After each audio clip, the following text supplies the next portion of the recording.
I used to play the trap spot, propped on the block like I was part of the backdrop. Now it's scale, props, effects, and backdrops. The right lighting, you never catch me biting. Say you make it look so real when you pose the figures fighting. I caught lightning, stuck it in the detour. Replicate epic scenes from the Creed War. Compose pieces with artists that span the globe. Fearsome foes, Spidey in the picture perfect pose. Insert the comic book cut out to shoot a show. Oh, you ain't know? Yo, everybody know me. I made nerds cool, cool nerd like my man Zobi. Took the everyday display, gave it a spark. Welcome to articulated comic book art. Comic book art, book art, book art, book art, book art, book art, book art, book art, book art, book art, book art.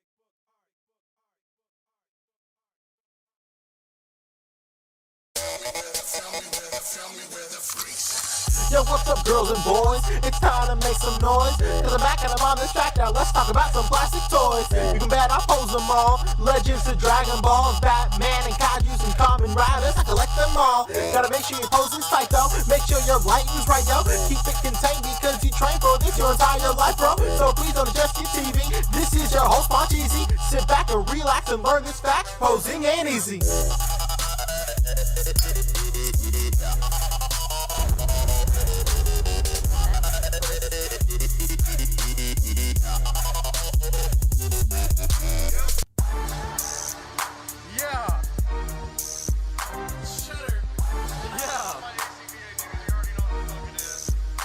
Man, I got toys mint on card.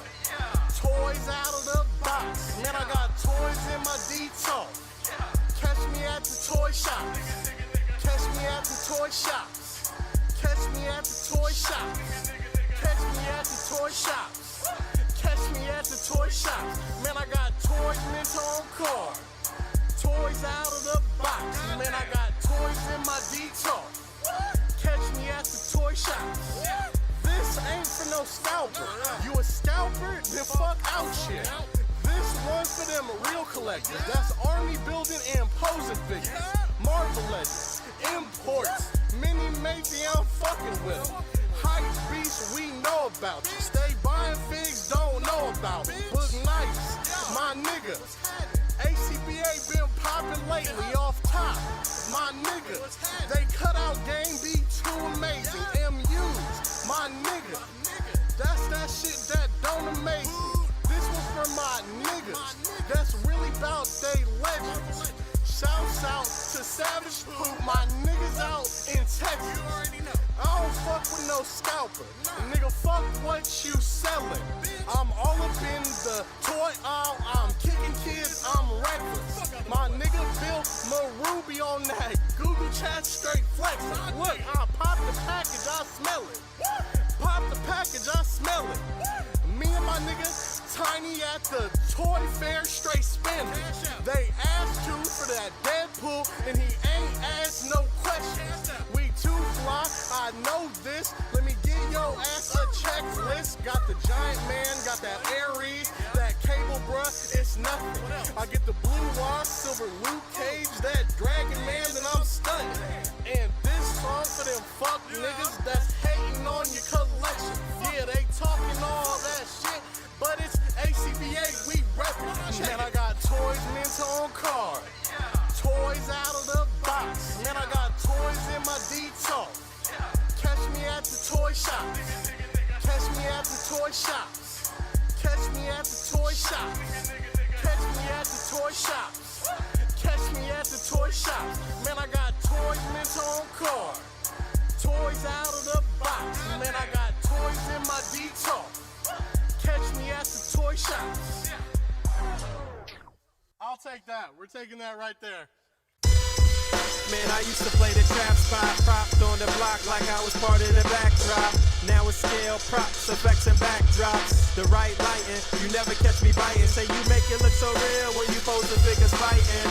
I caught lightning, stuck it in the detour. Replicate epic scenes from the Creed War. Compose pieces with artists that span the globe. Fearsome foes, Spidey in the picture perfect pose. Insert the comic book cut out to shoot a show. Oh, you ain't know? Yo, everybody know me. I made nerds cool, cool nerd like my man Zobi. took the everyday display, gave it a spark. Welcome to articulated comic book art. Book art.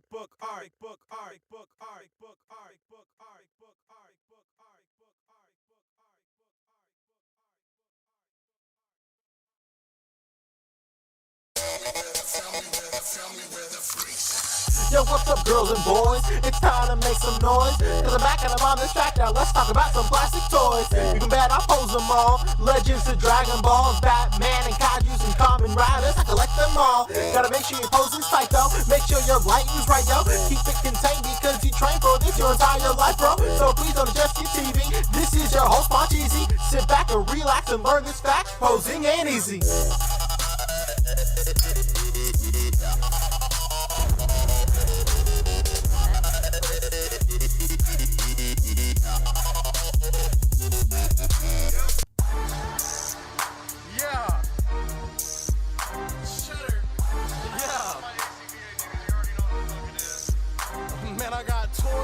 On card. Toys out of the box. Man, I got toys in my detail. Catch me at the toy shop. Catch me at the toy shops. Catch me at the toy shops. Catch me at the toy shops. Catch me at the toy shops. Man, I got toys mint on card. Toys out of the box. Man, I got toys in my detail. Catch me at the toy shops. This ain't for no scalper. You a scalper? Then fuck out shit. This one's for them real collectors. That's army building and posing figures. Marvel Legends, imports, mini matey I'm fucking with. Hype beasts we know about. Stay buying figs, don't know about. Boog nice, my nigga. A.C.B.A been popping lately off top. My nigga, they cut out game be too amazing. MUs, my nigga, that's that shit that don't amaze me. This was for my niggas, that's really about they legends. Shouts out to Savage Poop, my niggas out in Texas. I don't fuck with no scalper, nigga, fuck what you selling. I'm all up in the toy aisle, I'm kicking kids, I'm reckless. My nigga Bill Maruby on that Google chat straight flexing. Look, I pop the package, I smell it. Pop the package, I smell it. Me and my nigga Tiny at the toy fair straight spending. They asked to for that Deadpool and he ain't asked no questions. We too fly, I know this. Let me give your ass a checklist. Got the Giant Man, got that Ares, that Cable bruh, it's nothing. I get the Blue Wire, Silver Luke Cage, that Dragon Man, then I'm stunning. And this song for them fuck niggas that's hating on your collection. Yeah, they talking all that shit, but it's A.C.B.A, we reppin'. Man, I got toys mint on card. Toys out of the box. Man, I got toys in my detail. Catch me at the toy shops. Catch me at the toy shops. Catch me at the toy shops. Catch me at the toy shops. Catch me at the toy shops. Man, I got toys mint on card. Toys out of the box. Man, I got toys in my detail. Catch me at the toy shops. I'll take that. We're taking that right there. Y'all ready? Yeah, let's go. We are live, Boog. Oh, we are live. Yes, sir. We're officially back at it.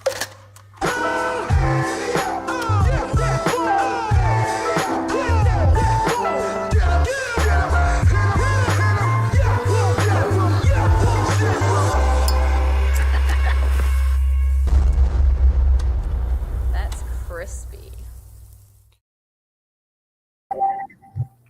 Yes, sir. We're officially back at it. Boog Nice coming at you with the Articulated Comic Book Art Podcast, episode 133, I believe. Yes, I'm your host, Boog Nice. All right, got my peoples with me, Pan Cheesy, Fabster. What's good, fellas? How y'all doing this evening? What up? What up? Feeling great. This afternoon. Might help if my mic was in the right place. I guess it's still afternoon if you're on the West Coast, or it's early in the morning if you in the UK or some shit, maybe. I don't know. We'll figure it out. Oh, yeah. That's part of the fun of the show. We figure out what time it is everywhere. Number one that time we zone global, podcast. baby. That's how we figured it out. A.C.B.A. Global. How's everybody's week? So, my week was pretty good, man. Yeah. Had Yeah. some shit, developing around my home. Work's coming back, but Like some needless drama that I had to deal with this week that maybe affected my productivity. But other than that, it was a good week. Was it Mezco based, Fabio? What was it? God, no, those are the stresses I can usually handle. You had to back out the gat on somebody? You had to shoot somebody? Uh-oh. It's getting to that point. It's some shit, is all I'll say. But it's all turning out fine. It started out, as a big problem like Monday, Tuesday, and then by, Wednesday, Thursday, Friday, it's smoothed out. Now I'm just like, with the residual kind of feelings of it. And that's just, being honest. Fabio said, see me at the con when they come back, and they back down. That's why San Diego emailed everybody on my behalf to tell them, sorry, we won't be able to, to facilitate any parking yard brawls. Well, yeah, I had a pretty good week. It was quiet, not a lot going on. Actually, one eventful thing that happened. IBM is doing some doing a lot of internal changes. A lot of people are leaving and going to like other companies and startups and this and that. And they also have been like making a lot of changes in upper management. And I have to deal directly with a lot of those like executives and shit when they come in or whatever. And I met Gary Cohn, that was from the former member of the Trump administration this week. I had to take him upstairs and show him his new office. I thought you said Gary Coleman at first. Equally surprising. You just lightly let him know where your feelings are at, right? Nah, we didn't discuss anything. We had a regular elevator conversation, and that was that.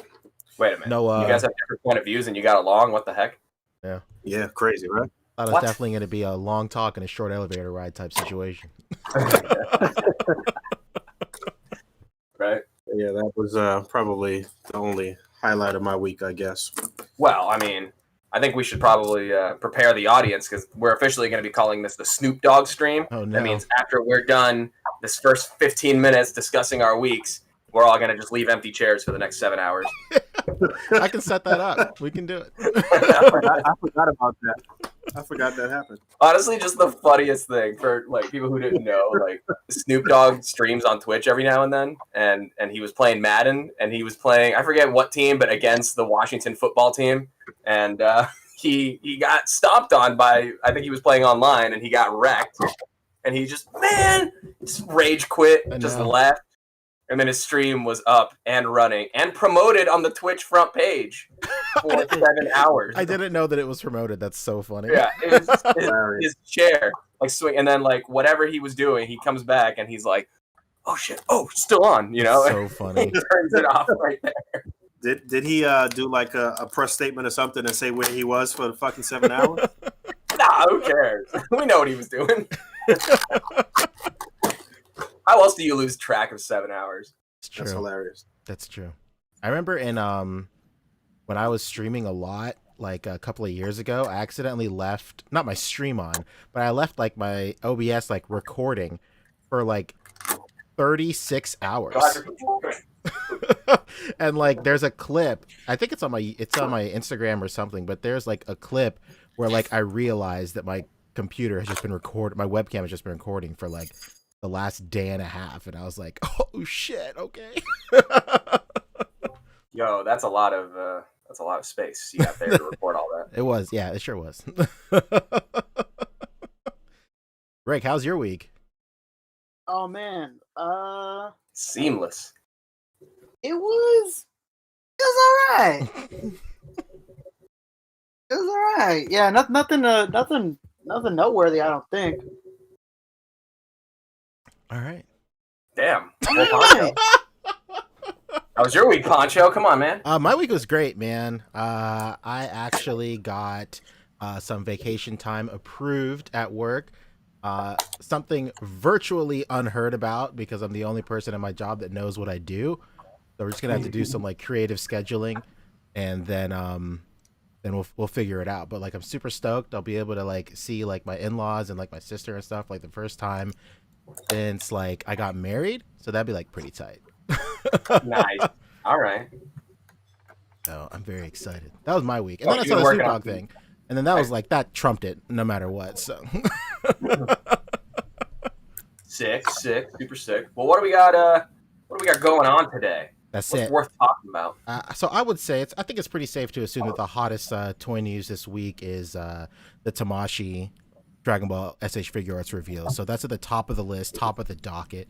We're talking SH Figure Arts. Tamashii also dropped some Robot Spirits news as well that I think I'm the only guy that's interested in. McFarlane dropped some news, NECA as well. You got a little bit Hasbro in here, and then some miscellaneous stuff. Just remind me. I got a couple of miscellaneous things I got to throw in. Cool. I got to throw my usual tin hat on for some, Lord, here some we go. speculation and theory crafting. Let's go. And then, as always, we got pickups, and then I'm sure we'll talk WandaVision. I'm sure everybody saw the last episode. Yeah, better have. So I literally just watched it before we got on. oh, beautiful. Hell yeah. Okay, well, let's just do the segment now then. Raw fresh. Boog reaction. I like it. Incredible. All right. So before we get into SH Figure Arts, let's get into donations real quick. Pack Photos hit us with $15. He said, "What's up, A.C.B.A. crew?"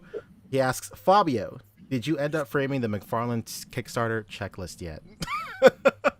I appreciate that, Pack Photos. I kind of want to now. Like, I legit want to. I have like a place that I want to put this McFarlane Spawn, and in there I'm gonna put the frames checklist and everything. But it's I need to like clear some space out. But I don't have the frame, but I am working on it. It's gonna be a whole display, I assure you. There you go. Hey, Michael's and has you covered. You know, Hobby Lobby, they got you covered. Pretty much. I mean, I have like it's more for like when you're running a booth and you want to put like a piece of paper behind like a acrylic placard type of thing. Mm-hmm. So like I could have that next to the figure, and that's kind of what I'm going with. But the whole display will be framed. You know what I mean? It's gonna be properly like ridiculous.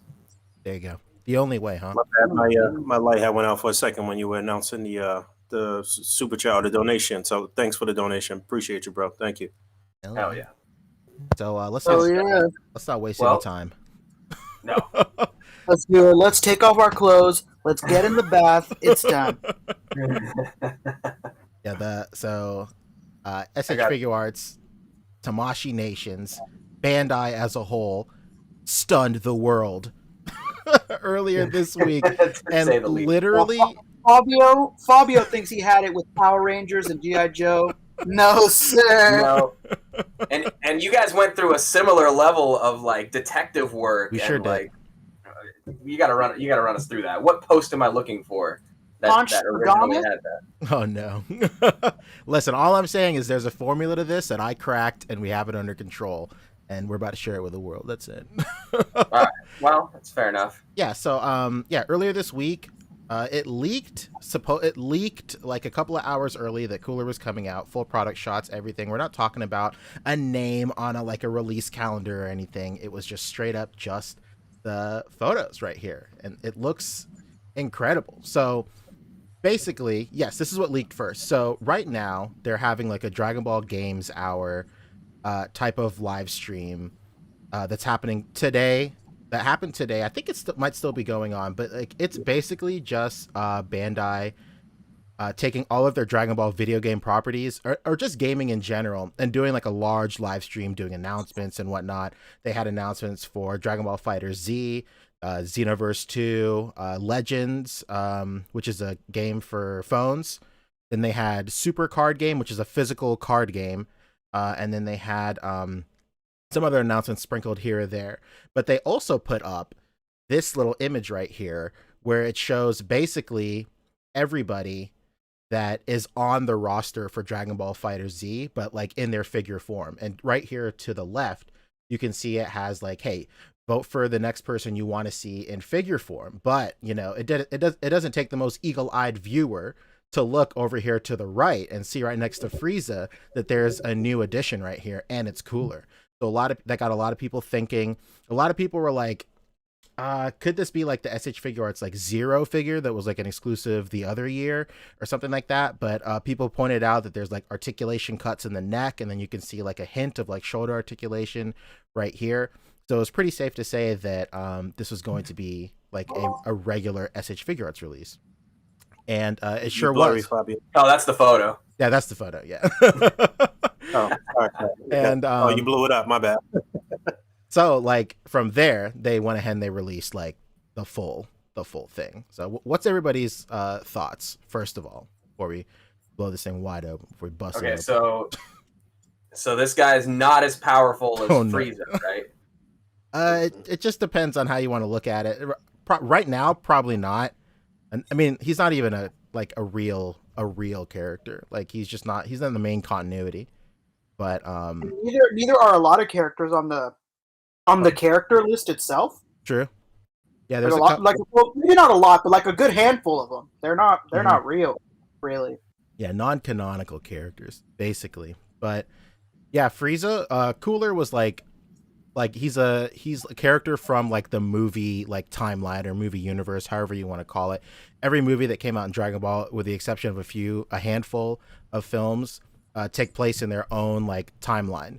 Basically, the way it was is like after a certain arc ended or before an arc happened, they would release a movie, and it would include like like just weird shit. Like this movie came out like right after or right before the Frieza arc, or right in the middle of it. So like Super Saiyan had just happened. So like this movie debuted the Super Saiyan form and all that stuff. So like Frieza was just defeated after this movie. So they created this character. This is his brother Cooler. Back then he was more powerful than Frieza. But then he was brought back in like a game, like a card game or whatever. And then that's the anime that's airing now that you guys may have seen. That's pops up every couple of weeks. It's Dragon Ball Heroes. And that's just like an anime tie-in for the card game. But regardless of that, this figure looks crazy, man. Yeah, it looks very, very good. I was really surprised to see this, and he looks pretty massive. Bro, he yeah, I guess we talking about the pop-up shop too, right? You was going to get to that? Yeah, we'll talk about that for sure. But yeah, this looks really, really good, man. Going for quite a bit of money on Big Bad Toy Store. I don't know, is this a US release? How's this working? So it's so this is a good time to talk about Bandai also. So like you can only get it officially in the US through the Bandai website, which is just the official distribution for Tamashii Web exclusives in the United States. Okay. There might be something every once in a while where it's still a Tamashii Web exclusive, but it won't be available through Bandai. But for the most part, that's how it's been happening.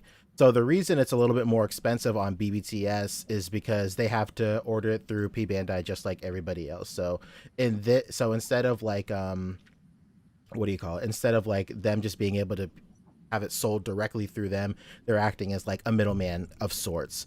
And I was talking to somebody else in the A.C.B.A. Discord. Shout out to George in the A.C.B.A. Discord. He was kind of on the fence if he wanted to do Bandai or BBTS. Of course, it's a little bit more expensive on BBTS, but the benefit for that is that you have the option to just like, you don't have to pay it all at once. On Bandai, you have to pay it all at once, and your money's gone for 6-8 months or something like that. But in BBTS, you can kind of like plan your funds, and it can fit within your budget a little bit more. So there definitely is that little bit of trade-off between Bandai and BBTS in that sense. Yeah, BBTS is asking for $12.50 non-refundable down payment as well. So it's like $124 total. Wow. Take 12 off of that, basically. So $112. It's basically crazy. Yeah, but the sculpt on this is crazy. It's like it looks very good. There's virtually no new parts. If there's anything that they may have reused, it's like the upper thigh. And that's just Nappa's upper thigh, maybe. But like virtually everything in here is new. Yeah, man, we're slowly turning into the Fabio of SHF, huh? I know, right? It is what He's like, hey, man, that looks like the left forearm to John Wick. You know what's funny? I remember when Boog and I were at Toy Fair, and they had just revealed like the Time Patroller figure, like that video game figure. Yeah, and they were awesome. showing that, and they were showing Trunks, and I was like all up in the face of the rep, and I was like, hey, I see you have this Time Patroller figure, you know, this looks like it could be a Trunks 2.0, you could use these like and he was like, yeah, stop asking questions, man. Yeah. They're like, all right, fanboy, get the fuck out of here. Yeah, basically. I reiterate this just about every time that they drop a new figure, but the Dragon Ball Z line is probably like top 3 best lines out in my personal opinion. So yeah. We made it. no doubt. We made it, I Rick. do, as someone who knows nothing about this character, one thing I'm appreciating right here is the fact that he has like, you know, like the flat feet right here when he's standing, and then the levitating kind of like, you know, relaxed feet. But I am curious, if you remove this thing on his forehead, would he die like Lil Uzi Vert? It would be extremely painful. For you. But yeah, man, it's great. Shout Like, out to Plastic Thunder. Thanks, dude. this is like it's so close to being like a perfect release. It's really great. I think if there's like I'm not complaining in any sense of the word at all, but like, you know, of course there's always going to be things that you wish that would be included. Like if he had like a face at the end of the movie, spoilers for a 30-year-old movie, he he gets like pushed into the sun like by a blast, like by a Kamehameha. No, sorry, by a Spirit Bomb. Spirit Bomb or Kamehameha? It's something fucking weird. But so like his eyes are like really like pronounced and like bulging out and stuff. And I think that's just something we want from a lot of SH figure arts. Jiren came with like just any kind of face that shows like crazy expression of like agony or pain. Like Jiren had one way back, like Scouter Vegeta had one too. So I think like if they were to lean more into stuff like that with every release, actually, I think that would be incredible. But, you know, take what we can get. Yeah, and the thing is that those kind of faces, like, it's not like we want something that's obscure or unknown. Like, yo, man, you remember that device he had in his hand? Like, the first 2 seconds he showed up? Like, these are real, like, something that's needed and gives more life to what it is, you know? Is this what happened? We lost the Yeah, my bad. I think he wants fuzzy. I was trying to unmute my mic. is this is his final form, right? Yes. Okay. All right. Yeah. So I guess the only other thing they could have did is like included like the other forms, and it was a super 3-pack or some crazy shit. Yeah. So you'll only see there's only one form below this in the movie, which which I hope we eventually get, because here we go, tin hat time, baby. So so this is like his final form for like most of like his period. Only recently in the last year or two in that Dragon Ball Heroes anime did he get a new form. Pardon me. And that's like, it's just this form, but he's golden, just like Golden Frieza. So what I'm thinking is down the line, they're gonna crack this mold back open again, and we're gonna get an event exclusive of a golden cooler. And if they do his form previous to this, where it's just like his regular like final form, like what Frieza called his final form, if they do that figure, then down the line they can give us an event exclusive with that same mold but just chromed out, because he appears in another movie after this one where he's just like chromed out, he's like all robotic and stuff like that, and it's like his same body but his color palette is just chrome. So like there's definitely money in not only still this mold but doing his form previous to this as well. So they hit everybody in the head for 124 3 times. Yeah, basically. You left out like one of the most important parts about this mold. Let's go.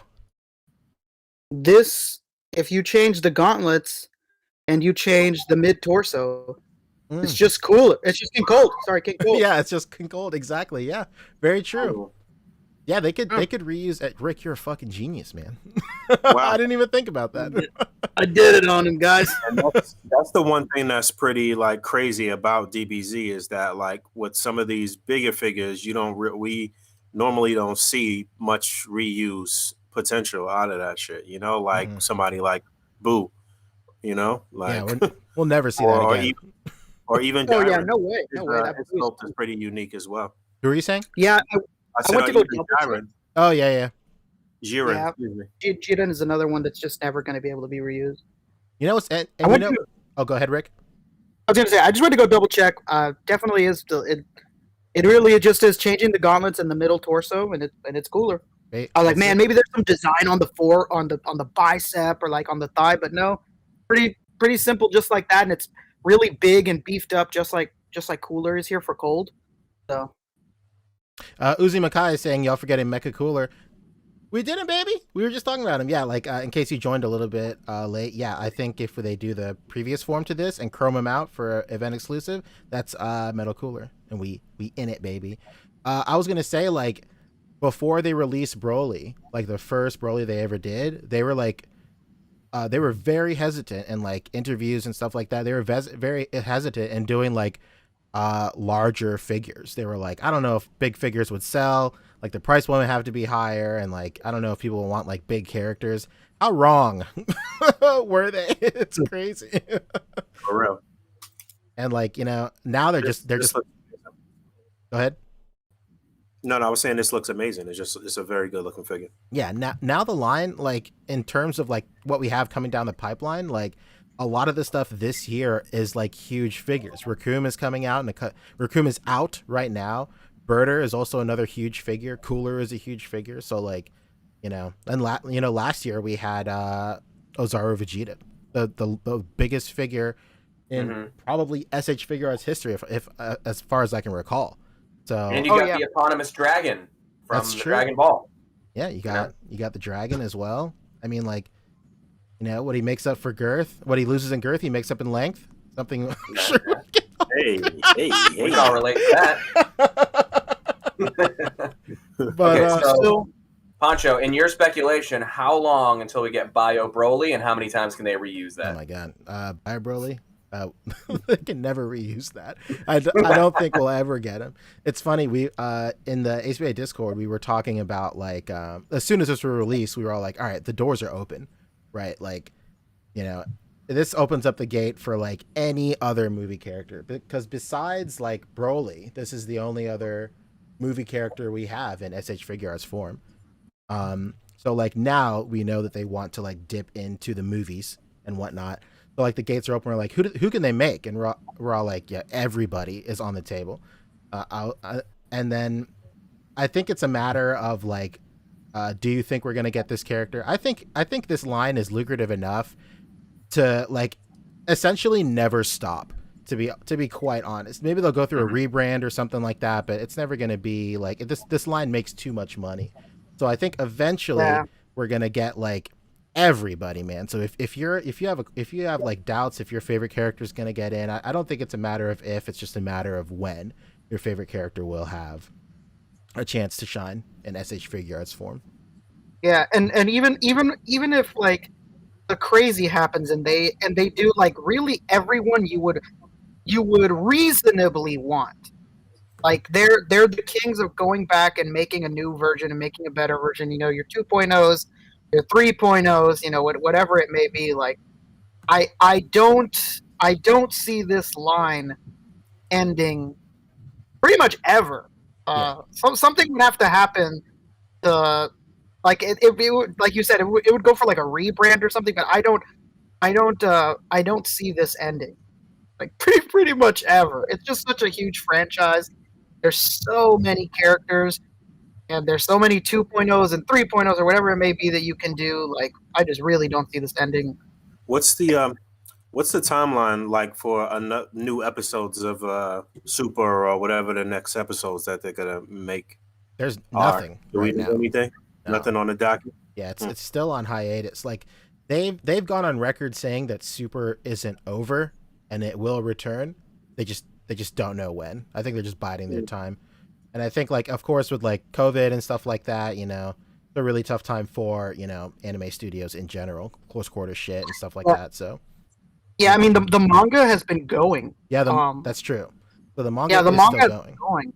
Yeah, there's plenty of material for multiple seasons. It's just this brand is really weird. I'm sure Poncho can attest to it.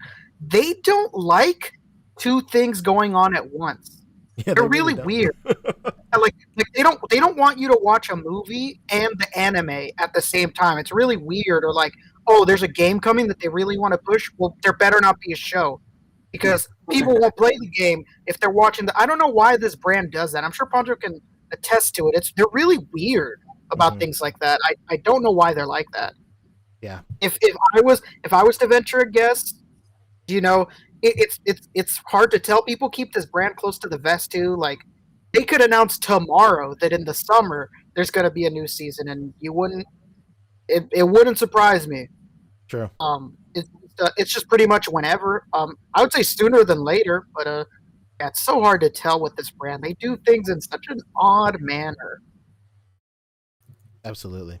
The last thing I'll say before we move on is like I know we've said it on I know we've like speculated on the podcast before, Rick and I, but like I think there certainly is like a checklist that you can kind of start checking off to see if a character will be made in SH Figure Arts form.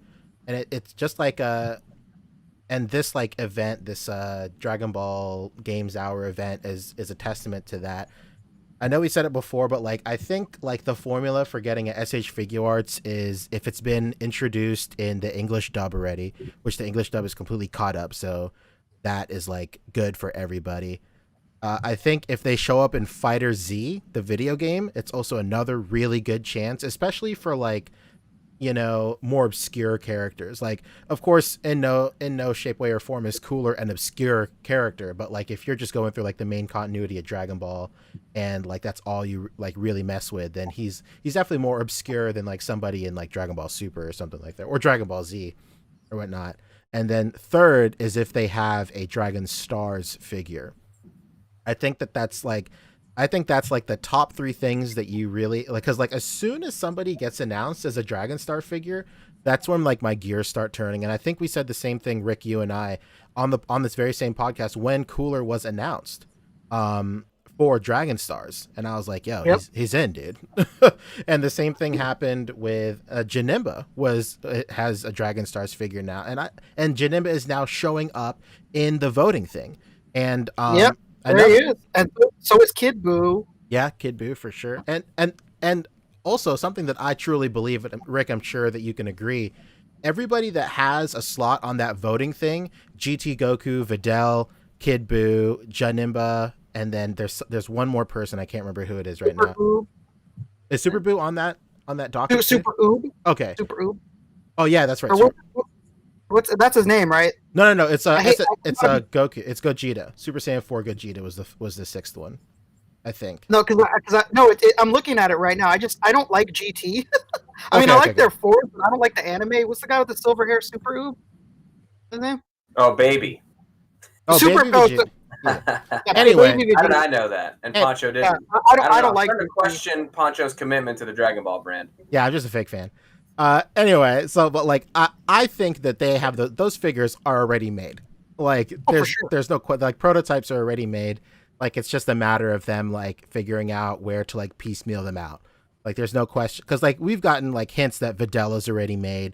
Like there's like that picture floating around where like somebody like took a picture at the same time somebody's taking a flash photo, and then you can see like a silhouette of like a Videl sculpt and shit. There's also speculations that like a First Form Cell silhouette is there. Real tin hat X-Files shit going on right here, giving Fabio a run for his money. Yeah. But yeah, that's basically the checklist. Of course, that doesn't mean like just because all three of those things are checked off, it's gonna happen. Like Kefla is in Fighter Z. She's been dubbed in English, and she's has a Dragon Stars figure also. But of course, she's nowhere to be found in the SH Figure Arts line as well. So it's not like a definite thing, but like as soon as It's a good sign. for sure. If Bandai is going to give the okay to make a Dragon Stars figure, I think it's pretty safe to say that they would give the okay to do SH Figure Arts. I also think that Dragon Stars is also almost like a testing ground to see if a character is popular enough to sell in figure form. What month did the Jace figure release? I don't know if I have this. Am I bugging? Jace came out in December in Japan, I think. Either December or January. Am I bugging? I don't know if I got to check my shelf. He Am I- he just entered. I got charged for him on BBTS like 2 weeks ago. Oh, really? Yeah. Hmm. So They're saying it's sold out too. Shit. oh. Whoops. You heard it here first, audience. That's it, unfortunately. Yeah, there's one more thing for SH Figure Arts, Fabio, that's like the clone Goku. Did we talk about that last week or no? I don't think we did. Okay. No, I don't think so. It happened right after the show, I think. Okay. Yeah, Well, there it is I right think there. so. So yeah, next up is this clone Goku, basically using the same buck as Super Saiyan Blue Goku. We forgot to mention that they had this on display at the Bandai pop-up shop. Oh yeah, Yeah, they have cooler there too. yeah, that's what I was Oh saying. my bad. I thought you were saying this guy. My fault. Yeah, no, the cooler. I don't know if you wanted to show pictures of that. I got a couple pictures of that, I think. Oh, it's like, yeah, sure. Or throw them in the chat, and then I'll just go throw through. them in. I'll go through this real quick. Yeah, go ahead, do your thing. I'll throw them in the chat though. Yeah, this was an event exclusive for the event that's happening today, the online Dragon Ball Games event that's happening right now. The pre-order thing was kind of weird. You had to go through like Bandai's website, and then that's it. Like, it's being sold through them. He doesn't ship until November. I have a theory that this was going to be New York Comic Con's exclusive. And that's why it's slated for November, because this screams New York Comic Con. Yeah. And because I think that maybe Bandai would have had like some sort of big blowout. You know, Bandai always has like a crazy booth at New York Comic Con whenever they have whenever all their stars align. They always have like a pretty crazy booth with all their video games and like properties and shit like that. I think personally that this would have been New York Comic Con's exclusive, and they're just kind of like, all right, there's SDCC was just canceled. There's probably a big chance that NYCC will be canceled too. Hopefully not, but I think the writing's on the wall at this point, and they're just all like, you know what? I mean, let's just make some fucking bread now, I guess. Let's throw them up for pre-order. Man, the only way we'll have NYCC at this point is if they move it to Texas or Florida. Oh no. Or Atlanta. Or ATL, baby. Incredible.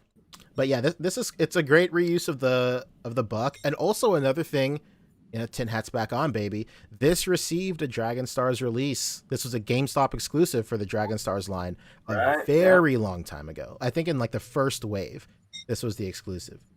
So look at where he is now. Exactly. He made it. It's a cool buck. Of course, if you want, you can army build these. I don't know if you want to army build a $44 figure. I mean, you can, I guess. People are out here army building fucking Mezcos, so whatever. So, I would do 3. Correction, I did 3. No, sorry, I didn't do 3. I only did 1. You could only order 1. But I would like 3. But yeah, it's cool reuse of the buck. Something interesting I was thinking was the hair is so muted that I think in the right light you could kind of pass it off as like early like Frieza Saga and Android Saga like Super Saiyan hair, because the color was way more, it wasn't yellow back then. It was more of like a very light tan yellow kind of thing. Not as like golden as it is nowadays, but like you could probably pass it off as that with the right lighting. Never catch you biting. Basically it. But yeah, this thing is up on the Bandai website right now. I think he's up all month. And then you get charged immediately, and then he ships in November. And depending where you are, the shipping could be nuts. Shipping for me was like on the East Coast. It was like $10 or something like that. So Captain McKay says people army build Sentinels. This is nothing. Exactly. Honestly, that was a great point that actually came up after last week's episode talking about the apes army builders from Mezco. That's true. It's like, listen, I mean, if you're army building Sentinels, then I'm not crazy for building these gorillas. Yeah. Oh, now you're going a little too far. Okay, I don't think anybody said that you're not I crazy. made it about me. Here, I won't do that again. Nobody said that you're not crazy, Fabio. Don't do that. Yeah, you still crazy. All right, well, maybe okay. Incredible. So we had another Tamashi thing, not SHF though, right? Yeah, we can kind of lump that in here. It's the robot spirits I thing. those pictures in the chat if you want to show those real quick too. Yeah, Oh, yeah, let's lock that too. So And shout out to Faraz. I hope I'm pronouncing his name correctly, but those were his pictures. He was actually there. I think he's on the Discord if I'm not mistaken. yeah, he admins the Discord with me. Yes, okay. Everybody, turn your head sideways though. Fix that. The other one should be upright. Yeah. Oh, there it is. Yeah, dude. so you can see how massive this fucking figure is. It's crazy. Huge. So how does one Jesus go about getting Christ. those clear stands with the Tamashii Nations logos? Well, that's just for the event, I would imagine. Their risers for this thing. Yeah, I don't think they sell them. Oh, you should try to lock those down for your collection. No. Pop-up shop in NYC. I don't know. That's pretty hot. Well, do me a favor and press some guy there for my collection. So I could probably make these at work, to be quite honest. Okay, but it's not. You definitely could. The more I look at this cooler, man, the more this guy looks like King Cold. It's unreal. That's it. Rick, you're a Oh yeah, genius. it's gonna happen. Yeah. Undo it, brother. That's it. You heard it here first, baby. I could see that for sure. Also, the hit looks a lot better too in person. He looks like that more. does look better. His frame looks more bulkier. He's not like as like crazy like thin and shit like that as we were kind of worried about when we saw like the official images. Yeah, Bob Bondi's images made him look like a twig. Yeah, Really man, weird. it's crazy. Couldn't believe it. The man filled out over the summer. Look at him. I know. Yeah, right. Summer bod. Yeah, the cooler looks great. Fully expecting him not to look like that when I get him in package, but it's okay. In terms of paint, it's a prototype. It'll be fine. It'll be okay. I mean, you can't even stand on the actual like plastic part of the stand. Yeah, I know, right? They gotta like extend it out. Yeah, man, I'm like super stoked for this figure, dude. Like, and this is like a dream figure for a lot of people. Myself included. Like, the Cooler movie is like a really cool movie. I remember when the Cooler movie came out on VHS, I was like super into like the old Dragon Ball card game too. And like I was like we all used to go to this like local card shop. We would play the card game there, and like everybody was looking for like the edge and shit. Of course, we're like 12-year-olds and stuff. Like, kind of edge do you have as a 12-year-old? But I was like, I got the VHS, and the VHS came with exclusive cards. So the way the card game was played, you built your deck around one character, and the characters had their own cards. And they would have one card for each form and stuff like that. And the VHS came with exclusive cooler character cards. And I was like, oh, it's over, baby. And I built a deck around it and got fucking smashed. It made no difference. But I just always remember that. I always remember like getting the VHS, finding out there were cards in there. I was like, oh my God, how could this get any better? And the movie was cool too. I mean, like, I'd seen the movie by then, obviously, but I only saw him like weird ass like VHS fan subs where everybody's like cussing like 10 seconds. A lot like this podcast sometimes. Damn right.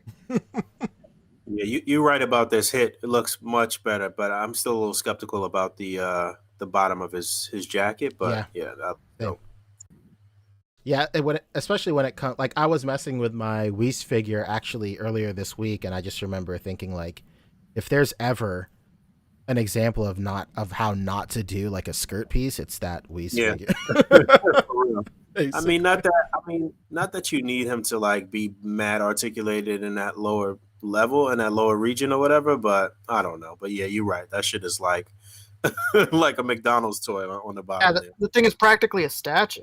If it wasn't for the feet, it would be basically like a Happy Meal toy. And what's funny is that under the skirt, there's a bunch of articulation as if it matters. Yeah. Very true. Very, very true. I'm surprised nobody has done like an accessory add-on thing, like a third-party accessory for just like a sitting sculpt, like a mold where he's just like sitting. Because you can take those skirt pieces off, I would imagine. That's a free idea for anybody out there that does sculpting. So, yeah, any third-party manufacturers that are listening to the #1 SH Figure Arts Dragon Ball Z line podcast, please make that extra piece. Very true. So speaking about the pop-up shop, Bug, you're planning on going sometime soon, right? Hoping I could get there tomorrow morning. Actually, I didn't want to go today because apparently they only allow like 12 people in at a time or something like that. And today probably would have been the busiest day, I would assume. So it probably would have been standing out there for mad long in the cold. It was pretty cold over here today. So supposed to be warmer tomorrow, and I figured that if we get there early, maybe an hour or so before they open, then maybe it won't be too bad. So I'll see. I'd like to see if I could fill a couple holes in my Dragon Ball Z stuff, because now that I'm realizing that I don't have Jace, I don't know. Maybe I do. You see how much that thing goes for? It's going for a lot. It's crazy. Yeah, man, it's like 140, 150 bucks. Really, on a secondary right now? Yeah, man, they're wilding. It's the A.P.B. If anybody's got Jace for retail, hit us up. Yeah, let me know. I don't know how I missed that. Why didn't I pre-order that on I don't know. Maybe Big Bad. What the hell was I thinking? There's a NDR. Maybe that was like, it's one of the. I know whenever there's an NDR, sometimes I'm like, I'll get it later. Oh, that's probably what it was. Yeah, that's probably what it was. Damn it. Non-refundable deposit. You know, it's funny. I just went ahead and pre-ordered the cooler right now, just so I wouldn't make that mistake again. And the NDR, they don't. You have to pay that shit straight up. I couldn't even use any credit. Basically. Oh, wow. So. Yeah, I didn't know that either. Whoa. You can't use credit? That's kind of nuts. Yeah, I don't know. I don't know why you couldn't use it for that figure. Normally you can, but I didn't know what that was about. I had to pay my credit card basically just now. So. Even Sideshow lets you use their credit. Dang, those guys said you're not paying. We're not gonna muscle this money out of you that we gave to you in the first place. Fuck that. Yeah, anybody out there, let me know if you want to let one of those go, a Jace. I can't wait to get mine. Mine's in the sorry, not to rub it in. Mine's in my pile of loot right now. Yeah. But yeah, the pop-up shop will be there for a month, correct? Yeah, that was the other thing. I was surprised about that. I thought it was only going to be for a week, basically. But yeah, it's there until April 25th, I believe. That's wild, man. That's crazy. Yeah, that is pretty wild. So I don't know. I guess periodically we'll see quite a few things pop up there. You know, there wasn't anything crazy there these first few days or whatever. Nothing that we didn't expect except the cooler and it being on display, I guess. But maybe as this progresses through the next month, there will actually be a couple of exclusive figures that they sell there. I don't know, hopefully. Or some things that have sold out, maybe. Yeah, because what do you call it? Bardock is there right now. Bardock and okay. Bardock Obama. Yeah, the same guy. So okay, that makes sense because that's shipping right now. Yeah, but also that was also a regular release. It wasn't like a Tamashii Web exclusive or anything, so that might be like the gray area as to why it's there. But you know, to what you said, like if there would be any time to sell like a web exclusive at like a brick and mortar, it would be that pop-up shop for sure. Where makes sense. It makes sense. I think I'm missing the that kid Gohan too. Shit. Oh, everybody's missing him. Yeah, everybody's missing him. Yeah. What was that? That was a web exclusive? Yes, that was a web exclusive as well, but it was on the same like ship where that got tied up in all that insurance red tape and stuff like that. Gotcha. And speaking of that, a couple of other guys that had him pre-ordered through P Bandai got an email update basically saying that like, hey, the container still hasn't moved or anything, but we want to let you know that it's still in our minds or some shit like that. Which like I just interpret that as like, hey man, this thing is taking fucking forever. Which sucks. I mean, like, you know, worst case scenarios, they were like, you know, the memes came to life and like they were all like at the bottom of the ocean and stuff. So at least that's not the case. Or they could just be lying and biding their time to produce more. But, you know, I don't know. Yeah, that would be a nice one to pop up in the shop as well. Oh, for sure. Absolutely. Yeah, I love their way of thinking sometimes. Like, we could have possibly re-released it. It's not fair. Like, who says that? Who thinks it's not fair? Who's like, they're making another production run of this. It isn't fair. Like, their thinking is so odd. Like, whenever we talk about, like, oh, can you re-release this? Like, no, that's just not fair. It's not something we can do. Like, not fair to who? Who is it exactly not fair to? Oh my god. That's it. Well, they're not the worst. You know, there's some companies. No, they're not the worst. You know, you're not going to see that figure again. So, Very true. unless they do a 2.0 or something, at least there is some hope with some of the DBZ stuff. Yeah, lest we forget, DBZ, SH Figure Arts created a whole subline, premium color, just to re-release Vegeta and Trunks. So, you know, they definitely will jump through some hoops to get to re-release a figure every now and then. They jump through hoops to rules that they randomly invent. I think it's like the collector like culture over there, man. Like having like an exclusive like really means something. I mean, of course it means something everywhere. Like, of course you feel better when, you know, I think everybody feels a little bit better when like somebody is coming along and they're all like, oh shit, when can I get that? And you're like, it was exclusive, sorry. Like, if maybe not, I mean, of course not maliciously or anything, but like you just kind of feel better that you have it. You have like a sense of pride is like maybe a little bit of overkill, but you're all like, oh yeah, this is an exclusive, and I jumped on it and I got it. So, right. Yeah, you point your finger at them, you laugh. Yeah, sure. Yeah, just like that. I mean, it's an easy way to tell who's a fan and who isn't. Oh, no. Because if you're a real fan, you would just be all in. You would have all the exclusives. You would know about it without needing idiots like us, talking heads, to like tell you that these exclusives happened. You would just be on the ball already knowing about it.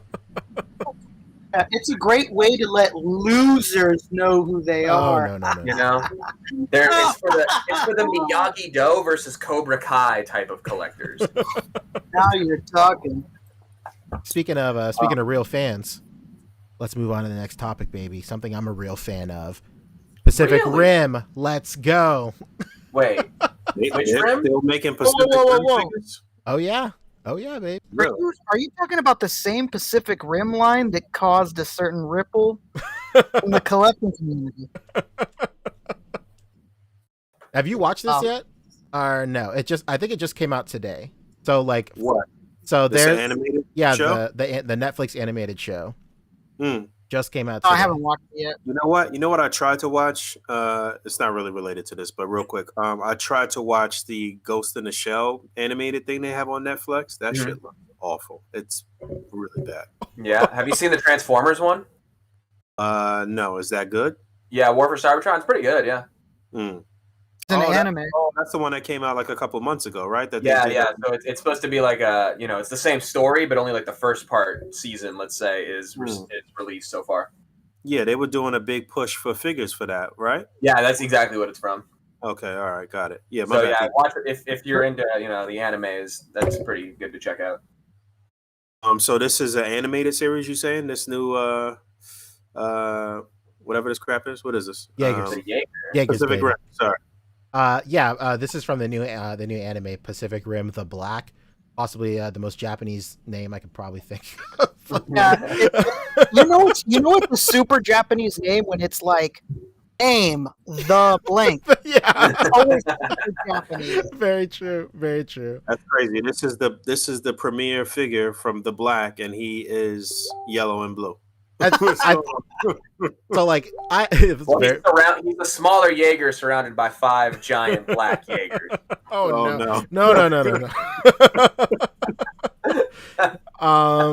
I was thinking, let's see. What do you call it? So I haven't seen the show yet, fake fan. But the publication for this says that this is like a training mech or something like that. It should say it somewhere up there. I don't know, maybe. But the color scheme is wild, man. I wouldn't. I don't know. I like it. I think the arm is pretty cool. It looks like the arm from like another like older Jaeger, the Crimson Typhoon Jaeger. I was about to say, it looks like the Crimson Typhoon arm from the first Pacific Rim movie. It's pretty. I'm excited to see what this is about. I mean, like Pacific Rim is like probably like my favorite movie of all time. I love that movie so much. So any Pacific Rim content I can get, like I'm stoked for. So and I feel so bad for how like how bad like the second movie did, and like I remember when we were at Toy Fair, I just happened to be like at it wasn't even preview night. It was like when they were just setting stuff up, setting booths up or whatever. I was there just hanging out, talking to people, and I always forget his name, but the guy from Bluefin was all like, "Hey, a lot of Adam? press." Yes, Adam from Bluefin was. Adam or Rich? I can't remember. Sorry, Is it like the main guy or the guy that was doing like the interviews and stuff? it was the main guy. Oh, that's Adam then, right? Okay, yeah, he was like, "Hey, a press was there too," and he's like, "Hey, gather around, I have an announcement," and he announced that Tamashii Nations and all those guys, they were like they got the license for Pacific Rim and everything like that. And I remember like I thought that was like a huge deal, but that movie sucked ass. So Yeah, the figures were good though, and these are in the same line. Like, it wasn't horrible. It was good entertainment for home entertainment. I don't. Yeah, it was fine. Honestly, to me, I mean, I liked Pacific Rim, but I didn't think the first one was like this crazy masterpiece that the second one failed to live up to. I thought they were both just like fine, And I love TNT, bro. You know what it was about the second one was it was kind of like it was a little goofy and a little like I don't know. It was a little goofy in certain areas. It wasn't as like dark or serious. I guess I don't know. I kind of like that more though, Like, well, also I like completely the completely anime-ness of it. what were you saying, Rick? It's completely different people doing it too, True. I believe, right? Right. I will say, yeah. I agree with you, Fob. I love it when like movies don't take themselves like you can tell the tone is like they don't take themselves seriously or whatever. But I think Pacific Rim really excels because like as a whole, as an audience member, you're not supposed to take the movie seriously, but everybody in that movie's universe takes it as seriously as like it was like fucking Lord of the Rings or some shit like that. It's like something like like obviously, like the second movie, the human aspect, John Boyega and Clint Eastwood's son like trying to bang that chick or whatever. Like who cares? I didn't care about any of that. But in terms of the robot fights, I love the robot fights in the second one. I mean, I'm in for that ridiculous aspect of like, oh, why don't we just what does Gypsy Danger do? He like meteors himself from orbit into like the volcano to crush the monster. Like, okay, yeah. So I'm in. yeah, like of course, like the robot fights are pretty tight. They're super cool. I still like the robot fights in the first one way more because everything is like heavier in the first one. Right, yeah. And like the second one definitely went like floaty anime with it. Yeah, and that's fine in its own space. It's just like for me, I hold the first film in such a high like pedestal. Like the second one was like, okay, that was it. All right, tight. But yeah, that's neither here nor there. This is great because if it's from the same line as the the Jaegers you already have, then this is just another addition to your Pacific Rim collection, no matter what the source material is. Yeah, and like we were saying earlier, like as however you feel about the film, the figures that they came out with were incredible, especially for $20. That's unreal, dude. Like for sure. Those figures are really cool. I saw a lot of people army building the Black Obsidian figures because he just had like a very slimline like mech design. A lot of people are using them as like robots for like Superman to fight and stuff like that. Yeah. So it's really cool.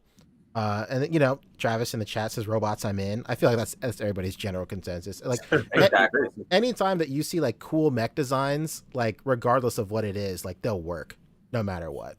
You know what it is? It's that Bandai just does really good with mech stuff anyway. Anything that's like a mech or if it's like some helmeted character, then they usually could knock it out of the park. True. Yeah, true. To kind of contrast with what McFarlane does, but we'll get there pretty soon. But yeah, that's it. That's your point. Yeah, the range of movement looks really great. I mean, for a $20 figure, like you can't go wrong, man. I think this is gonna be great. I'm excited to see what else they show from this series. I'm almost a little surprised they didn't show more. Like I just like they're only gonna do one figure and like that's it. But they're only gonna, who knows? Maybe it's like a different thing. Yeah, that's it, dude. That's it. So let's stray away from that. Let's head over to let's head McFarlane, into baby. Mr. MCF. We talked about this like weeks ago, or whenever it was kind of leaked, there was like the list of the figures, but without seeing any actual images. And technically, we aren't seeing officially revealed images yet. These are blurry leaks for whatever reason. Oh, really? These are leaks. Kind of, yeah. So it started with this one. This got Yes. leaked earlier this week, and it was just the one image of the Snyder cut Darkseid in his armor, which we've seen in the trailer. So everyone was like, oh, cool. I mean, we knew this was listed. This is coming. When's the official announcement? And still not quite an official announcement, but like all the images are out. But like I said, they're just all really blurry for some reason. So, these are like official images. What's that, Rick? That it looks like somebody's like screenshotting a screenshot. Yeah. Like a roasted JPEG or something like that. Honestly. It's Slow really roasted JPEG. But regardless of the quality, it's the full gallery of photos. We get to see the entire assortment. So, of course, we got the whole team. They're giving us the whole team right off the bat. Squat it up, baby. How about the whole team, huh?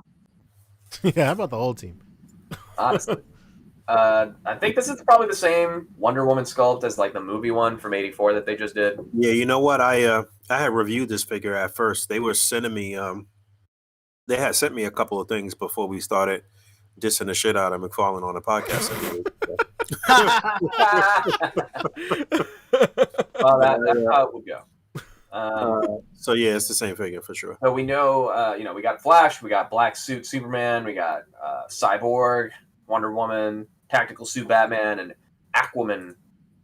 And we have another version of Darkseid with the no shirt, which is from like torso. Right? Oh, I don't know about this. This is from like the flashback, in the original war or whatever flashback from the beginning of the movie. Why they got fired up? He looks like 50 Cent in that movie where he's all emaciated. Where he thought he was going to win an Oscar. Oh, poor guy. guy. Yeah, he has like AIDS or something, right? Yeah, come on, 50. What Come on, 50. Remind me again when the Snyder cut is supposed to come out? On the 18th, I think. Oh shit. Oh, that's right. So like 2 weeks. Yeah. It's our birthday gift, Boog. Word up. Zack Snyder's hand delivering us hopefully a better Justice League movie for our birthdays. Wait. So Zack Snyder's giving you a birthday gift on your birthday at your birthday party with a birthday gift? Yeah, not just a flyby. He's got to mingle. Didn't they backtrack again and now it's in 6 parts again instead of being like one movie now? No, it's supposed to be a 4-hour movie. Okay, I thought I heard again that it was 6 parts again, but oh no, it's 4 hours and like 2 minutes or something. Good. That is crazy. Yeah. I'll do it, baby. I'm down. And if it's supposed to be out in theaters, the same time as streaming. Really? And if you watch it in theaters, it's supposed to have an intermission as well. Probably in places like Texas and Florida. I mean, hey, South Carolina too, baby. Don't forget. And South Carolina. Yeah, I was about to say, for what point? I mean, I guess you would use the bathroom and stuff, but I was thinking that there wouldn't be an opportunity to get food or something. But then I'm thinking you're talking about Texas and Florida. And they're still. I know what you're talking about, though, Pancho, because they did release like the chapter names. Oh yeah. Because like a movie, let's say it's 3 acts, it has 2 parts per act, I guess. But like that's just like a title screen that'll come up before the next part of the movie starts. It's still the same movie. I see. I think like Tarantino in Hateful Eight. Okay, I got you. Can I see that group shot again? Yeah. Hey, please. Now the faces, not great, and this is the second time they've done Jason Momoa, and still not it, Chief. It's just so inaccurate. Very like I don't know. They look adolescent, right? Like don't these they don't look like adult collector. Like it's really towing the line between some shit for your little brother and some shit for you. Like you know what I'm saying? Like, yeah. What's really weird is that Todd and that team, because obviously not. I mean, obviously not everything can be sculpted by Todd, but it's just really weird that it can do head sculpts really well. Like they did all those sports ones, and they were like perfectly fine. And then they do things like this, where it's just like, man, you're not even like in the ballpark. That Jason Momoa looks like the hobo that's always outside of my Walgreens. It's really weird, like how they can't nail this. Like It's nobody's the odd scope, checking each though, other. like I said, it looks like one of those like kind of preschool toys where the upper torso is large and the lower torso is a little slender and like I don't know. And then Wonder Woman is tall as hell. You see they bending her legs right Yeah, there. they But really are. Horribly. that was Only like one. one of my like I don't know if I would say it was a gripe, but that was one of the things that I really noticed about that figure in hand is that she's all legs, bro. Like Mhm. It's not just even For that real. figure. It's like every sculpt they've ever done for Wonder Woman, they for some reason made her like abnormally tall every time. They're not really good with women's proportions. Like the Harley Quinn, you guys remember that? Jesus Christ. Yeah, I that was mean, bad. I guess Almost 9 inches she's tall. she's supposed to be an Amazon, so aren't they all supposed to be large anyway? I guess that's what we could Well, chalk it up as. Yeah, not in the movie I then. guess, but not the same height as it. Yeah, Like, but yeah, same not in scale. this- This is the not in same the issue movie. that everybody was having originally. Same scale does not mean same heights for everybody. Right. Yeah, no doubt, no Yeah. doubt. Like if this was based on the comics, I would say you could get away with that. But just like Poncho said, like in the movie, she's not as tall as these guys. No. Well, I guess the only good thing here is that you could get the whole team, and you know, I could still see some people doing some real nice shots with the whole team or whatever. But Right. it's a no for me, though. Well, this would be the first time. This would be the second time since the original like Mattel multiverse that you can get the full team from one company, right? True. Unless I guess maybe Mayfex too. Yeah, my Well, face for yeah. sure. Wait, did Mayfex do the whole team? Yeah, they Yeah. did. They did. Yeah, because they're the Wow. only one. I have their Cyborg and Flash. That's the only way I can complete like the Mezco team. Because even Mezco showed Flash, and that never got released. Right. Presumably, they would never even do a Cyborg.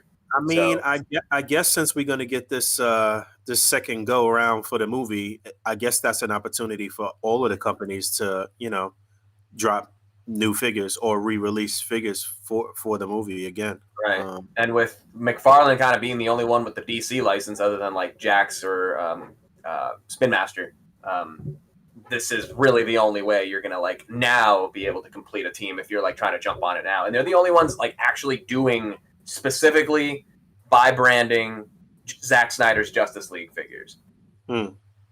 So yeah, hopefully more companies jump on it. And real quick, Daniel Riley in the chat, he's saying that this Wonder Woman figure, this actually is the 1984 figure that they've already released. They just stuck it in there with them. Okay, got it. Right. Because obviously she would probably be a similar color to this Flash, definitely a lot brighter. Mm-hmm. If they're trying to go with like the muted movie Yeah, color. that Aquaman looks nuts, bro. Oh my god, I know. We'll get to the individual images. So here's you know what one thing that I hate about this Wonder Woman that they've done is that I swear to God, man, they do it on purpose. But I can't look at this figure without thinking. Like, no, stop playing that fucking. Like every time she's on the screen for a split second and she was cameoing in other films, they would like very lightly play like the drums. Yeah. Like, no. the little sting. Yeah, like damn you. And they didn't even play it. They only played it like once in '84, right? Yeah. They like the Every thing time that with, they wanted like, to ingrain in your electric head. guitars. Yeah, they wanted to ingrain it in your head every single movie she was in, but then when it came to 1984, they're like, fuck that song. They didn't even have a super 80s soundtrack for that, so it's not like they replaced it with something better. It's the craziest part. I was like, I went back after I watched the movie and I was like, I wonder what the soundtrack is like. Like, at least it might be like Guardians of the Galaxy dope, where it's like a bunch of like cool old songs. And then I look like, hey man, what the hell? Right. All right. Well, moving on real quick. Here's our COVID-stricken dark side. I don't know what they did. I mean, I get that this might be the movie design, but like that movie design plus McFarlane's torso articulation design do not mesh well. And like that's true for a lot of the figures in this wave, and we'll get to the worst one, I'm sure. But here he is with Black Suit Superman, who is supposed to be like the regular release in the wave, and then there's a variant where he's blue and red. And they are fighting the Steppenwolf, which I think looks really good. And this is what I was trying to say earlier. So McFarlane's faces and their head sculpts suck. Like if they're trying to do realistic stuff like this, really bad.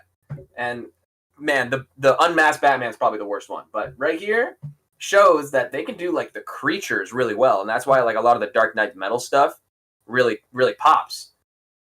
they're doing the same thing with the Steppenwolf, and at least the other version of Darkseid looks a little better. But to me, this Steppenwolf is like the star of this entire wave. It looks good. I would agree with you if he was the proper height. He's really small. Yeah, but I'm gonna get it for my Mezco, so he's gonna be perfect height. Yeah, man. I don't know what's going on. I don't know what's going on with Todd, man. He has a big problem with like height on baths sometimes. Even though he likes a lot of plastic. We'll see. Now here's Superman, black suit. Liking the texture on there, double jointed elbows and knees. That's great. That's a good shot of him right there. He looks good in that shot. Yeah. And be prepared to pose him just like that too. Right. The red and blue suit. Always, they never give Superman 2 punching hands. They always got to give him 1 open hand, right? I hope he has, something alternate to switch out there. He doesn't even pose like that when he flies anymore. Like that's like so original Christopher Reeve. Like, right. Like he has not posed like with his hands straight like that for flying. Like in any like live in any of the Snyderverse stuff. Mm-hmm. Wait, he's got 2 fists right there. Oh no, he doesn't. Damn it! This is the same, just reversed. You've been bamboozled, baby. Yeah. And I think this one has. I can't really tell, but maybe his eyes are darker, or he has heat vision eyes or something. You can't swap out the hands when these figures, right? Not easily. I mean, they have the the 2-way like ball joint, so technically it should. Here's Steppenwolf. I'm liking this design obviously a lot better than the original, and he even has like the the digit high grade feet, so he has like cool. kind of the goat feet. Makes him look a little more imposing. Yeah, I like this design way better. Here's a nice kind of promo shot. I don't know. Still curious about this Wonder Woman. They really going for it with these promo shots, though. They really are. Yeah. This is the only company really doing like a straight up Snyder cut push. Pretty cool. Bro, can we talk about can you go back to that shot and can we talk about the pose that they like must have digitally enhanced to get Flash in? Because that's not what happened. Like, there's no way that Flash moves like that. Right. Come on, man. We got Darkseid, and then here he is, the shirtless version. Here he is with Steppenwolf. Pop a Darkseid. Look at him. Legs. I like that a lot. What's beastly? This is what McFarlane excels at: is the beast design. Monsters and creatures and stuff. Here's the self-same Darkseid. Looks like he has like a silver spear, and then like the one with the shirt has a golden spear. I don't know. Here's Flash. Look at that pose, Jesus. Yeah, it looks like a really stiff chest. He's got a big chest. Looks like he's straddling like a horse. Yeah. There's that Darkseid again. Here is the Borg, the Cyborg. Darkseid is built like somebody's like aunt or some shit. Like, wearing a sundress. Oh shit! It's sundress season in Apocalypse. Cyborg. It looks like the design looks fine. The proportions look like they should, but the head is so small. Yeah. I wonder if they're going, like, I'm sure you've seen those leaks, those supposed leaks of like his nightmare design where like he has like a full helmet or anything. Have you seen those yet or no? I think that's supposed to be in the cut, and there's rumored to be an alternate variant of this Cyborg with that. Yeah. I would like a figure of that. Yeah, I would too. That'll be my Cyborg.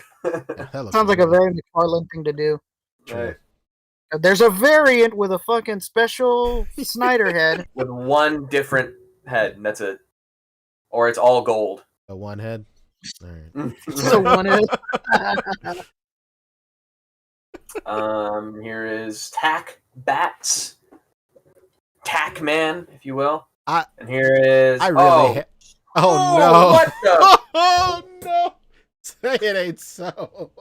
Somebody took the Superman head sculpt and flattened it out and was like, yeah, that's close. Can I not make this any bigger? What is this hairline? This is not Ben Affleck's hairline. They gave him Henry Cavill's hairline. They gave him Henry Cavill's head. I was about to say, it looked like they were about to sculpt like the Superman kind of like swiggle thing there, and then forgot that they were making back. Yeah, it's like I said, they took the Superman sculpt and then they like edited it on like a sculpting app, and then they were like, "Yep, good enough." I mean, like I see what they're going for, but like here is like a more proper like Ben Affleck, and even that is like you could see what they're going for, but there's no way he has like the straight up Henry Cavill widow's peak, you know? There's no way. It's I mean the fact that Mattel's like Kitty line had like the best head sculpt so far in these American toys is very sad. Just need to slap just a little bit of paint on that one, but yeah, it was the best. Jesus. And that's of course 2 different Batmans. You're going to have to get both. Is it really 2?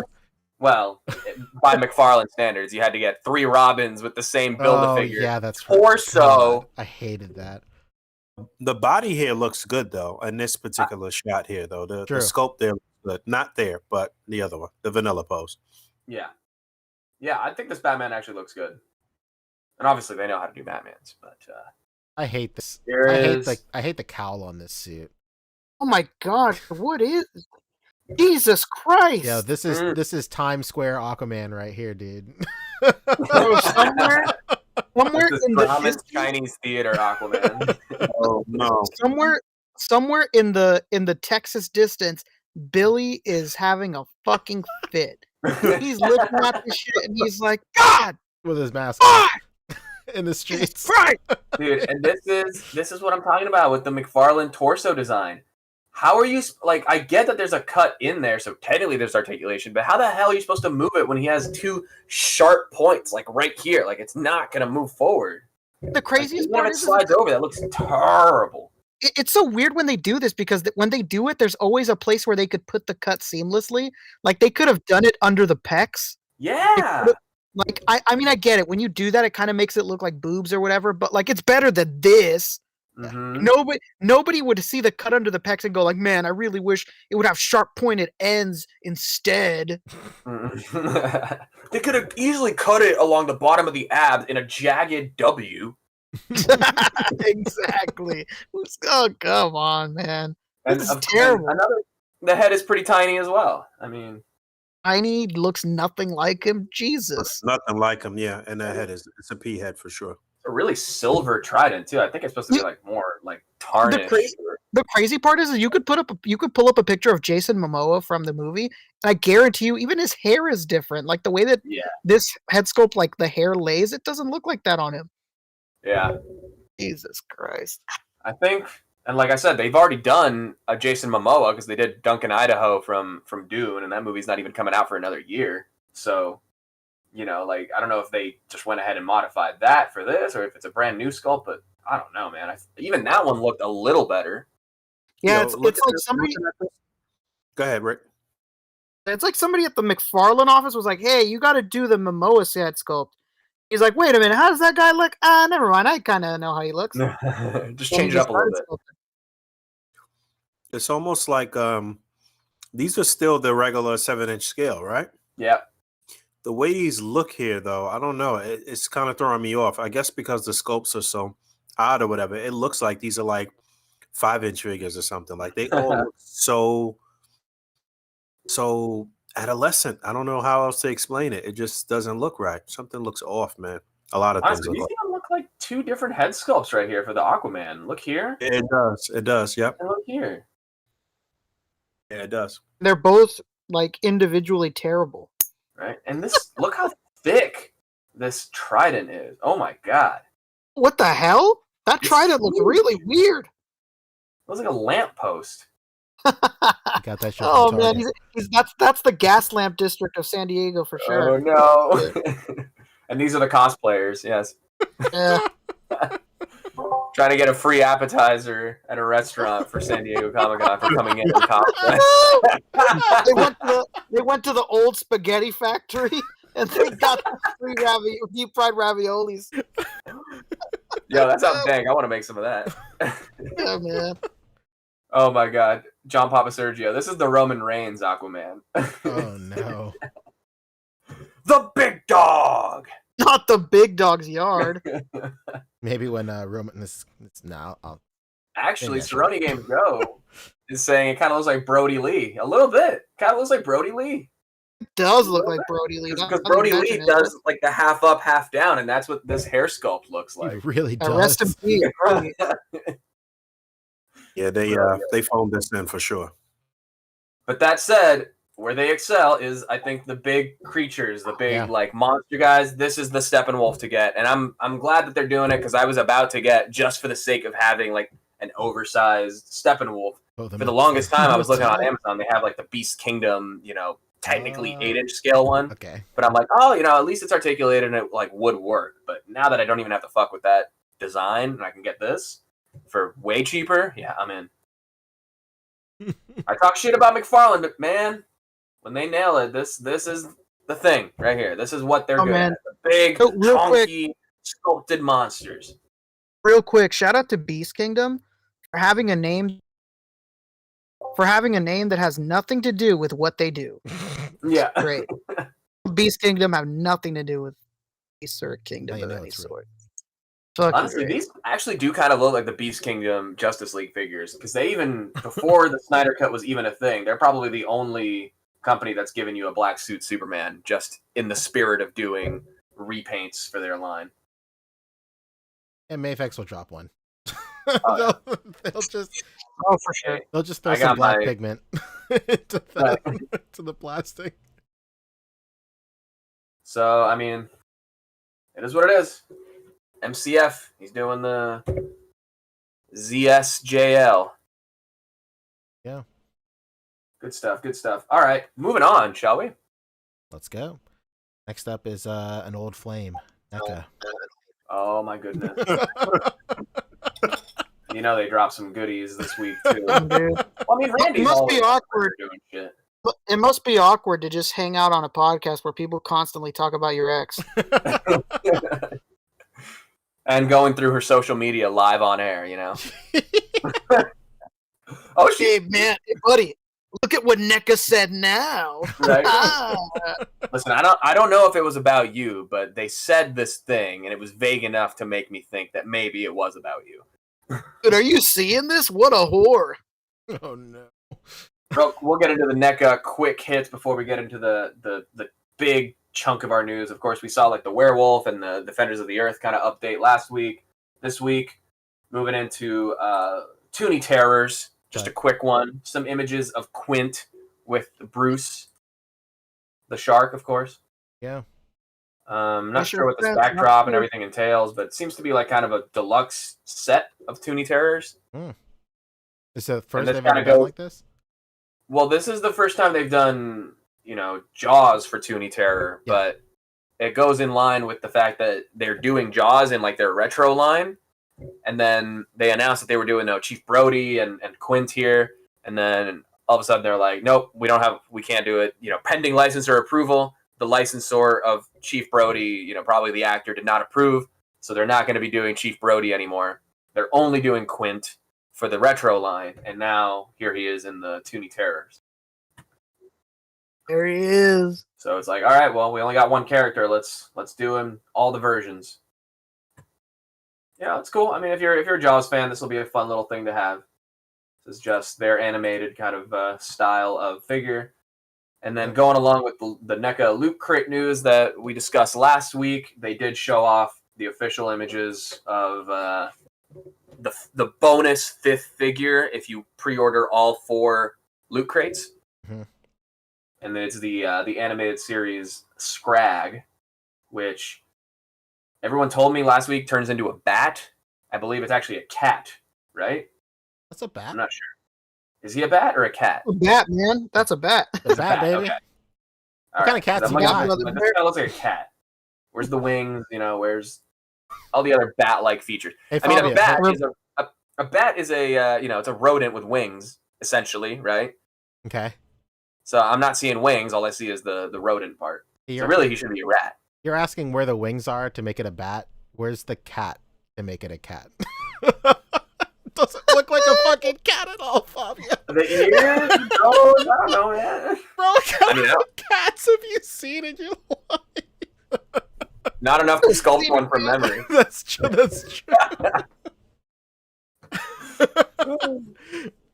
Get your Bills the Cat head sculpts from Punch Easy, everybody. That's true.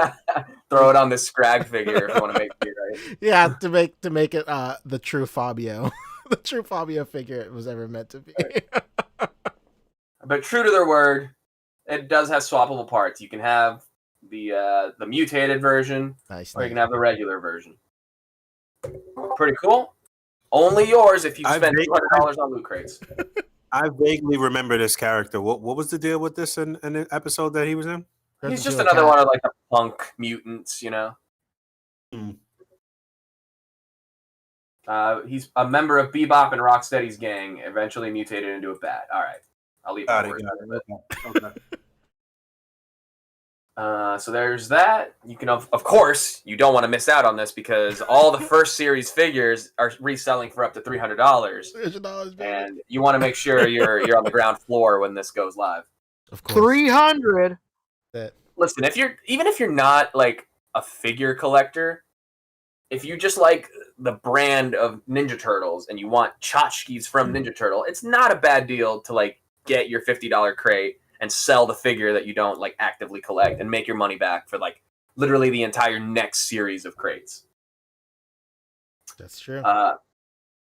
So moving on into some more Predator revealed on Twitter's hashtag Preds Day. That's the Predhead. Wednesday is our Predator themed on NECA's Twitter, and they shared a kind of grayscale prototype look at the next Ultimate Predator 2 Predator remake, which is the Shaman Predator. Also called the Hippie Predator. Another racial undertoned name. Color me shocked. I mean, honestly, in that movie, the Predators are like the least racially insensitive character, because I think Paul Mooney, the comedian, I think he plays like a voodoo shaman guy, like an actual. If I remember correctly, he plays like he's like the member of like a voodoo gang or something, right? Yes, the age-old voodoo gangs. I gotta look. Hang on. I'm pretty sure it was Paul Mooney in Predator 2. But I'm gonna look this up. Grandma used to warn me about. Tell me, Rick, you better be careful on the streets of the voodoo gangs. It wasn't Paul Mooney, but who was it? All right. If all the listeners out there, if you are white, if you're Caucasian, and you want to like feel really bad about yourself, then go listen to some Paul Mooney comedy. Very true. Shit's not even comedy. It's just straight, raw, like disrespect to white people. Like, it's crazy. Oh, King Willie. That's the name of the character. King Willie. Oh, King Willie. No, that wasn't Paul Mooney. Where the fuck? What? No, it wasn't. Yeah, I mean, really going through my mental Rolodex right here. Like, But that's like the whole idea is that the Predator is like hunting down this like weird voodoo magic gang, and it's just a little like it came out in 1990, so it was a different time. Let's say wasn't quite so bad. It was back when voodoo gangs were really big, right? Especially in what was meant to be 1997 futuristic Los Angeles. You're muted, Boog. No. You're muted. No. I was talking to my girl. Okay. What about the voodoo gangs, or? Yeah, basically, yeah. Hey, baby, you remember those voodoo gangs? Oh, shit, yeah, I remember those voodoo gangs. I was like real, like 90s, like crazy. I don't even know how to categorize Predator. This is Predator 2, right? Yeah. Yeah. I watched. My bad. He was portrayed by Calvin Lockhart, King Willie. Jesus Christ. Here we go. There we go. You know what I watched the other day? I watched The Running Man the other day. Oh, that's a great one. Oh shit, yeah. You know what it holds up to? Total Recall. Total Recall. I love Total Recall is the fucking greatest. Still pretty crazy. Listen, you can't. Nobody could say Total Recall and the first thing that pops in your mind. What is it? 2 weeks. Popping out on Mars. No. 2 weeks. What's the first thing that pops in your mind? Anytime somebody brings up Total Recall. Come on. The three-boobed lady. Of course. You kidding? That's the wildest shit ever. They shot the hell out of that 3 boob lady, huh? Right. They really did. Forgot It was about like, that. hey, you want a good time? And he's like, man, get the fuck out of here. Shoots her straight in the face. Shot in the titty, if I remember correctly. Yeah. Oh yeah. You know what I'm tripping? Yeah. It was shot in the titty. Somebody was in that like creative team room, and they were like, "Yo, let's have this 3 boob lady." And the way that she dies is that they just shoot her through the 3rd tit. That's great. Yeah, dude. One of like the mutants in that movie too is what's his face from Breaking Bad, like the DEA brother-in-law. Oh, Really? Yeah. Whatever his name is. Yeah, he has like some like weird shit on his face. Yeah, he's got a weird thing on his face. Yeah, Right, word. right. And he goes like, he's the guy. He's the guy. Oh, he tells Arnold Schwarzenegger, "Got a lot of nerve showing your face and ear, Hauser." Yeah, And he's yeah. like, "Oh yeah, look That's who's right. talking." And he goes, "Look who's talking." Yeah. Right. Great Arnold Schwarzenegger humor right there. I know. Right. Yeah. I think Jamichael Johnson is calling me out. I'm confusing Paul Mooney with his character on Chappelle's show. All I remember is that it's the wig. That's what I'm confusing. Basically, that's exactly what you did. That's very funny. Right. He was Negro Damas. That's it. That's I right. was just saying. That's it. The uncut, like they uploaded like the uncut version of like that whole thing where it just went on for like upwards to like 10 or 15 minutes. The craziest shit ever. He has like the whole crew bugging. It's so funny. Have you ever seen where they just recorded Charlie Murphy telling like an endless amount of stories? Right. That's like one of the greatest things ever. It's the original Like- Drunk History, dude. Honestly. Truly. Yeah, he had like 2 hours. Charlie He had like Murphy. 2 hours of telling stories. Mm-hmm. Yeah. Rest in peace, Charlie Murphy. Side note, but kind of related. Well, Chappelle Show is back on Netflix, right? Yes. Yep. Chappelle got his rights back. And I actually just peeped the that Biggie documentary that's on Netflix. It's actually really good. I would recommend people check it out. Yeah, it's good. I'll check that out. Nice. I just finished watching the Cecil Hotel documentary. Oh yeah. I saw that. You watched that too? Yeah, it's interesting. You know, it's 4 episodes. You know, you could do worse. It's definitely creepy. But You knew the story though before you watched it, though, right? You knew how it ended. I knew the hotel. I didn't know like that particular story about it. Okay. Yeah, because I mean anything, and you know, haunted hotel is like an LA thing, and that's like the titular haunted hotel. Mm-hmm. But it's really just it's in the middle of Skid Row. Like anything evil or whatever that's going on can easily be explained by like crackheads with enough money for the night. Like, Crackheads and debutantes, baby. Basically. Real quick, we got a super chat from Tim Smith. We sure did. We got also before that we got a super chat Shout from out to Tim Smith. I was actually talking to him in the DMs on Instagram today and yesterday. Shout out to you. Thank you, sir. hell yeah. Before that, BXTR Works hit us with $5, gave us a fist bump. Hell yeah, thank you, man. We're 2 incredible individuals. Truly. And he gave us the believe in the shield. Everybody's got to put your fist. And then Tim Smith hit us with 5. He said, "I got 5 on it. Appreciate y'all just popping in and show some support. Catch y'all on the replay." Hell yeah, man. That's what's up. And if it's the same Tim Smith, he was the one who replied to me posting one of my hauls that I'll talk about a little later. Oh, He was really curious what the hell this was. Oh dang, that's it. So we'll talk about that. There she is. Appreciate you, Tim. All right. Anything else here for NECA? Yeah. So we got a little distracted, you know, doing our little Predator 2 retrospective, which turned into a one more Chappelle- distraction. One more distraction, real quick. Any of you people born in the 90s that haven't seen Predator 2 or Predator 1 for that matter, you should go back and check that out. It's great, classic, terrible, good movies. Well, Predator 1 It's is still actually not the worst Predator sequel, if you can imagine. No. Predator 1 still holds up as a really dope movie to me. Yeah. Predator 2, Predator 2, and Predators, like, all hold up for sure. Yo, my dad took me to see the first Predator movie in the movie theaters. Really, he was taking himself to see it, and I was just tagging along. I was like 7, basically, seeing Predator in the movie with my dad. You know, I'll never forget that. You know what's funny? Speaking of that, right now, somebody in the community said that now that alien skins are on Fortnite, his son was all like, "Hey, let's watch Aliens." Oh yeah, And his son that's is like, exactly what I said would happen. yeah, dude. and his son is like very young too, and like Yeah. it's just really funny that stuff's kind of coming full circle now. Yeah, first Alien movie, still a great movie in my opinion. Still classic, great movie. Of Love course. Oh yeah, the first two for sure. it. Yeah. Real quick before we dive back into this, Dallas James hit us with $5. An ominous message that just reads Superman.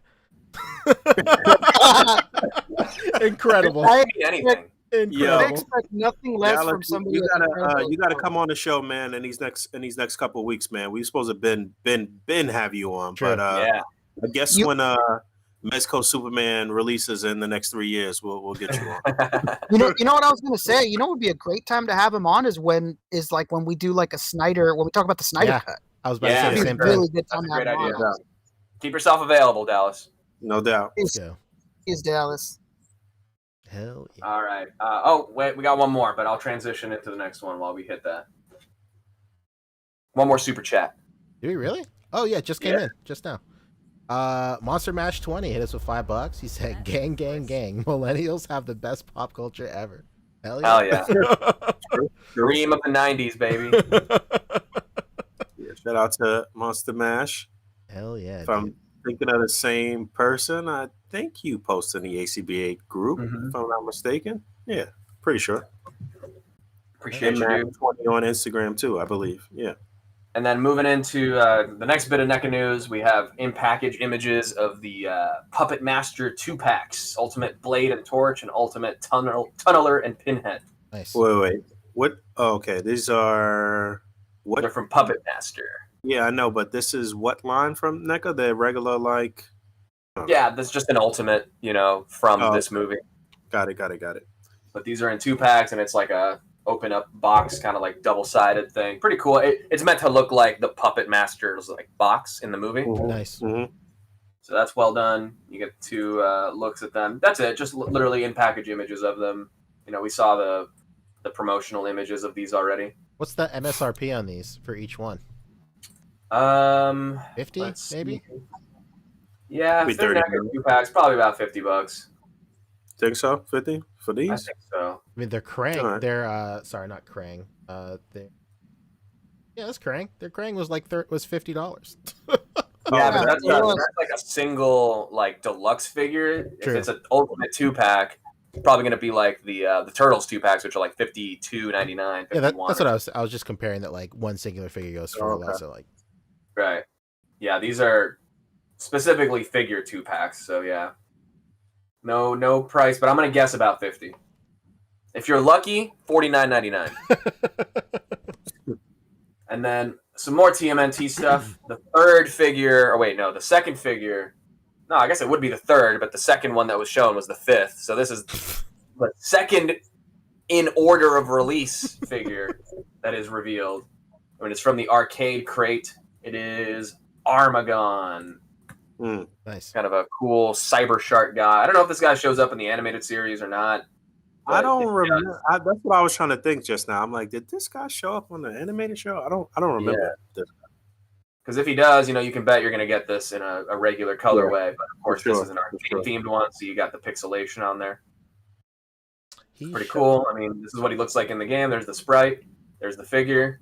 It looks like the Thing. So, what are you guys mad at? He's shown up. Armagon has shown up in the comics and also in He's shown up in 2 video games in the comics. Okay. But never on the animated show. It's looking like could be wrong. Chat will. Wait, no, he showed up in the CGI Turtles, the good one. Oh, okay. The 2012 Turtles? Yes. Oh, okay. Very nice. That's cool. I mean, they basically like brought him back and recanonized him for that series. That's cool. Yeah, that's cool. What game was this from? This was from like the My man's got on a my man's got on a belt and a leg thing and whatever and all types of anklets and shit and no pants, no clothes. Right. Looking like a fucking stripper. Real quick. we got to hit the super chat because he was clarifying something for us. The only Guile. Oh, Appreciate it. $30 for each for each 2-pack. Very nice. Okay. Okay. All right. So these Puppet Master 2 Wow, packs that- are $30. All right. That's a really good that's deal. for Definitely 39. buying those. That's actually pretty good. I'm Yeah. buying those. I mean, I was going to buy them either way, but Very nice. was that, Yeah, Rick? thanks for the clarification. said I was going to buy them either way, but wow, now I'm Yeah. really going to buy them. Yeah, everybody's saying that this guy was from Tournament Fighters, the SNES game. Nice. Ah, okay. I remember he was from. I just forgot the name. Yeah, TMNT Tournament Fighters. Pretty cool. Nice. I'm glad that they're actually like going deep with the video game stuff too. It's not like all stuff from the same game. Yeah, It's like obviously it'll all go together because it's all pixelated, but it's not just from the one game. Turtles in Time or the arcade. Kind of a good mix. Yeah, Cool. Tournament That's Fighters what we was cool. I don't know if it's just my nostalgia talk. That game's just out 8 years old. But yeah, what? And then the final thing, these are brand new release figures. We've seen them before, but they are starting to hit now. We got Doc Brown and Marty McFly, the audition version. Oh, nice. with the disappearing hand there. Yeah. Pretty cool. Yeah, and that's the 50s, Doc. Yep. There's another one coming out that's the future version, but yeah, they did a good job with these, honestly. Yeah, those real animated head sculpts are going to make for some great shots, some real True. a lot of comedic shots and what have you. For sure. There's also one more thing before we close out NECA. Oh yeah. I don't know why they didn't post it, but NECA teased that they were making future Biff. Oh yeah, Oh, they yeah? did. Yeah, I Really? have that right here actually. Yeah. They have the picture of his hand holding the bat. Yep. You know what's Here. funny? Like I want to say, like maybe like 3 months ago, me and my daughter went through all the Back to the Future movies. I showed her them for the first time. Mm-hmm. Oh, cool. Did she like him? Yeah, she enjoyed it. Nice. All right, cool. Shout out to Little Kendall. Word Oh, up. yeah. Here is the tease of future Biff right here. There we Mm. go. It's kind of funny about this is we got the bat, and the joke in the movie, I believe, if I remember correctly, Boog, you might know more because you just saw it, but I think the joke originally was that the bat says Ken Griffey the Third, right? Because in the future, back when this movie came out, Ken Griffey Jr. was the hot baseball guy. Okay, yeah. You know what? In the I future, gotta his go back and son look is at that. now the hot baseball guy. But with this NECA bat, they didn't have the rights to do Ken Griffey the Third or otherwise, so they went with Kirk Gibson Jr. Who's that? Who's They that? just made it up. Your guess is as good as mine. Yo, I shout out mean, to Kirk Gibson. why did they have to put anything on there? They could have just left the shit blank for all of that. I guess it's better to have the something same than way nothing. that it's like a Jose Canseco bat. It's just like a detail that's on there. Mm. That's easily missable. I don't know if it's like a huge deal in the movie or not. That it's What like, you think? You think we're gonna get his hoverboard as well? Oh, hell yeah, the Mad Dog? Oh, we got to. You have to. Or the Pitbull. Sorry, it's called the Pitbull. Yeah, I'm looking at all the gifs that everybody's posting here. See if I can get like a good look at the bat. Ken Griffey had some fire sneakers back in the day too. I had those. They just re-released them. Did they? They just re-released them a couple weeks ago. The freshwater Griffies. Mm. And the like Seattle Mariners colors when he Yeah, played. yeah, those was dope. Yep. Those are fucking sick. Shout out to Ken Griffey. I wish you would let them use your name. Now we got to deal with Ted Gibbs. Wait, maybe I'm right. Maybe I'm wrong because it seems like these prop replicas say Kirk Gibson Jr. too. Oh, really? What the hell? Uh-oh. Have we slipped into another fucking timeline right now? With a Mandela No. effect happening right now Mandela. in real time? What the hell is Kirk Gibson Jr.? Is that like some kind of joke? Like I don't. I'm not sure. So I'm gonna need the B-tiffers. My to cause come and help me out. says Kirk Gibson is a baseball player. He played for the Tigers and the Dodgers. Hmm. Had a huge The World Series hell? game winning. Interesting. Had a huge World Series game winning home run. All right. Yeah. Hey, man. Shout out to you for letting us know. Here we go. There's a whole article. Completely wrong again. Okay, hang on. There's a whole article about this. It's supposed to be an urban legend. Oh my god! Wait, Poncho, play the X-Files music. Oh, we're getting shit wrong. Play the X-Files music. All right, hold on. That's coming. Give me a second. Wait. There's like a whole like rumor discussion about this. Like people, this is like a Berenstain Bears kind of situation. Basically, where, like, that's what we just said. Mandela effect. This is like, there's a portion of the population that believe that Nelson Mandela died in this prison years ago, but the man is still well and alive. All right. Even though it's a KG, there's either a junior or a 3. Ken Griffey III would certainly fit the scene. However, it is not Ken Griffey III. Griff's bat is signed as Kurt Gibson Jr. The gag was inspired by Kurt Gibson's stellar year in 1988 and clutch walk-off home run in that year's World Series, which took place just a month before the shooting of Back to the Future Part 2. The gag was concocted by production designer Rick Carter in a discussion regarding what signature the bat should have on it. Being a diehard Giants fan, he went along with it despite his total disdain for the Dodgers. All right. Well, that settles that. My roommate will be so glad that I looked into some baseball trivia live on this podcast. Number one baseball podcast on the internet right now. Number one. All right.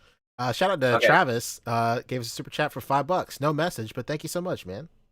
Hell yeah, dude. Appreciate that, Travis. The Trav dog. The Travster. That could be Travis Barker. That could be Travis Scott. Yeah, it could be Travis Scott. Travis Barker just started dating Kourtney Kardashian.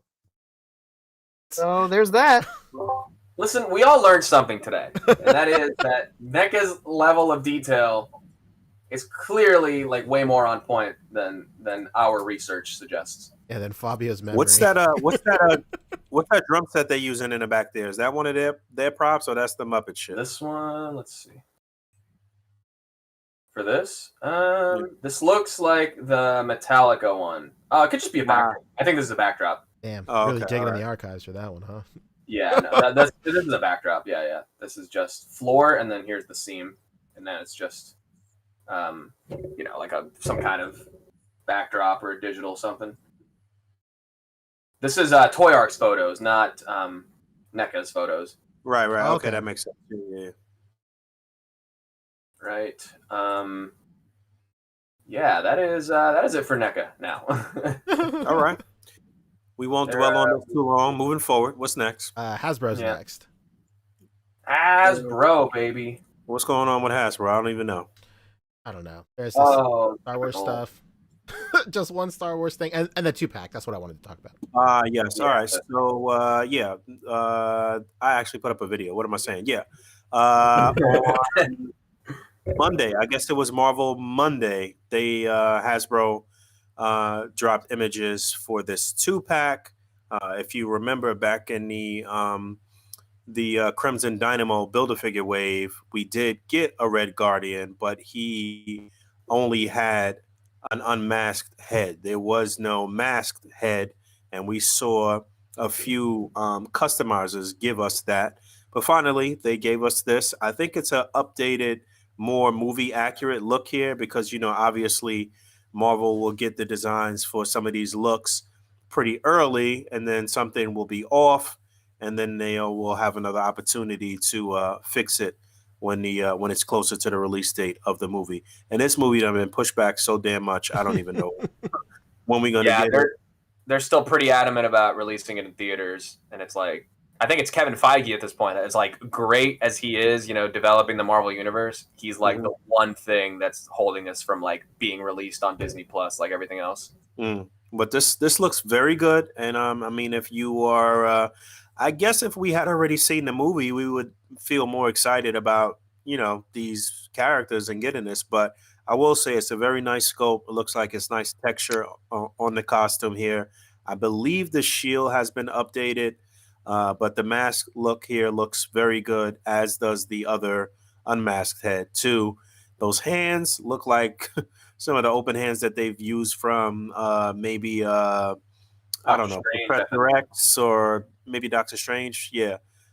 So they look a little small for this guy's build to me, but it looks like they gave you those so you can have him to hold his little action figure. I would assume that he was a big thing in Russia and he had merch similar to Captain America in America. So, yeah, it's Red Guardian and what's the chick's name?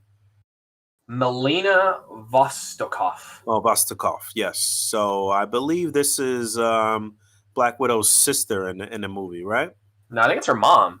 No, Really? yeah, that's the mom, I think. Oh, this is Or okay. like this is like their mother / trainer lady.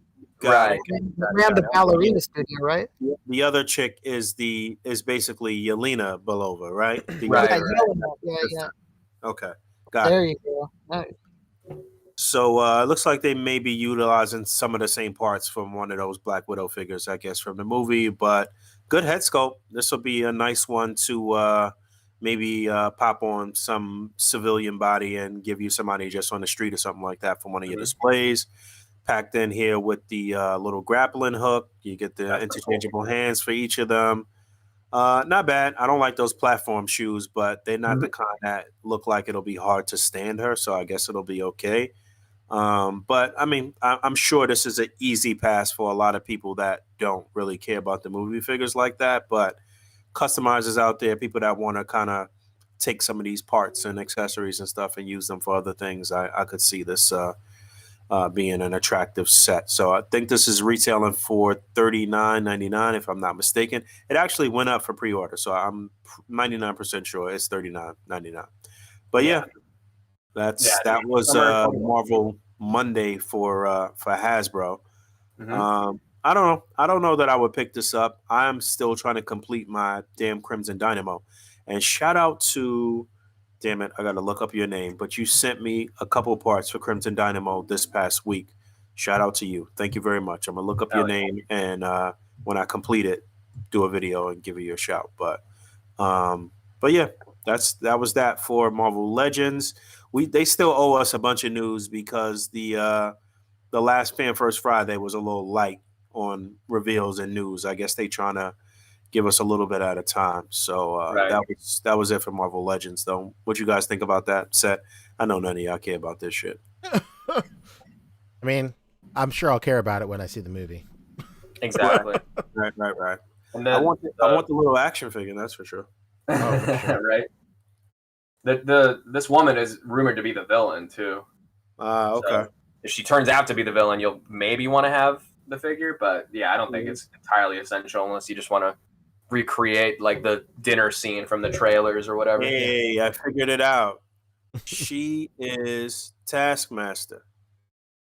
Oh. No, I think they confirmed that Taskmaster is a guy, right? Yeah. Just rumored to be the secret villain. Everyone's like, oh well, I mean, if Black Widow's going back to, revisit her training grounds, and this is supposed to be the head mistress of the academy or whatever, the Black Widow program, then kind of stands to reason that she might not be as great of a person as we might think. Mm-hmm. But we'll see. But yeah, like I said, pretty good scopes on both of these, and we'll see what happens. I think this is slated for August, is it? Was it Summer August? 21. Summer, all right. All right, moving on. Do we want to save the WandaVision figures for the WandaVision segment? Yeah, we could do that. We could double back to that. Yeah, because it's really just one like actual Legends figure, but to get there, we're gonna have to go through like a bunch of other stuff. Mm-hmm. So we can come back to that. We did get some SWBS GG. Let's go. Star Wars Black Series Gaming Greats. Hello. All right. Who's played this game and knows anything about this character? No one here, right? This is from Star Wars Battlefront 2. It is an Imperial rocket trooper. Yeah, just one of the classes from Battlefront 2. Pretty nice. Okay. That's it. I mean, with this Gaming Greats collection, everybody's literally just waiting for Starkiller. That's literally it. Man, I don't care about this random. The hell is Starkiller? Is this the new Stormtrooper body with just some add-ons? I mean, I would imagine, like, why would they keep on releasing new Stormtroopers without the 2.0 buck, you know? Yeah, right. I'm like, I I don't, can't really tell. I got one of them. I got like the Shadow Trooper the other week, the one that's kind of like camouflage and stuff, and he's kind of like half phasing in and out. Uh-huh. But I haven't really gotten a chance to mess. Of course, like I haven't messed with many 1.0s, so I don't really know what the difference is between the 1 and 2.0. But I would imagine that's on the 2.0 buck too. Did the 2.0 have the double jointed elbows? No, it didn't, but it was like still a greater range though, or something Yeah. like that. Yeah. I think they took away the double joint, but it still kind of worked out some type of way. I don't know. This one is the 1.0 because there's double joints right there on the elbow. Okay. Okay. So it looks to be a recolored Jump Trooper. So if anyone has the Jump Trooper, He's got another jumps like good point brought up in the comments here. Like the whole point is that this figure has a new backpack piece, and there's no pictures of it from behind. That's crazy. Where's John Papa Sergio? He's still down there? Is He he? said it's the older body repaint of the Jump Trooper. That's what John says. No, Okay. there we go. Yeah. Damn, You could tell from those elbows it was an older one. that's wild. Damn, I stand corrected. Appreciate you. So yeah, I guess this is another potential army builder for Star Wars, who keeps releasing army builders after army builder after army builder, and not giving you any break on the pricing on army builders. Right? Come on now. Like Michael Johnson in chat says every gaming greats release that isn't Star Killer is just disrespect. I'd second that. well talk. In the It's first blatant outfit too. No doubt. So moving into another quick bit of Marvel Legends news that I just have in another chat. People are getting the Eternals figures in hand. Oh yeah, I saw that today. We found the full wave, so let's look. I at those. saw David shout out Walton? to Ad. Yeah, he was making fun of David Walton. He said that's David Walton right there. This is literally David Walton. Hilarious. That We don't know anything about this movie. We don't know. I mean, I guess if you were a real nerd, you would just go and read some of the Eternals comics. But yeah, we don't know what's really going on with this, so nobody really cares. Or I don't know. I see a bunch of head sculpts that could be used. That's all Yeah. I see. I don't know. I don't know if I ever said it on this podcast or if I said it to like on a Discord call, but this Hasbro and the studio itself is just so stupid for having the ability to make a figure for Angelina Jolie and Salma Hayek and then going, you know what? Let's make a figure for literally everyone else except those two. Yeah, that's pretty nuts. That is pretty nuts. You know what? Maybe Two they- biggest maybe they actors didn't, in the movie. Maybe they wouldn't sign off on their likeness or some shit. Oh man, Yeah. you better pay up whatever Could the be. fuck Salma Hayek asked you to pay. I mean, that all Come would on, be rolled man. into the contracts, and maybe they just aren't being paid It's enough. not like they don't have the money though. That's the wild thing. Like, Yeah. hmm Like, no offense, if they just made, they didn't even make a wave. If they just made like a 2-pack, where it was just Salma Hayek and Angelina Jolie, I'd prefer that to this whole wave. you know what? Now that you say Okay, that, cool. that might be the plan. Maybe they're just saving those two for something down the road. Yeah, man. Yeah, If not, it's a all huge of this misstep. Oh, the biggest female actresses of all time in a Marvel movie. Yep, let's not make a figure. Basically, I mean, that's pretty par for the course with the whole Eternals thing. I mean, this is like by sheer circumstance, it's probably going to end up being Inhumans 2.0. Yeah, seems like it.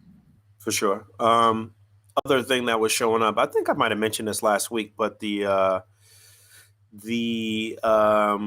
Tri-Sentinel Build-A-Figure wave, quite a few people are getting that, especially up in Canada, because CMD store was like the first start shipping those out. Actually, I'm lying. I think Dorkside has shipped out a couple real early by mistake. But yeah, CMD store is shipping right now, so I would assume that it's in stock in Canada right now. It looks like Rob Stark. Honestly, one of the best does. figures in this wave right here, Kumail Nanjiani. Oh, Ash. Bro, if you put that head sculpt on like a Stan Lee body, game over. You got yourself a Silicon Valley figure. Exactly, dude. And like, Yo. dude, poor Kumail, he got super jacked for this role and everything, only to be like You shoved. are a Uncomfortably racist. Oh no! Larry. You put this head sculpt on a UPS body. You got an Ash figure. Let's go. Oh, now you're really. You want to talk about everyday heroes? Let's go. Right? Who was it that was selling that like UPS truck? Wasn't it like a 1/10 scale, like official? Bruder. Wait, Yeah. Ryan Merchant is bringing up a good point. There is a Salma Hayek figure, but it's like a single non-part of the wave figure. Is it really? Really? Yeah, I think it was like the Walgreens exclusive or something that got leaked early. Incredible. Really? All right. It was called Ajak, or her name is Ajak, AJAK, and that was one of the figures that got leaked. I mean, all of these figures have been leaked. This shouldn't, be out in stores at all. Right. Where was this? A Target? Toys R Us. True. Okay, you call. Okay. Okay. John Papa Sergio says, "I can't tell. Is that the driver from Deadpool?" Oh, okay, no. now Hilarious. that's not Dope Tinder. Jesus Christ, John. Ozmods in chat says the Salma Hayek is a Walgreens exclusive and Jolie figure is a Target exclusive. Okay, that makes sense. I was about to say, Make man. them, but they're just harder to get. That makes sense. Yeah, how could you have like the biggest actors and just honestly, I still wouldn't have done it this way. I just think it's going to be really hard to sell this wave. Like I still would have put them in the wave just to sell it out. I think these are going to be really rough. These things are going to be clogging every shelf of every store that they're in. For sure. Right. Like I said, the only thing the good thing here is the hands and heads. You know what I'm saying? Yeah, that's Can it. you go back to David Walton's figure? Let me see. It's one thing when he's it's got rare extra for hands. Marvel Legends to do like a full movie wave. Like I think Black Panther was one of the only ones that did that, right? Because every other one, Guardians of the Galaxy too. okay, Guardians, but it's like a half, movie and half comic character. Yeah. Right. Yeah. Yeah, Usually. even Guardians So of the Galaxy had full on Iron movie Man. wave. Yeah, I'm And really surprised they didn't mix in some comic characters in this. That is really odd. Exactly. So that's They going to put make it a lot harder of to faith sell. in that shit. And this one doesn't even come with a Build-A-Figure piece. This is so odd. Isn't this movie like coming out next year? You know what it is? They literally are telling you, here you go. You can make civilians of all of these actors and actresses. Basically, that's what they're telling you. That's what it is. Yeah, man. That's it. Probably look nothing like it when the movie comes I out. need to know seriously, is that the guy from Deadpool though? Oh, it's a different actor. No, it's a different actor. Completely different actor. So the reason you don't recognize him is because he got like jacked exclusively for this film, and it changed his entire facial structure. He had a jawline he didn't even know about. Fucking everything. Somehow brought his hairline back too. I don't know how that works. You know what's he literally looks like a Bollywood fucking superhero right now. Right, yeah, he does. He totally does. He looks like what they edit Indian stars to look like in Bollywood action films, but without editing. Yeah. There's like a picture of him sitting at his dinner table eating like a piece of broccoli. And the caption is like uncomfortably buff. And like it really does look like he's just about to explode out of his skin. Yeah, he is a living example of what you can do with the human body with enough dedication. Yeah. And enough Marvel money. Goddamn. If Marvel and Disney is behind you and they like preparing and prepping your meals and getting you in the gym 2 times a day and all of that shit, and you got a personal trainer, of course. Any one And of you're us. getting paid for it. That's what he said too. Like when it was revealed that he was like so ripped and so, because it came out of nowhere. Like they just released, like on his Instagram, he just released a photo of what he looked like. Because like a couple of months went by and it was just like normal shit. Like he had like a show on like Apple TV or something like that, where he just looked like how he looked in like Twilight Zone and stuff, just a regular. And then like all of a sudden, like a photo came out of him like where he was crazy jacked and like he was on a bunch of talk shows. And they're all like, "Yeah, how'd you do it?" He's like, "First of all, I didn't do this. Let me give the credit to my personal trainers and Marvel and everybody, because there is no way I would have done this shit by myself." Goddamn. Yeah. And I gotta address. I mean, to confuse Kumail Nanjiani with Dopinder, the driver from Deadpool 2. That's about as egregious as confusing Calvin Lockhart with Paul Mooney. I mean, who would do that? Yeah, You're talking about the murderer of Buntu.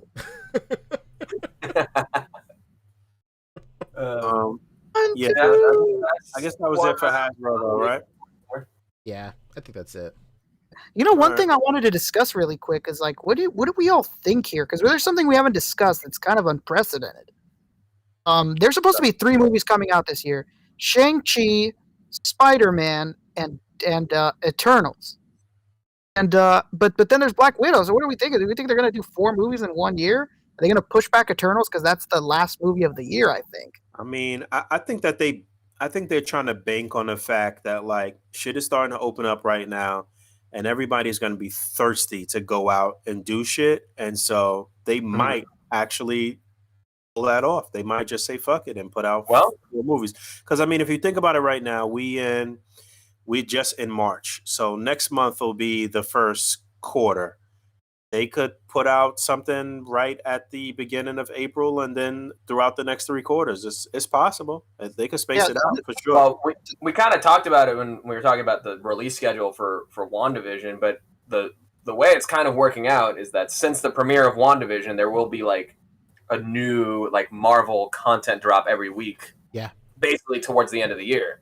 So now that WandaVision's over, this next week is like a gap week. And we have the making of WandaVision documentary, and then the 2 episodes of Marvel Studios Legends, which is where they like go into the backstory of characters into the upcoming series.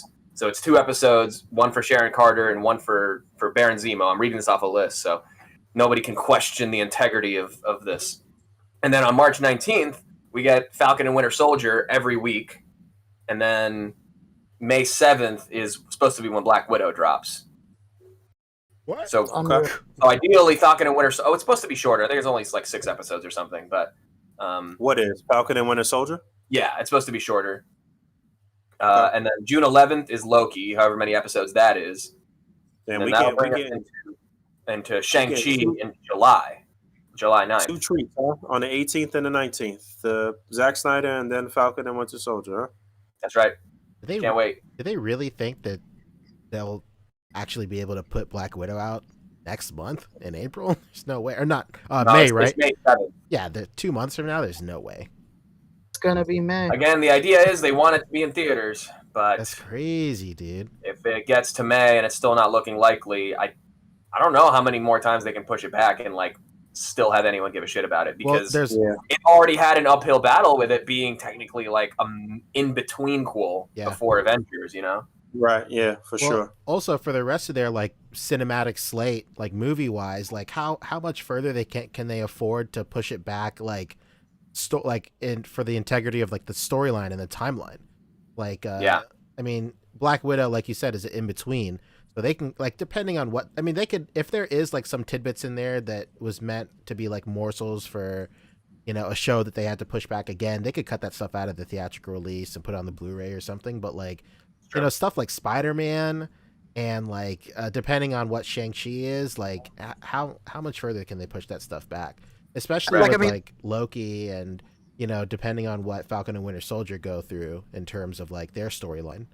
Sorry, go ahead. Yeah, that's why I said earlier, like, dude, what does this all mean? Like right now in Canada, they're getting the Eternals figures for a movie that comes out in November, supposedly. It might end up getting pushed back. Like, obviously Black Widow's already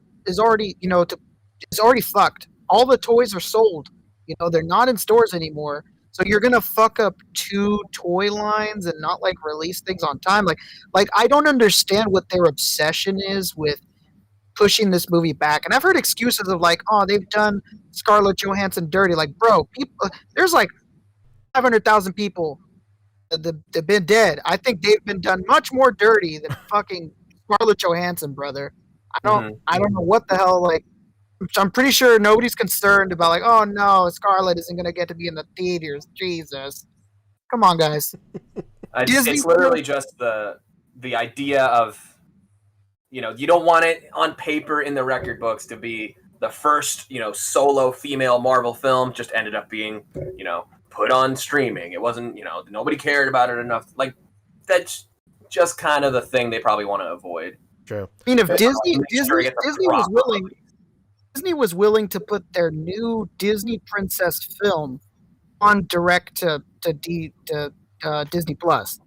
I Yeah. mean, I don't know. There's also Captain if Marvel they're on- too. She was But that's what I mean. Is Kevin Feige is literally like the last holdout on this. Like all of Disney wants to do this and put it on streaming, probably even sooner than May 7th. They would have probably put it up right after Mulan or whatever if that did well. But Kevin Feige's like, no, let's wait it out. It's got to be a theater thing. This is Scarlet. This is our first solo female film. Deserves to it's that kind of wanting to like be stuck on that mindset that is kind of hindering this. true. A lot of people in chat are also bringing up something we discussed earlier too. It's probably in their contracts also. Mhm. That's true. That these Yeah. have to be theatrical releases, and maybe there's some wiggle room with like they can do a split theatrical release, just like they did with Mulan. Like, no, Mulan was completely taken out of theaters, was it not? Yeah, it was. Okay, well they could. I think maybe except overseas. I don't remember. Yeah, well they could do like a split, like how HBO is doing it or WB is doing it now, where it'll pop up in theaters, whichever theaters are open. And that's kind of the gray area in the contract, but they'll also simultaneously release it on Disney Plus or whatever have you. Right. But that's how Raya is right now. The Dragon Princess, true, the very true. Yeah. movie. That's in theaters in the South and Disney Plus as we speak. Right.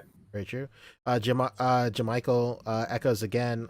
Captain Marvel was the first female MCU solo movie. The boat is sailed. I guess yeah. True, but to play devil's advocate for that, she's like the last core Avenger to not, to get her movie and shit like that. She's like the only female in the core of the Avengers original team. 6. Yeah, I guess it's more about doing right by Scarlet. It's one of those things.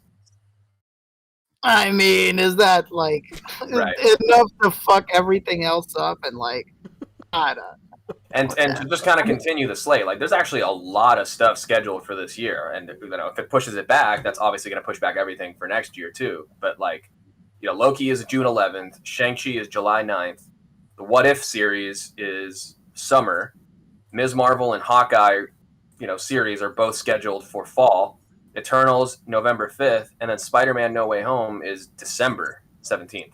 Wait, you said Ms. Marvel and Hawkeye? What? Yeah, the series on Disney Plus. Like they're doing two different- series. Ms. Marvel. And got Hawkeye. you. Okay, got you. He thought it was like a team, but then he's like, wait, what Yeah, the no, fuck? not Oh, you know what? Not You the said Falcon Miss and the Winter Marvel. Soldier. You talking about Kamala Khan, Miss Marvel? Yes? right. The Got it, Kamala got it. Khan series, yeah. Yeah. And then the Hawkeye series is really the Kate Bishop series. Right. All this is meant to introduce Young Avengers. Basically, that's yeah. Next phase next year is what's going to be really centered Yeah, I around. guess we could touch on that too in WandaVision though. We'll Right, talk about exactly. So I mean, there's definitely a lot of stuff that if they stick to this schedule, like if this is now the actual schedule, we're going to get a lot this year, and I don't think they can afford to like push this back another year. Like this train's got to like continue. No doubt. But All right, let's move on. moving on. What else we got? What's some of the miscellaneous stuff you want to talk about, Fabio? There are some spicy Mezco speculations going around. I love how Boog was like, yeah, let's move on directly into a topic with infinite bullet points. By design, of course. So Yeah, right. Hit these up quick. Come on, let's go. all right, I had on real quick. All right, so people are, the shipping notices for the Toys chest, the Toys Fair exclusive, just went out like earlier this week. I think I got mine on Thursday. What So was anyone that? The Krieg? That? Yeah, the Black Krig. Right. So anyone who lives in like the Mezco area, like kind of tri-state area, either got it, same day or started getting it yesterday and today. So people have it in hand, and they're starting to post, the contents of the chest, all the cool swag and all that stuff within. But of course, most importantly, the Krig comic, which has revealed all kinds of fun new things. Most importantly.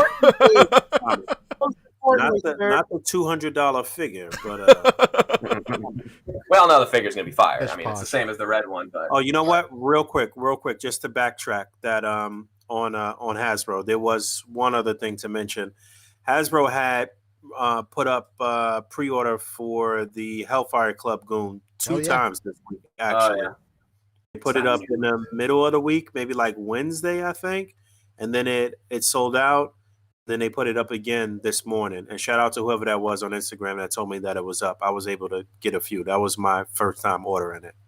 But yeah, so I guess maybe they'll try again this week, maybe by Wednesday again. So you should stay on the lookout. But yeah, go ahead, Fabio. All right. So this is where I gotta eat my words and kind of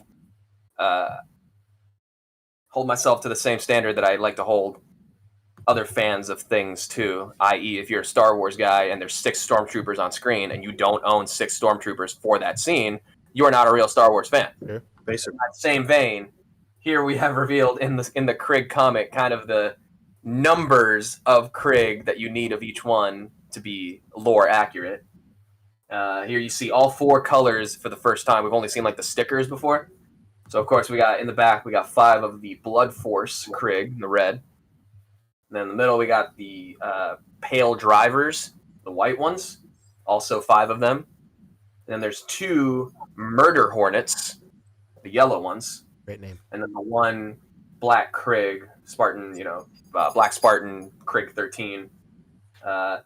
So I don't even have 1 Blood Force Krieg. How am I going to get 5? Oh my God.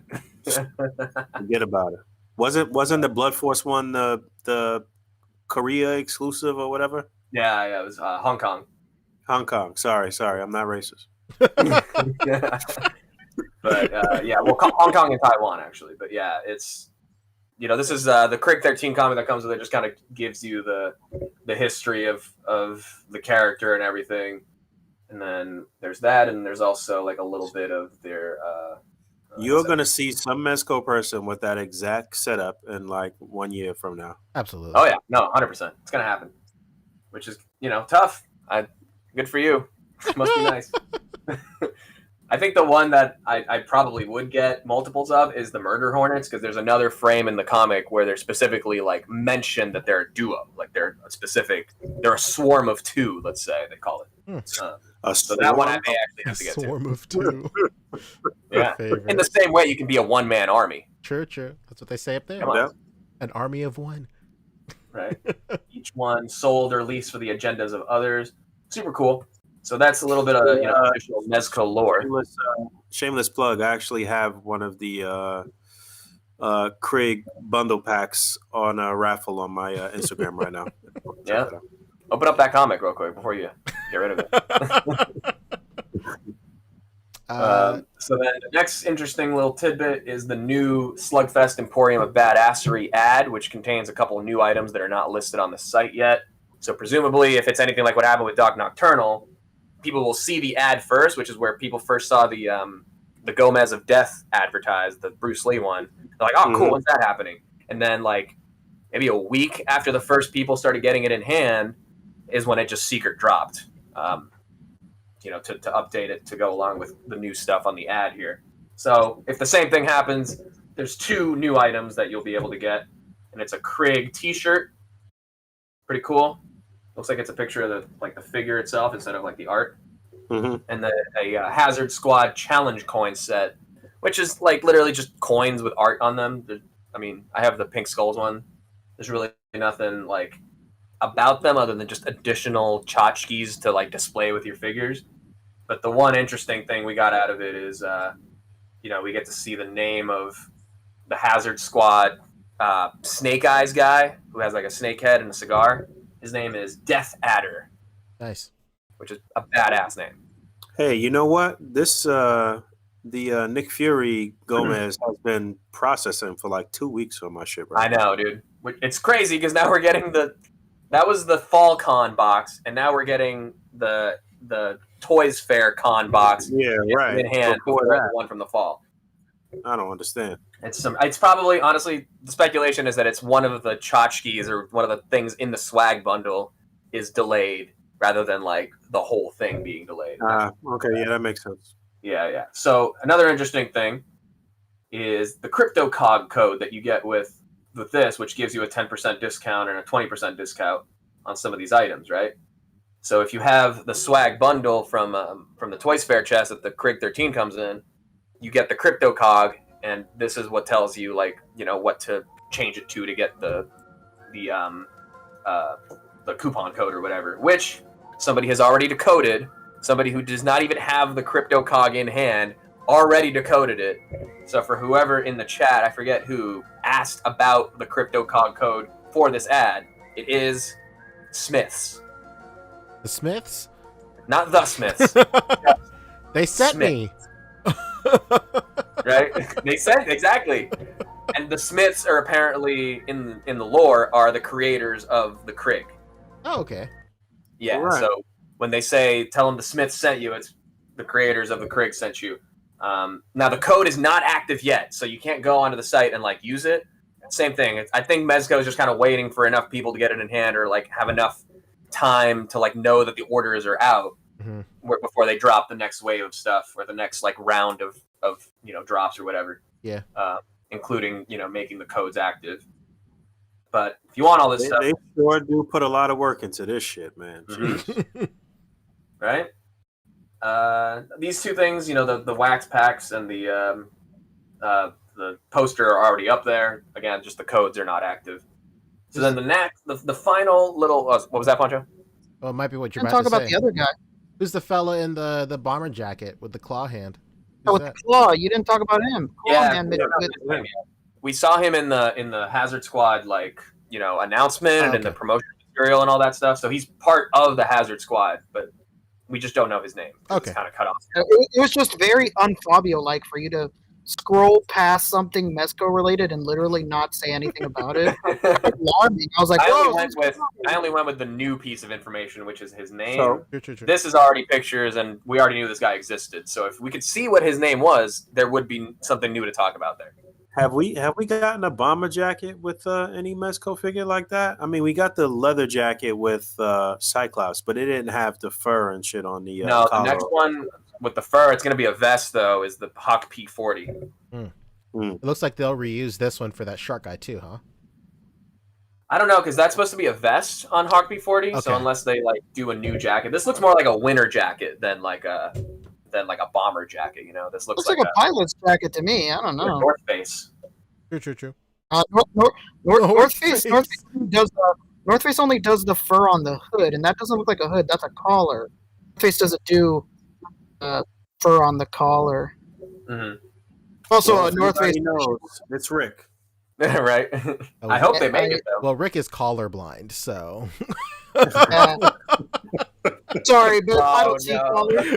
Damn, we needed the soundboard for that. I know he really did.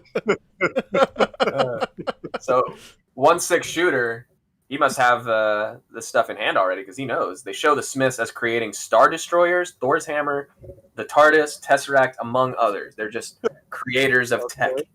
There you go. Incredible. Right.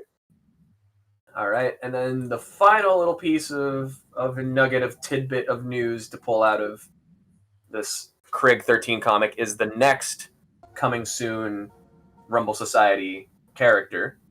Another skull. Another skull. This is Atticus Doom, an occult private eye tethered to the Necroverse by his left hand. Interesting. Okay. The Phantom Stranger. What? It looks, this is always in line with Mezco's kind of design philosophy. It's very kind of pulp comics inspired and has that kind of name to it. Atticus Doom is such a 1940s comic kind of name, Yeah. and an occult private eye, some Lovecraftian name type of stuff, Doom. How dare they release a figure named Doom? right? Yeah. Where's the real Doom we're waiting for? Yeah, for sure. I'm 1,000% sure we're going to get a Dr. Doom from Mezco, though. Oh, no we got question. to. No question. What I like from this guy, though, it looks like he has the classic smoking jacket with the ascot kind of look. Yeah. I Yeah. like that. I like that too. I'm not fucking with that turban though, man. They got people gotta quit doing this shit where they're using other cultures' fucking looks, Man. the the sense of aesthetic. Like if this fool isn't rightfully of the ethnicity that requires that turban, like or religion, like get the fuck out of here. I'm over this kind of shit, man. I don't want to see nobody wearing a poncho that isn't fucking Mexican. Like I'm not trying to see somebody wearing a fez hat. Like come on, man. Mandarin Spawn, get out of here. Like, but this guy, besides that this guy does look cool. I'll give you that. This guy does look pretty sick. Well, I mean, we're all Man. skulls underneath anyway, Rick. So if he's a skull with a turban, what does it matter what Are his we- skin are color we was not- before he was just a skull? Are we not all skulls? Oh, brother. Exactly. Yeah.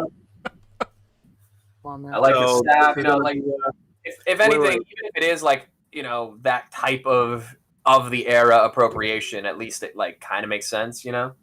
I was thinking about this earlier. Speaking of like 1940s, like 50s stuff, I really want a company, really Mezco, to do The Mummy, like Brendan Fraser, The Mummy, Ooh, that'd be nice. Rick O'Connell. Oh my God, I would. I They would got just enough shit on their plate already, man. I'll tell you yeah, what. but God, I would love it. Anyway, that is, I think that's it for Mezco in terms of like little sneak peeks and everything. But I'm into this. It's crazy that just in the We last know, man. like, 2 We know. weeks we've got like 4 new Rumble Society characters revealed or like teased or whatever. Like before they would just kind of drop without you knowing who they are. Now there's like full on like coming soons and everything, you know. Yeah, I don't know. I can't. I listen, man. They got to give us the shit that we really want. We over a year for Conan, I think. We He's charging already. He should be shipping soon. We just had a year for Mr. Freeze, I believe, and there's one other thing that's a little over a year right now too. So I Wonder think Woman. that in the next couple weeks they're gonna be hitting everybody's card for like 3 to 4 figures at one time. Mm-hmm. Yeah, for sure. I mean, Conan is already starting to charge, so that should be the next thing. Is it? Yeah, I've heard some people, or actually, no, not charging, but waitlist converting, which usually happens before they charge. Okay. All right. Um, All right. So that's it for Mezco. That was it for topics, right? I did want to touch on one thing real quick. I sent the link in the chat. It's this Vitruvian Hacks BBTS Oh, yeah. exclusive figures. I only want to talk about it because I'm getting them. They look cool. Let me see. Yeah, it's a new line by Boss Fight Studios. They have 2 exclusives coming. These 2 fellas right here. Basically, this is the great value Mythic Legions right here, as far as I'm concerned. Let's see. Red Knight is priced at 34. The Hobgoblin is priced at 27. I'm more into this for the Hobgoblin. Like any monsters, like look cool to me. So I'm pretty stoked on this. Yeah. And these are 4-inch figures, though, so they're definitely a different scale than Mythic Legions. True. Very true.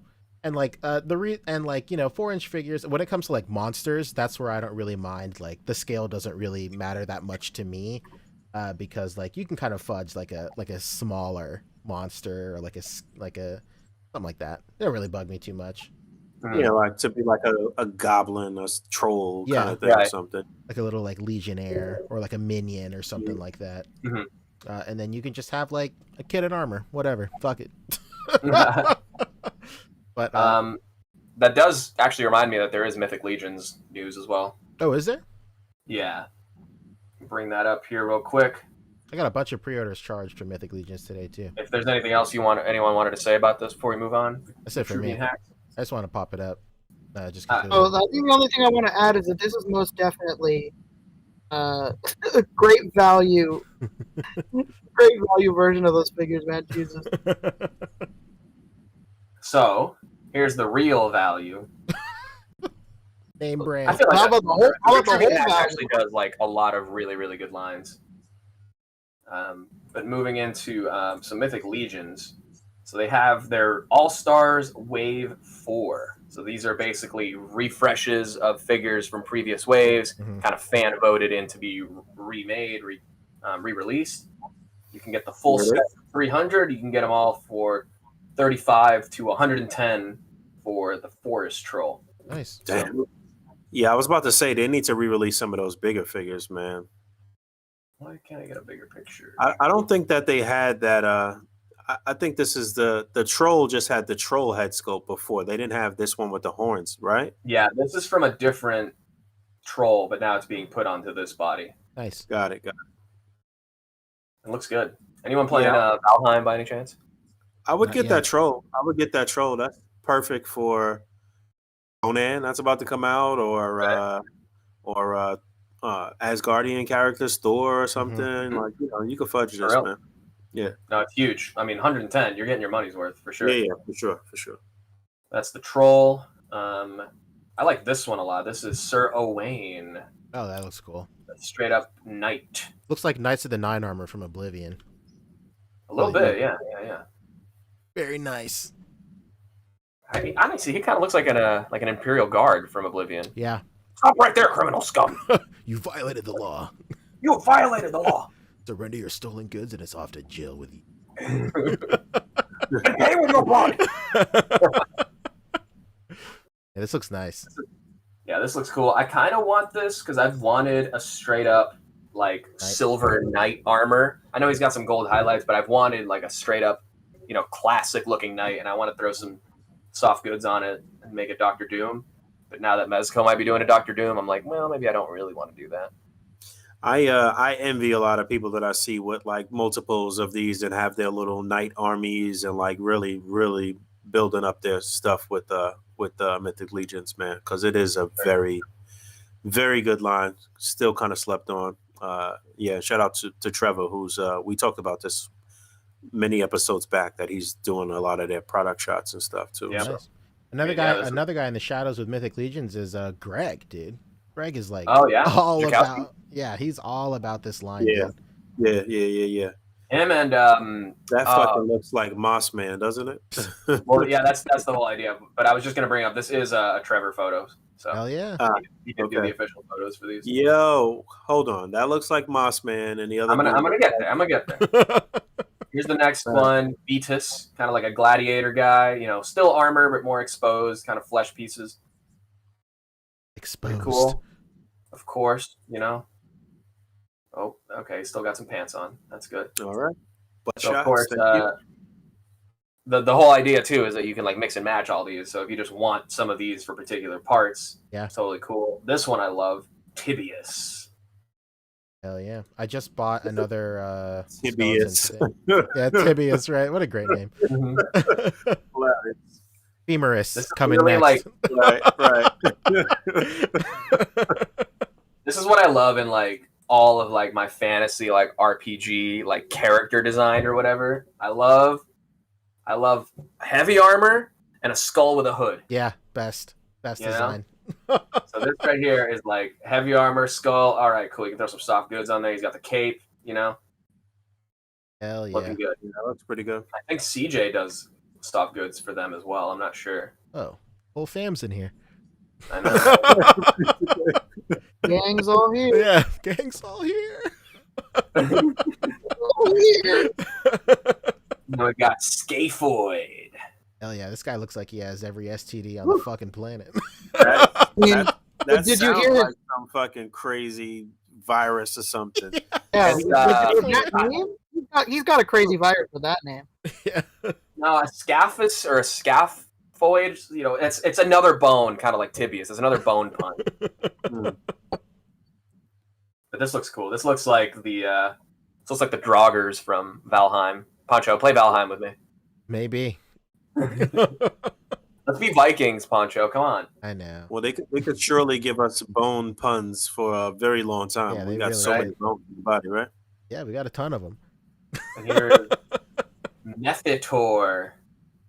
I like this Mephitor? little. I like this little ocelot like head sculpt they have. Really cool. You know what? You know what it reminds me of? It's Stinkor, right? It's Stinkor. Yeah, for sure. This is straight up Stinkor. Stinkor. So every All Stars wave, they do like sprinkle in a couple of these kind of Even Motu homages. the armor is the same. It's just Stinkor. That's crazy. Yeah, the color scheme, hilarious. I had for a while the Trap Jaw kind of remake and the Panther, like purple Panther guy. You got rid of them as soon as Mesco came around, huh? His name is Purplor with 2 R or 3 R's even. Free. Well, yeah. 1-6 Right, so shooter this says is- it's a Stinkor tribute. It's a tribute. Yeah, of course it is. It's a Yeah, tribute. it's an homage, if you will. It's an And then the last homage. Motu homage is, as Boog called out, Mossman. Damn. Flocked and everything. I was about to mean, say, we got this guy fully flocked. Flocked and Bro, loaded. that guy looks like a guy named Brophytus. Bryophytus. Interesting. It's interesting that they hide all the articulation cuts under that thing. Well, the chest doesn't have any cuts. It's all True. in like the waist. But like the arms and legs, no cuts there. Yeah, you can kind of see a little more from the back. Oh, well, it's pretty well covered. Yeah, I mean, this is a prototype, so we'll see how much flaking actually happens when you like go ahead and bend all That makes that. sense. Very interesting. But yeah, so if you're into the Mythic Legions, you are gonna want to jump in on this 300. I mean, 300 really sounds like a lot, but for like, what is it, 7 figures, and one of them's like a big ass dude, like, right? That's great money. That's like, And I believe it evens out to saving $20 overall versus buying them, individually after shipping. Hey, with that $20, I can get myself a David Walton figure. So that's unless you buy it in Canada, then you need to buy 2 waves and save $40. If I'm being perfectly honest, I'm jealous, but David Walton just got to get those hands and head to somebody and get like a normal body. Yeah, Mm-hmm. As an action figure. Imagine having that. For sure. Yeah. That's it. All right, so we got Mossman, Stinkor, and the Bone Dudes. Got it. Bone Dudes. Yeah, and to recap, like all of the homages they've done, Skeletor and He-Man. Mm-hmm. These two, they did Purplor and Panther and Trapjaw. They did one where it's Battle Cat, and there was She-Ra as well. So they've done quite a few. Very nice.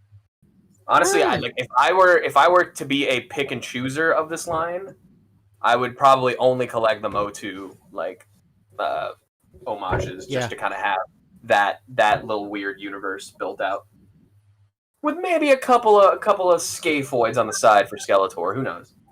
A couple of scaphoids. All right, cool. I think that wraps it up for main stuff. We can do topics and then get into the meat of WandaVision. Hell yeah. Okay. Good stuff. We did it. We did it, boys. Yeah, well, you know what? Yeah, actually, before we do that, we're done with the main show. Goodbye. Welcome to the after show. How's it going, everybody? Oh, hello. Hey, welcome. Also, Boog's here for the after show. That's it. That's great. Hey, bye. No, I'm not. Oh no! I'm leaving in 9 minutes. Oh no. Okay. Well, no worries. I'm get up early to go to the Tamashi store. Before you go, give us your spoiler-free thoughts of WandaVision before you go, just so you can have and your pickups. Roll it all into one. Well, pickups. Shout out to Shartimus Prime. He sent me one of these troopers. Beautiful. Damn. The flex. And shout out to Swift. He got me the other 3. Whoa. Then I got 2 more coming from Big Bad Toy Store, and then I think I already had 2. So I'm almost at 10.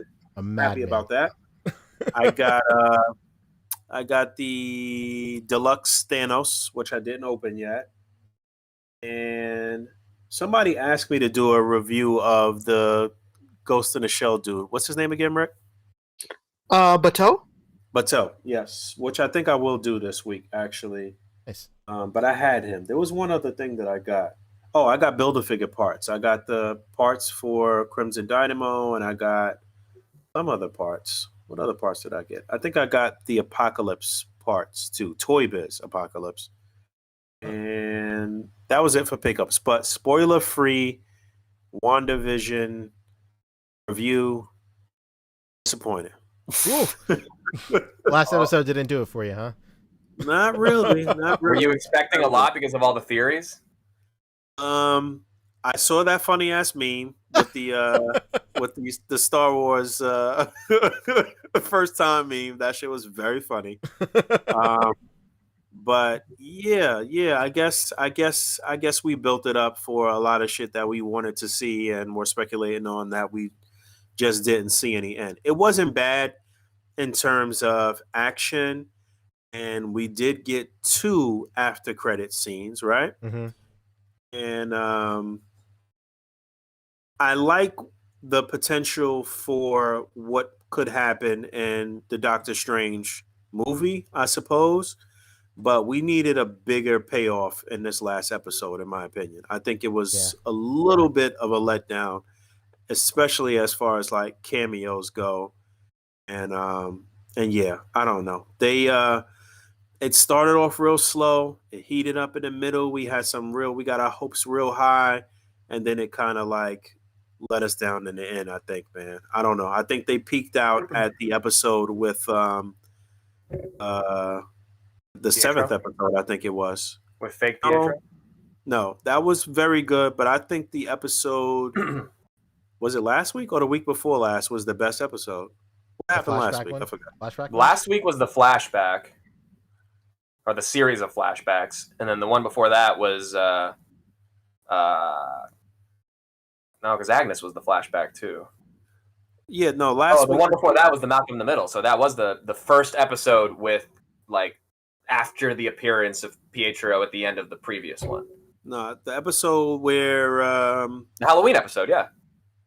no, not the Halloween episode. I guess it was the next one. Then the episode where she says you are the Scarlet Witch or whatever. I think that Okay, was so yeah, that's last week's episode. yeah, I think that was like peak right there. I think that was it, and they set us up for what should have been the best episode in the series, number 9. Like I don't know what happened, but like it was predictable. Like we knew kind of what was going to happen. We saw a few little things that were cool and whatever, but I don't know. I know everybody wanted to see certain characters that just didn't show up, so I was a little disappointed. But for what it was, looking at the entire body of work, the costumes, the references, the acting, especially Scarlet Witch's acting.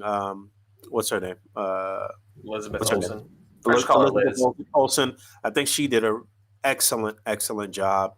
I was even like studying her like hand motions with her magic and shit, and comparing it to the kids' hand motions with their magic, which was complete trash. Right. But that's one thing I really like too. Actually, is no spoilers, but how they kind of established that Wanda is a very quick study. yeah, So, no doubt.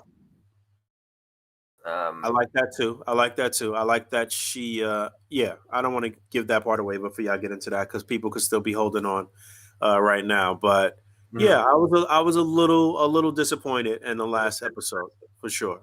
No, I think that's the general feeling because there's so much discussion that went on week to week. You know, obviously the week by week release, schedule is a good thing because it allows for that discussion. But when that discussion becomes like so grandiose that it sets up this bar that the fan base can't possibly hope to like be satisfied by, when the show itself turns out to be a little more understated than like the wild theories that people were expecting. Like it's easy to be disappointed by that. There's definitely some stuff that I kind of figured like there's no way they could possibly like even introduce, let alone like, solve in 1 or 2 episodes if these theories turn out to be true.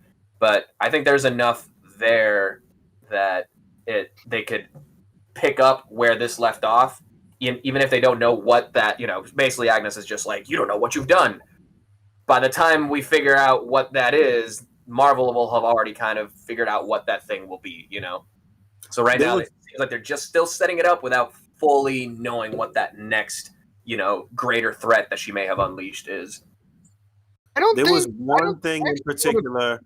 My bad, Rick. There was one thing in particular that shout out to my man Pedelos Murthos too, because he had showed me this like weeks ago that was speculated that panned out to be accurate, and that little surprise I thought was cool. It was in one of the after credit scenes, so that was cool. And that set us up for one of the characters' next arc, I guess. Mm-hmm. That was cool. Like I said, it's with a lot of these, like, kind of filler, like, like I said, I think of these as, like, um, single issues of comic books that break off from the main overarching story or whatever. Like, you know what I mean? So like Right. some of these could kind of count as like filler issues, but again, it's setting up the potential for really cool things down the line and in the bigger books, basically, or the bigger stories. Right. So I'm not mad about that. And again, when we look back at the last 10 years of Marvel and how they built the whole universe and everything came together, it's a fucking masterpiece. So I'm not gonna like front on Marvel Disney storytelling ability and the ability to bring this all together. And once you look at the entire body of work, being satisfied with that. So I'm not going to totally shit on this. You know what I mean? Like, I think that once we get to see everything together and move into the Doctor Strange movie and all of this stuff, we'll probably appreciate these episodes more. You know? Yeah. But you know, I don't know. I just wanted a little bit more in this last episode for sure. No, that's really true, and Michael Johnson Whole kind of Marvel says doesn't it know. too. Oh, sorry. Go ahead, Rick. Yeah, I don't know about the whole, I don't know about that whole Marvel doesn't know what they're doing yet because of the fact that this leads into Spider-Man, that leads into multiverse. I don't know about that, but they just In didn't terms of reveal it. like name dropping a villain, though, they might have like a general, course set, but they haven't given like a name to like the villain that's going to be the vehicle for that. Right. I think she's that villain. Yeah, that's definitely possible. Possible. And, like It's possible. the end of the show kind of hints at that too, for sure. And I mean, we're seeing a lot of things from the comics that played out in that last episode. I mean, yeah. Mm-hmm. I can't obviously can't say anything because we're still doing the non-spoiler part of it. But once the spoilers are turned on, like there's actually like a lot of scenes that they took directly from the comic book. Mm-hmm. They were really great this episode. Just to address Michael Johnson's comment, he said, to kind of surmise, I think what Boog's feeling too is that the biggest problem in the finale is that it just felt like a lot more setup for things to come, but no real payoff. Yeah. But I think that's the fan and us expecting setup and payoff for Boog, as you said, the overarching narrative that is the main book. I think this show, as a standalone thing, did have really good setup and payoff for Wanda's character in terms of her, she starts out creating this false reality and everything, and then at the end she has to let it go in order to like continue with her life. But I also agree that she basically gets off too easy. Like, her, I guess we'll get into the spoilers, later, but she does, I think, get not really like the consequences of her actions in this. I mean, was not paid off. You're absolutely right, but at the end of the day, who was gonna like punish her? Discipline her. Like who's gonna do right. I mean, she just flew away. She can just fly away. Exactly, right. Yeah, like, so that's there's literally that, what she did was just fly away, basically. So yeah. But she still had. But the payoff of the show is supposed to be her emotional payoff, which is, going through this journey to find the strength to be able to let go of her loved ones, both that she was losing, again, and losing for the first time, like the kids. Yeah. That's right. I think that's vague enough. We're not talking about the specifics. All right, Boog. All right, love ya. Bye, buddy. See ya, dude. Man, I got the best. Yeah, Boog's great. One of the greatest of all time. Yeah, what a fantastic human being whose channel that we're literally hosting this podcast on right now. And it's too bad because somebody actually reminded me to bring this up and get Boog's thoughts on it, but he's gone. We forgot to talk about Storm Collectibles Kung Lao. Let's talk about it right now. Let's do it. Hey, and then after we'll get into the WandaVision spoilers. So this is your spoiler buffer segment. Yeah, I was gonna bring it up during the Tamashii part, being that that's just all Tamashii Nation now. Mm-hmm. That's where they sell through. But I don't know. I just forgot. I was gonna go. Hey, I forgot to. Mm-hmm. This looks great. Yeah. This is first of all the best outfit. This is the Kung Lao outfit. True. I love how well. Some people think the hat should be bigger, but I think it's perfect. I honestly think it's the perfect size. I wouldn't complain if it's bigger. Homie is a little too beefed up. True. I think it's maybe a little like deep. Like his hat almost needs to be like very shallow, you know, like not quite to here, but to here, you know. So maybe that's what's kind of throwing it off, making it look a little smaller than it is. Is that like the middle part is so like out instead of being maybe a little flatter. Is he this big in his original appearance, Poncho? I don't. Normally he's much thinner than this, right? But it's Storm. They're all jacked. True, and you can go with like how he looks in like Shaolin Monks also, and like Armageddon and shit. Like they're all fucking yoked up in those games. Bro, that ain't no yoke, man. Come on. Yeah, this looks great, man. I mean, the more they flesh this roster out, the better. Like, yeah, I'll take whatever I got can effects. Come on. Look at that. Oh, nice, very nice. Look at that. He's throwing the hell out of that thing, huh? Let's go. That was always my the cheapest move, just the straight up. Yeah, it really was. Pop you with the hat, it just cuts everybody's momentum. Hit him with the pizza slice, huh? Right. I wonder who the first like third party seller is going to be to make like an effect with like his hat in the ground, like spinning and shit with like blood coming out. Yeah, that would be really that'd cool. be sick. Just what is that the fatality he does where he like pulls someone into it by the legs? Ooh. Very nice. That's a good one. And he comes with the rabbit in the hat from the friendship. Or the friendship, yeah. Is this the first? I almost said friendality. Is the friendality? Is this the first figure to come with a friendship accessory? Yeah, because this is the first time I remember it. I feel like Liu Kang might have too, but I could be wrong. Oh, did he come with the arcade? Or maybe I'm thinking something else then. I don't know. Interesting. Yeah. Oh, he even has the blood effect. So, maybe you can put the hat on the ground in this effect. Oh, maybe. I don't know. All it would take is just to do a little slit in like your diorama or something like that. Right. Like you don't have to do you could buy two or cut half of the hat off. Right. Do whatever you want to do. Pretty cool. Yeah. More characters that aren't ninjas. That's literally exactly what the line needs. True. Yeah, let's go. The line and the game needs. All right. What's left? Did we leave any other news on the table, or can we really get into the nitties and the gritties? Let's do pickups too. Let's wrap up our. Oh pickups. yeah. Let's do pickups, please. What'd you get, Fabio? You get anything cool? I got some cool stuff. Yeah, I alluded to this earlier. I already opened it, but I talked about this, I think, on the last show when we were talking about the werewolf, American Werewolf in London from NECA. I kind of impulse bought this. It's from Creature Replica, which is an independent line by Gene St. Jean, nice, who's a sculptor for Diamond Select. So he did, like the probably most similar to this, he did the Beast figure from X-Men. Oh, cool. So it's a whole line of like cryptos or like, cryptid animals, which are, mythological animals like the Yeti or the Sasquatch. So I got what they call the Louisiana Rougarou. I don't know if you're saying that right. It's a werewolf. It's your first time diving into this line? Yeah, first time. I've been pretty thinking nice. I put the soft goods coat on it.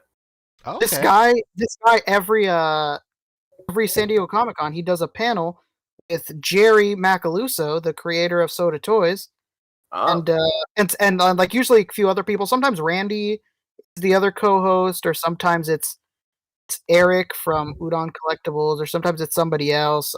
They basically just talk about the toy industry and about them hopping around and whatnot, and just the industry in general, not necessarily about toy lines or anything like that. And I swear to God, man, when I saw that guy, I thought to myself, like, oh my God, is that fucking Mike Fleck?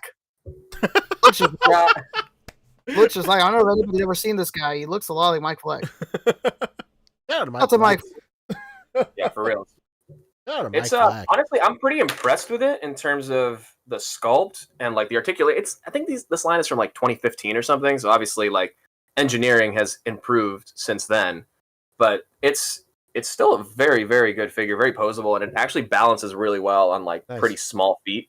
So it doesn't have an ankle rocker, but you can find a good like balance point on it. I should have set up my other camera so I don't have to like hold this up here, but that's fine. It's pretty good. The only thing I wish it had a little better is even though it has like a waist twist here and a diaphragm joint. The diaphragm joint is basically just side to side. You can't like really move it up and down. That's a bummer. So if you wanted to like get him standing flat like this, but still kind of like looking up, you have to kind of like do it from the waist instead. Got to do a little Wanda. Yeah, exactly. Yeah. All the way back like this. But like the sculpt is there, the mouth moves. It's pretty impressive. I actually bought some pants for it too. Great. But they did not fit. What a mom. Yeah, I want to. I want to put some pants on him to kind of hide the classic like DC UC style joint. Oh, cool. Oh man, I hate those kinds of things, man. But it's done way better than like how Diamond Select does it. But it is that same type of articulation. It definitely looks better when it's open, but it's still there, you know. So I wanted to get some bigger pants to like fit over that. And then I got Mezco Iron Fist. He's back here right now. Oh, cool. I see him. Yeah, he's dope. I like him a lot. I don't want to pull him out right now, but never pull out W. The one thing, never, ever. I stay in. What? The only thing I don't really like about it, like the effects, all that stuff is great. The posability is fine. Like it does pose very well. The only thing is the suit is tight to the point where it gets caught inside of the joints. Yeah. Which is good. So it's not like, you know, baggy and it doesn't have like that drop crotch effect like a lot of the early Mezcos do. Mm-hmm. But because of the way the arms get caught in the thing and it has like the vinyl piece running through it, the two pieces of the vinyl from like the forearm to the bicep always get caught when you bend the arms. So you have to like risk losing it just about every time you bend it. Okay. You know, I think it will last, but it will make you nervous every time you do it. You have to like nervous. You have to kind of like straighten the suit and not let it bunch up. Like every time you bend it, you have to like stretch the suit out and like pose the suit as it is with like most Mezco figures. You have to like pose the clothing so you don't damage it. And then the other thing I got, which is not a like toy, but it is a gadget toy. Uh-oh. And I'm really into it. And it is the reason my top 10 video is taking even longer. It's because I'm kind of reshooting a lot of it with fidget spinner. You know what? You're not far off, Rick. Oh, uh-oh. You're actually not very far off. I've had like $70 like Christmas Amazon money just like sitting in my account, you know, since Christmas. And I finally found this on sale enough to like justify buying it with that discount. It's really random. Oh, yo! I got a gimbal. Nice, I got a straight up dude. gimbal for my phone. And you're gimbing. I've seen that a lot. How is It's pretty legit. I mean, for $100, it's legit, man. You have to download like a certain app for it, but basically, for people who don't know, a gimbal it's a phone stabilizer. Essentially, allows you to get really like cinematic shots with not like any shake or anything like that. Mm-hmm. I'm still learning how to do this thing. So you have different functions where you can do it like vertical or sideways. Except my phone's not balanced, so it's not doing it. Yeah, that's me. Yeah, that's fine. Hey, what's up? But the idea is, there we go. The idea is, you know, you can move this thing around. Oh, very cool. Do all that kind of stuff, right? And then once you have like the shot or whatever, mm-hmm. you can like stabilize it. And I'm not doing it right now because I don't have it on. It's on standby mode. That's why. But the idea is like it's just meant for like really like stable shots like this. So you move everything around and it stays nice and stable. It's good for like, you know, more cinematic stuff. But since I'm kind of like shooting stuff inside my DTOLF, I'm like trying to make it like at least look better. Yes. So any kind of you know, stabilization or whatever that doesn't, you know, if you're working in like a really small space, it's so easy to like have any amount of shaking be very, very noticeable, and that really bothers me. So this was definitely worth it to like help me, you know, improve production quality, let's say. Very nice. I mean, I'm look at this. Look how fun this is. Ooh. I need to like balance it. Shout out to Pack Photos. He has one too. He says the DJI Osmo. Pretty sick. Yeah, this is the DJI Osmo Mobile 3. Whoa. OM3, also called. Damn, the OM3. Legit. I know. If you got the first two, I mean, you're not even a real fan. Of course. And it also has like a tracking mode, so that if I wanted to like put this on a tripod or something like this, right? I could set it to track my face so that even though it's on a tripod, it'll still like follow me around and do all that stuff. Oh, sick. And that's through like the app, right? Yeah, it's a DJI something app. That's cool. And then yeah, I'm trying to finish out my. It's so weird because I shot it right, and it was all right. I kind of went a little minimal with it, and then did the voiceover. Mm-hmm. So now I have the voiceover done, but I'm reshooting everything. But I'm doing like so many more shots. I'm doing like 5 to 6 to 7 setups like per figure that I'm talking about.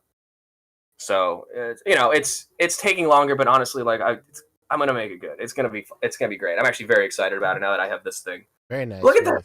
It just moves, and the phone doesn't. It just moves. Oh my god, look at how stable it is. It's so As if there's an apparatus connected to it to make it so when you're in movement. Look, I have it tracking Poncho's face, and now it's like tilting up to like catch it. Hey, it's sick. So I've been both having a lot of fun with this and like wasting time with it. Oh, that's like when I take out my dogs, I'll let them run in the backyard, and I'll just like take videos of them like running around doing their thing, and like shut the hell up! I was just about to say, what are you following your dogs with those things? Yeah, pretty much. God, I was literally about to say. It's like the only thing I could think of that like you have that would require like fast movement that you could track with it right now. So I was like, oh man, maybe he's following his dogs with that thing. Yeah, and you can even turn it on sport mode so it moves faster. Dang. Like a sports, it's super baby? sick. I'm very happy with this. Gonna be shooting some sick videos and doing more like behind the scenes stuff. I guess would be really good for this stuff as well.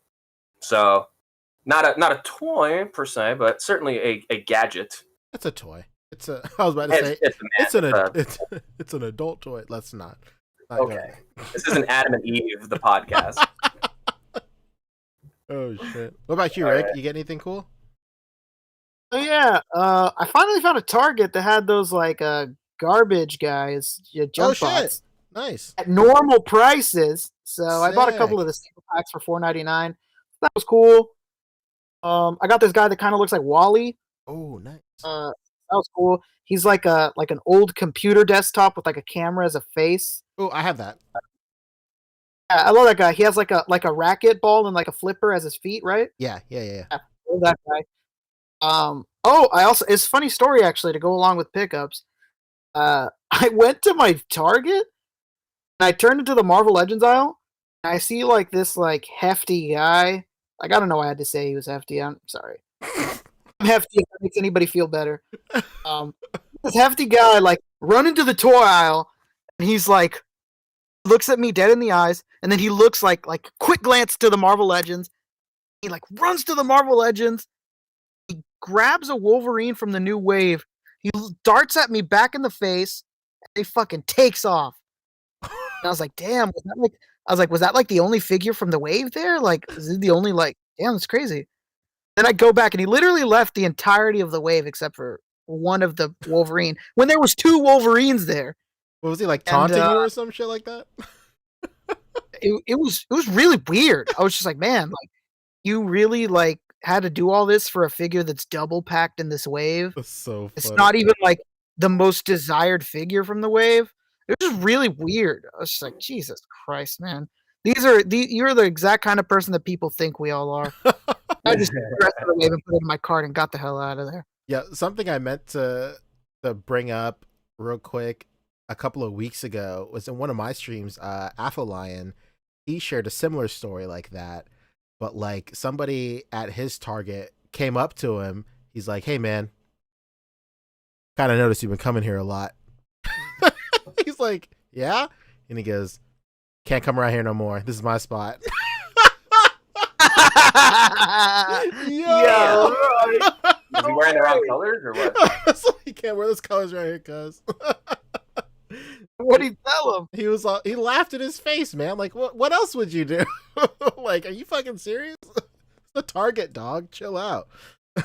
Jesus Christ. Incredible. What else you got? That's it? Can't come here no more. Can't come here Oh, no I got the Thanos. I got that deluxe Thanos found at Target. Little That was Thanny? pretty cool. Little Thanny Than. Like, I got Fanny another Daddy, one I of love those. Got another one of those tech decks that's a park bench. I don't know if you guys been copping Oh, those. yeah. Those are pretty dope. Oh, dude, I've been looking for those. Copped another one of those. Man, you know what I still can't find is that stupid fucking bat cycle. I still can't find that damn thing. Really? Damn. Oh, Yeah, those the bat still looking up one. there. Yeah. Bat looking cycle. Yeah, I still can't find the damn thing. I'm trying to think. Is there anything else I got? I think that's it, man. I got a couple of things this week. I got a big shout out to Michael Wisman, man the myth. Mikey Weiss Wiz. Meister, okay. Mikey Mike. Finally got Mofex Spidey. Very I will say I'm like I love this figure. I'm disappointed in the ab crunch, man.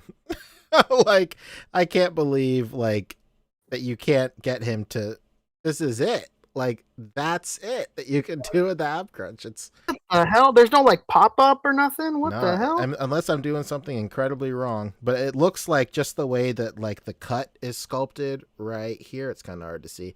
It's not sculpted like forward enough. I might Dremel out something just so the peg can actually like get in there, or I might like 3D print like a curved peg kind of joint system or something. But I don't know.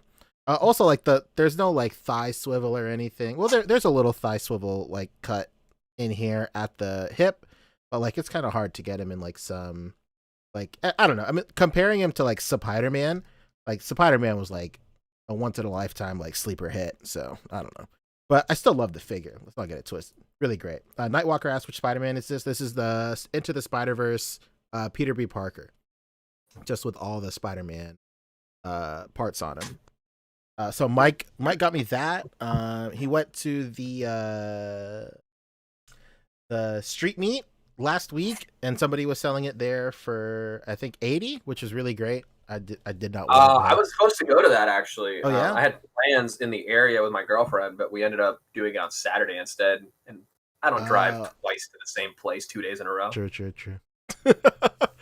And then he also got me this. Also, this is the Kong Studios Majin Vegeta heads. So no heads. Sick. No heads. This is what these look like. They're just like better, just like different like head sculpts. Like you have like one with no pupils right there. You have one that's like properly looking to the left, and then you have like two other head sculpts. Really nice. I was kind of hoping that they would have like that Kong Studios like body with like the shirtless body, but nobody had it there, unfortunately.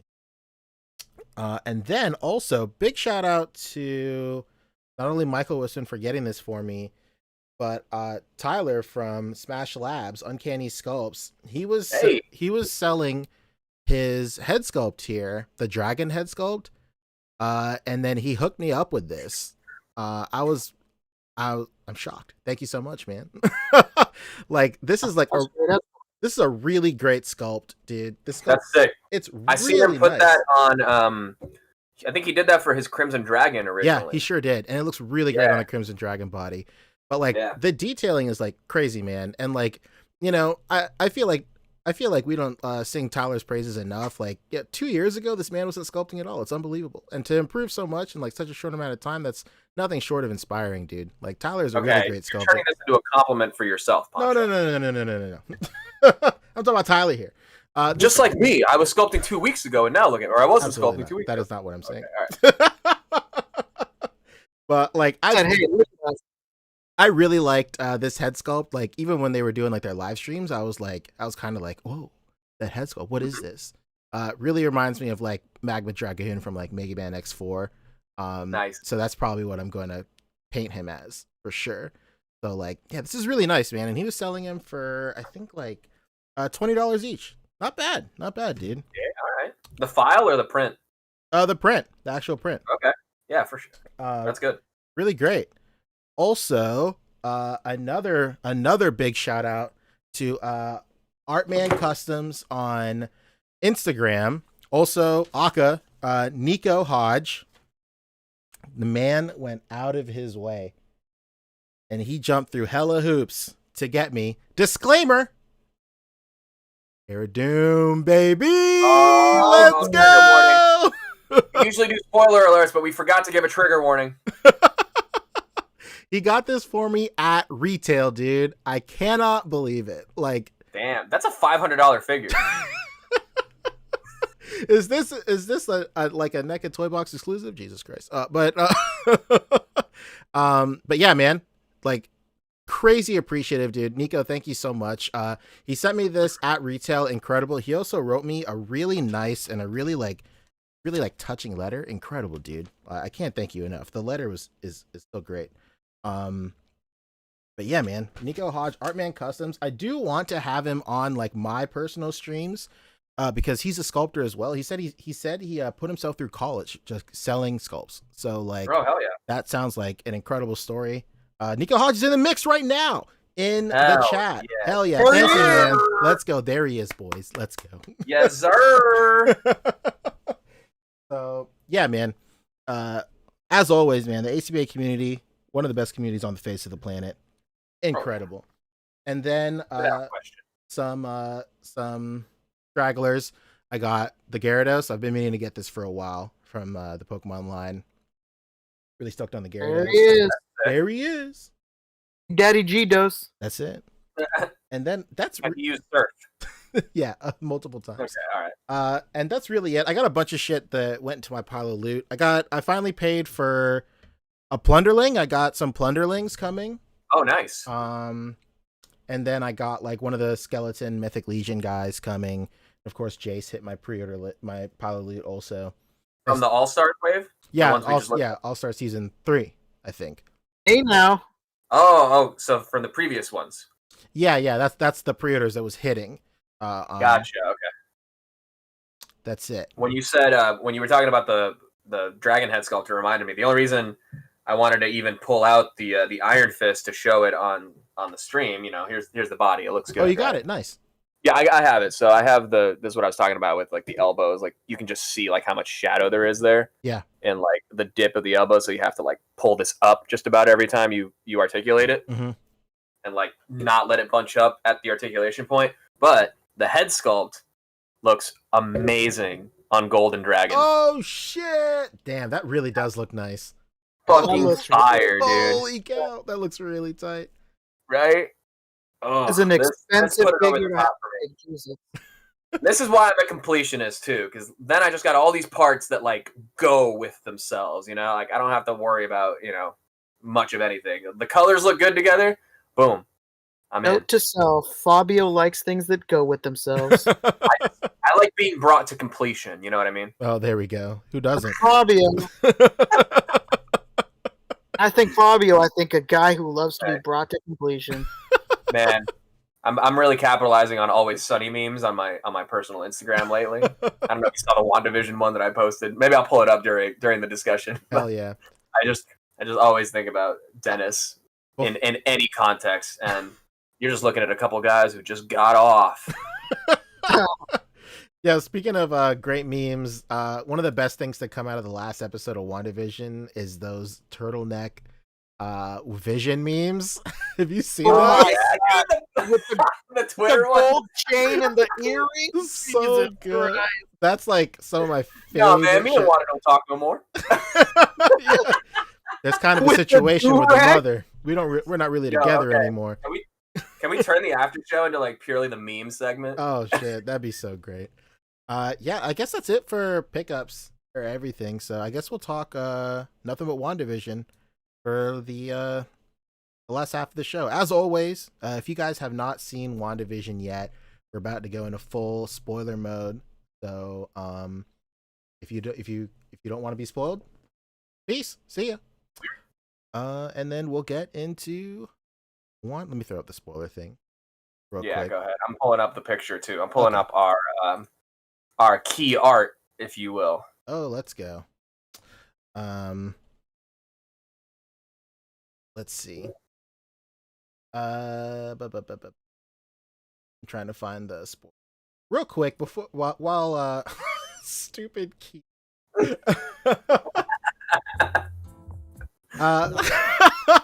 So good. Before we start talking about WandaVision, I want to go ahead and say something real quick. The A.C.B.A. podcast is brought to you by viewers like you. Thank you so much for all your donations during the show. Hell yeah. Because of your generous donations, we've gotten Rick a new microphone. Thank God. We got Boog a new microphone. Thank goodness. Fabio's microphone is on the way as well. And you know, we're gonna keep on going. There's plans for a sound mixer, so we can get like the audio leveled out and stuff like that. And then also, hopefully, we can get a stream deck also, so we can get like a soundboard going on, like how we did earlier in the shelf life of the show as well. And then that goes in tandem with the mixer. So once we do like some wild soundboard shit, everybody else can hear. So the show, of course, is always made possible by generous viewers like yourself. Speaking of generous viewers, Tac Tac Customs hit us with $5. He said Agatha Harkness. Oh no, well, hold on. Just spoilers for that. But wait, what? But yeah, thank you so much, everybody. You guys rule. That's it. That's all I really wanted to say before we get into spoilers. Speaking of spoilers, where was this? God damn. Tac Tac Custom says Agatha Harkness killed the boy's dog. I was convinced John Wick was going to guest in the last episode. Incredible. that was going to be the Luke Skywalker level cameo. Yeah, for real.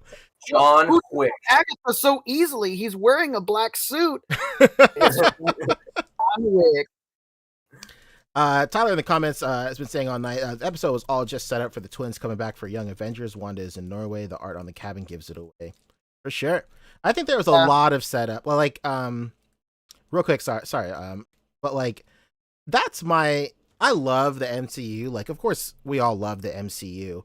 But like, I know I said this during a conversation once when we were talking about the difference between MCU and like other Marvel movies before we had this interwoven universe. Like, you know, I specifically was talking about like Spider-Man, like Sam Raimi's Spider-Man movies. Like, I think those are like great films that just exist by themselves. They're not worried about like connecting in with like 4 or 5 different other franchises happening at the same time.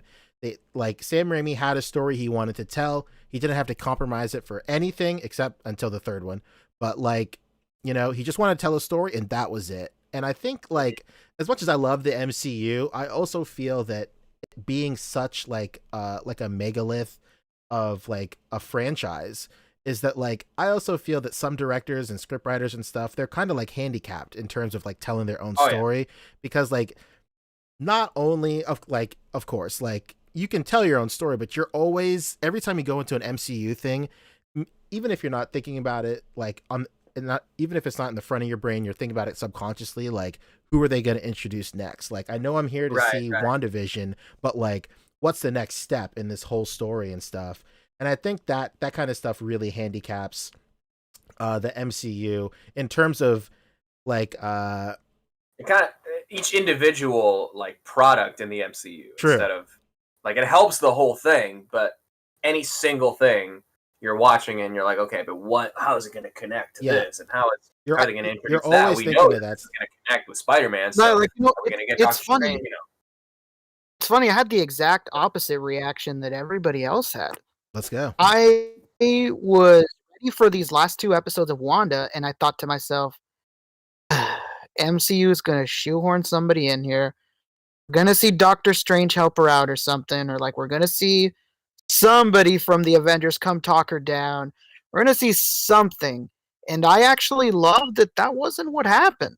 True. It was truly a show about Wanda and nothing else. Like you just brought up, you know, that those films, you know, that they stand alone and they're just about those characters. And I think that honestly, of all the MCU films, besides maybe Iron Man, that this film did the best job of doing that. True. I mean, this show, I loved that this was just Wanda and grief. It wasn't Mephisto, and it wasn't Doctor Strange, and that guy that was Quicksilver just turned out to be a guy. Yeah, some did. And I also, it's so funny. I was just talking to David Walton the other day. I'm sure you were there, Pancho, that he didn't like that guy just turned out to be a guy. But I said, hey, even this opened up the door that you want. David has said for a long time that he wanted Michael Fassbender to be Doom. Now he can be Doom. Yeah, because now we know that these actors can be different people in a different universe.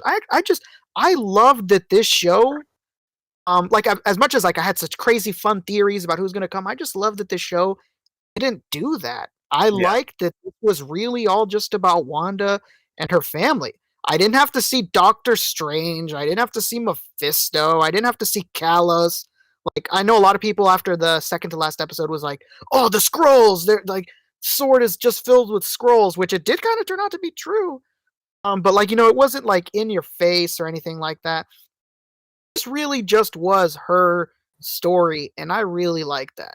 I really like that this wasn't just some big setup to something else. Although, like, I mean, this is supposed to be, they say that Wanda leads into whatever's going to happen with Peter, that's going to lead to whatever happens with Doctor Strange, or in whatever order that's going to end up being because of their schedule.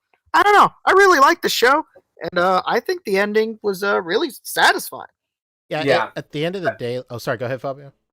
No, that's all I was going to say. Is the main thing to echo what Rick said is that this is the show is about Wanda. At the end of the day, she does have her arc that she goes through. And at the end of it, she has to make the sacrifice to, like, kind of put things back to normal. The only thing that, I could have done with more of is, instead of just her walking quietly through the crowd and having them all stare at her, like, she knows she fucked up at that point. It would have just been nice to have one final, like, moment of acknowledgement and, like, almost like a promise to, like, she kind of did it to Monica and told her, like, I don't understand my powers, but I will, I feel like that should have been said to the people. Not that they would have cared, because they've been fucking, mind controlled for like a week or 2 weeks or, however long. I think it's honestly like less than a week. I think it's like a matter of days because of how fast like time accelerated, during each decade of the show and like how quickly things developed. I think honestly this all took place in like the span of a week. Yeah, I believe it did. I think it was just like a week. Yeah. So, in that regard, I'm satisfied, like, emotionally, because she got, what she needed out of the experience, which is, to discover that someone as powerful as her going through a deeply, traumatic and, like, grieving process can negatively affect so many other people just by sheer circumstance of, like, how powerful she is. So it speaks to me that she has learned from that, and now, like, she can't just, have this life by her. And I think she's also known that for a while, and it was the reason that she wanted to, like, escape during the Civil Wars, because, like, they were kind of keeping her there as prisoner, comfortable prison, but at the end of the day, she was still, like, in a prison. So I think Wanda, like, she had the emotional journey that I think we wanted to see from her, and, like, not only that, it gave us more context to, like, other stuff that we've known about her in the past, Like, we knew she was sad about losing Pietro, but then we see that scene with her and Vision watching Malcolm in the Middle, and you see, like, the immediate aftermath of that. So I liked the gaps that it filled in, and kind of paid off stuff that has been set up before. But, like, my biggest complaint about the show, from a show standpoint, is, like, how true to to form they were with the entire, like, genre that they played in terms of, like, moving from sitcom to sitcom.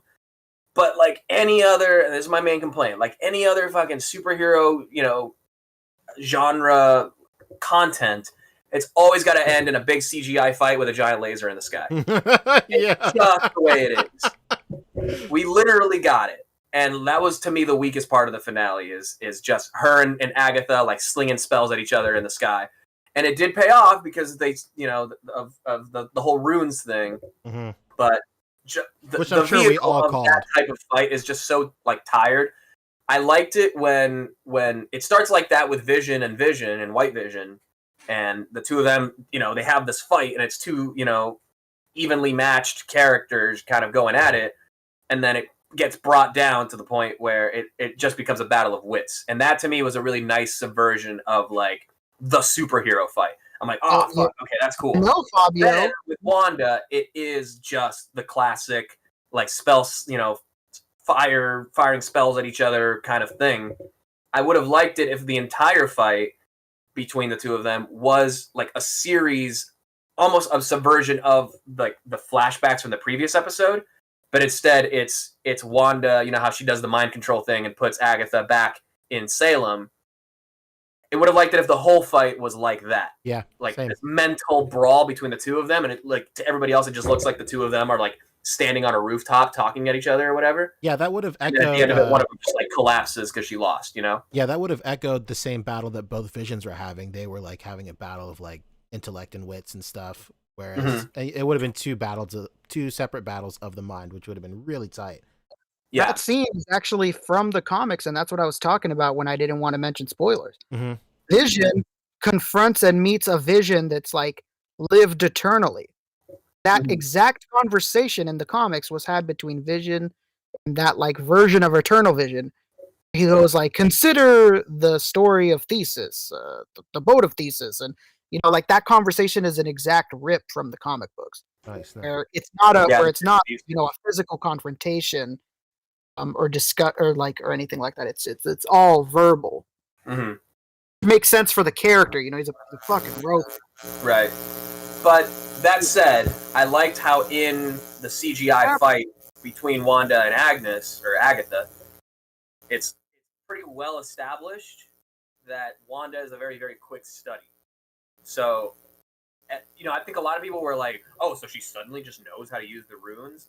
It's like, yeah, like she kind of does, because they also established that all the other spells that Agatha was like, when she has her tied up in the basement and is all like, oh my god, it's so simple. Oh my god, what is happening? Fabio, your mic is bugging. Oh. It was wild. Sounded like it was like a rock concert. Hello. Oh, it's still it's like Still happening. It's like fuzzy. Fuzzy? Oh yeah. Yeah. Oh my god, what's happened? Hang on, let me change my mic. Yeah, change your mic. Sounds like when Marty McFly turns on the amplifier in Doc's basement. You could also rejoin from your phone too. Test. Oh no. Oh my god! But yeah, to echo what Fabio was saying, I agree. Test 1 2. Hello. Still, yeah. What? Oh my god! All right. Rejoin from your phone. No, he probably didn't hear me. Man, that mic needs to show up like immediately, Yeah, huh? today. Hey, how about today? That's true. Yeah, I was gonna say the same thing that Fabio was saying. Like, we all called like the rune thing.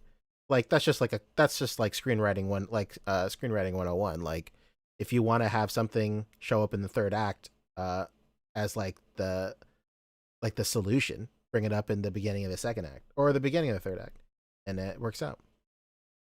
And test. Yeah, yeah. Your audio is worse, but the quality. No, your audio is better. The quality is worse, but whatever.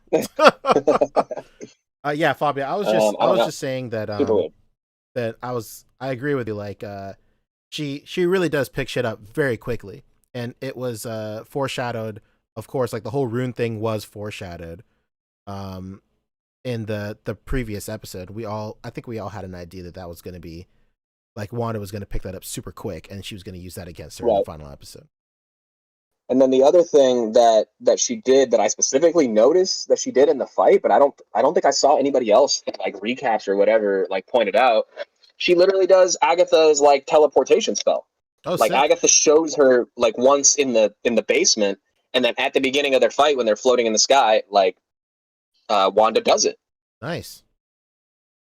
She did the instant transmission. That's it. It'll be interesting. It'll be interesting when obviously some sort of confrontation is going to happen with Doctor Strange at some point, being that we were told as much. But it'll be interesting because they're both people that, when it comes to magic, are very, very fast learners. Like, I just rewatched Doctor Strange after watching WandaVision, and I was just like, Jesus Christ! Like, their similarities are crazy.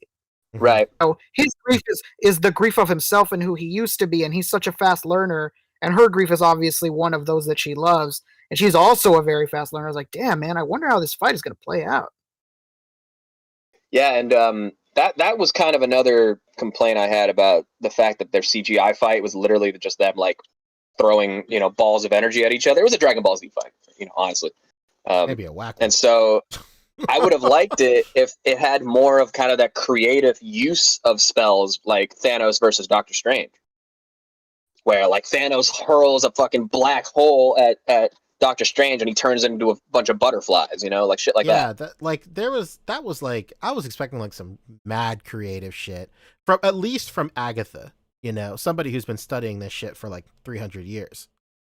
Yeah, I was just going to say, if anything, I would forgive Wanda for not doing that, but I don't forgive the fact that Agatha didn't. True.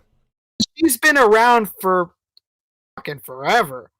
But like, yeah, that somebody, whether it was Wanda, whether it was Agatha, somebody should have been much more creative in that fight. Could have been at least one of them. Absolutely. I did like the fact that the runes thing was like a ruse, or the fact that she was missing the spells was a ruse in order to cast the runes. I think that was clever. But again, like at the end of the day, it's still just a giant like CGI fight in the sky. It's one of the least compelling things to watch in like any superhero thing. Yeah. And like I like superhero fights in general. I'm gonna have to agree with Cerrone Games Go. I think Superman versus Zod is still like badass in terms of like an actual superhuman fight. Absolutely. Who hasn't wanted to see that forever? The classic, like somebody's so powerful they like punch you through a mountain, and then it takes like a second or two for the rest of the mountain to like collapse. That's like Justice League animated series type stuff. And it's cool that we actually got that in Man of Steel, but I don't think there's been that type of fight since then. Vision and Vision got kind of close, but it was. I ultimately like that it turned out to be like a battle of the minds, and it, like you said, Pancho, it just would have been nice if like the Wanda fight kind of echoed that a little bit more too. Very true.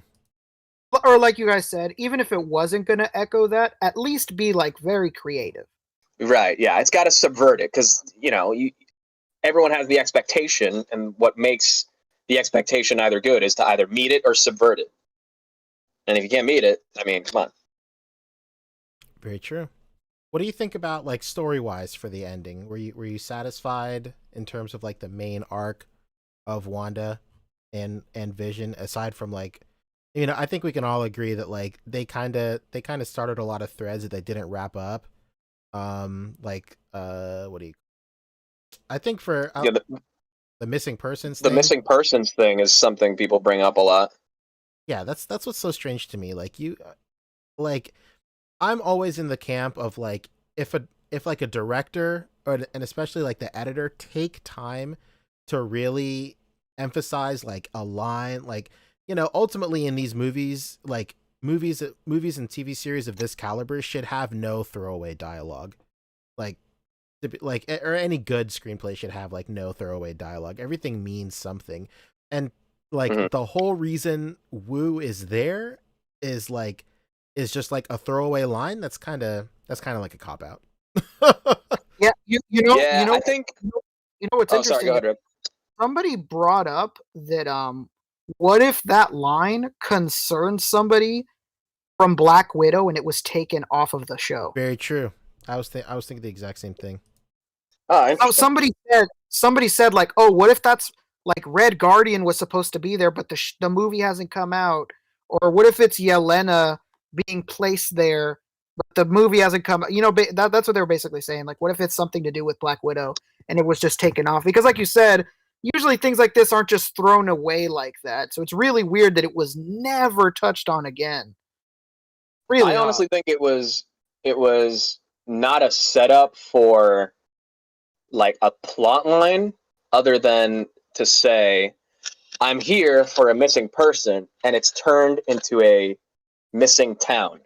Yeah, and that's the end of it. I can see in terms that. of like, I can see that. I was here for one thing, but it's turned into this whole other thing. I think that, but like, I can see that too. If it was just that line specifically, I could put more like put more weight behind that. But the fact that he went into it like, yeah, this is a missing person, this is a missing town. Also, by the way, everybody who's ever known or heard about this missing person suddenly doesn't know who he is anymore. That's the thing that like kind of got like my gears turning. Because like I feel like that's like a much more deeper plot line, as if like, oh, then like what is it? But if it was a case of if everybody from that town has ties to the outside world, then like maybe they should have had another line in there like, oh, hey, we just figured out that like everybody in this town like doesn't exist to anybody else like in the outside world. Then like I feel like that could have like quelled a lot of like who's this missing person, like all that stuff. That's just me. But that's why I think the missing person that makes thing sense. holds It could a have little also more weight. been like, I'm not 100% on whether, you know, fake Pietro is I there's, you know, speculation that maybe he was the missing person, and that's why there's like a full on like profile headshot of him, as if to be like, this is your identity now. It did. I mean, it's a straight up like Evan Peters like headshot from like when he's young, like on American Horror Story. But it just says Ralph Boner in the corner. But like, I don't know. I don't know if that was meant to be picked up as like the end of that plot line, as if to say that he was the missing person because he you know, had. I guess when I first saw it, I thought maybe she had pulled that that picture from like, you know, a file, like a, you know, police file, an FBI file of this guy, like a witness protection program file with like all of your information. Here is your photo. Here is your stuff. I think I like missed what happened in the beginning of like when she pulled that thing. I don't know how he like, or why he just has like a headshot of himself there, unless, I mean, it's, the house is like registered to him, so he does technically live there. That's what it said on like the address and everything. So it's not like it. I guess it's just weird for me to think like, why is there like an actor living in suburbia, New Jersey? Like, makes less sense to me than maybe somewhere in the edit, one of the threads that continues this plot line got dropped, or, you know, the idea of it changed by the end, or maybe it was people literally are just taking it as more than it needs to be. Yeah, it's definitely one of the latter two you said. It's either like that's just if something was dropped, or people are just making it up more. To like, I would love to watch this within like a bubble, like not being influenced by like speculation, YouTube videos and stuff like that. I would just love to. I would just love to like consume this series without any outside influence. Also, John Papa Sergio is saying in the chat that Ralph is a missing person. Wanda didn't do that. It was Agatha. She kidnapped Pietro. All the other one. But like, I don't think he's a missing person because like, that's his house. You know? Yeah. It's his house. The only way it would be his house is the government under the witness protection program registered the house to his name. True. Maybe John is thinking like she kidnapped him before, but like Agatha came there after Wanda had placed the initial hex. So like that would mean that Ralph would have to be kidnapped before she placed the hex on. Like she would have had to do that before Agatha even showed up. So like I in that sense, I don't believe that Ralph was like the missing person. Just because like that's his crib, dude. Yeah, I honestly think, like I said, that he was just a vehicle to use the fact that these Fox actors can exist in this world but not be the same people. I think those Fox films had a lot of incredible actors that the studio wants to use, but just didn't have a way of explaining that they would exist. But I don't know about the whole Doctor Doom thing that David really wants. Obviously, anything's possible, but I just think that it was the vehicle to like, hey, these people, they're people, and they could live here but not be the same people. Well, to play devil's advocate to what you're saying, Rick, I believe that as well. But I feel like they really would have driven that home if they would have picked a character from the X-Men universe and didn't give them the exact power they had in the X-Men universe. Like if they would have picked up like, you know, Evan Peters and like dropped him in there, but he wasn't playing a different version of Pietro, then that statement would have been more clear. Like, because now it just seems like it's still that gray area of like, is this like a nod to like X-Men dudes, or is this just within the universe he's just playing Pietro because he's the guy that lived next door, that Agatha Agatha moved in next door. He just happens to be the guy that moved in next door. So I just happen to give him Pietro's powers and make you believe that he's Pietro. But like also, he's also Pietro from the X-Men movies. So like it's a lot of like it's purposeful casting. Like they knew what they were doing, Absolutely. Obviously, when they did that. Yeah. I think that was honestly, as far as the Luke Skywalker level cameo, I honestly think that was it for me. I was legitimately very surprised when he showed up, and even though he didn't turn out to be that thing, he had that level of reveal at first, because that's what really like threw all of the discussion like up into the air. Like that was really the game changer in the show, where everyone's like, oh shit, like they're really doing it. They're doing multiverse. They're bringing the X-Men in. Like that's what really got the speculation going. Yeah. And even though they kind of mandarined the reveal, I wasn't like terribly mad about that either. So I'm not so, entitled to think like when a character is presented on screen as, oh, they must remain that person forever. I'm like, I can do, this is a genre that we have seen, for over a decade now. It's been perfected and done to death. So any subversion whatsoever, I think is awesome. True. My biggest, not gripe, but like something that's always in the back of my mind in that is like, with that kind of stuff for people within the culture, like everybody on the panel right now, like we expect that shit. Like we know that like that's fine. Like these characters exist in a multiverse, and like they can like take on different roles depending which storyline they come into. But like we've said it on the podcast before, the biggest thing for Disney to think about in terms of introducing new ideas to moviegoers is to make it as consumable and like understandable and palatable as possible, and like make it just easier for people to understand. A lot of guys in the comments are saying that the multiverse might still even be at this point too early to introduce, because regular like casual audiences, MCU audiences, don't understand that. They won't get why like Evan Peters is in here, like, but they'll like it happened. Yeah. It happened like on my Facebook feed. I saw somebody that I knew from high school, and she has not watched any MCU stuff, which is crazy to me. How do you avoid that for 10 years anyway? Mm-hmm. But she's like, I like Marvel stuff, but I like the X-Men movies. I've only watched the X-Men movies. And she was like, but my husband got me to watch WandaVision. We're watching it together. She's like, so why is Quicksilver in this movie, but none of the other X-Men are in this movie? Like, and she's like, at first, and this was like, this was the week he showed up. Jesus Christ. What's up? Just another Always Sunny meme. Oh.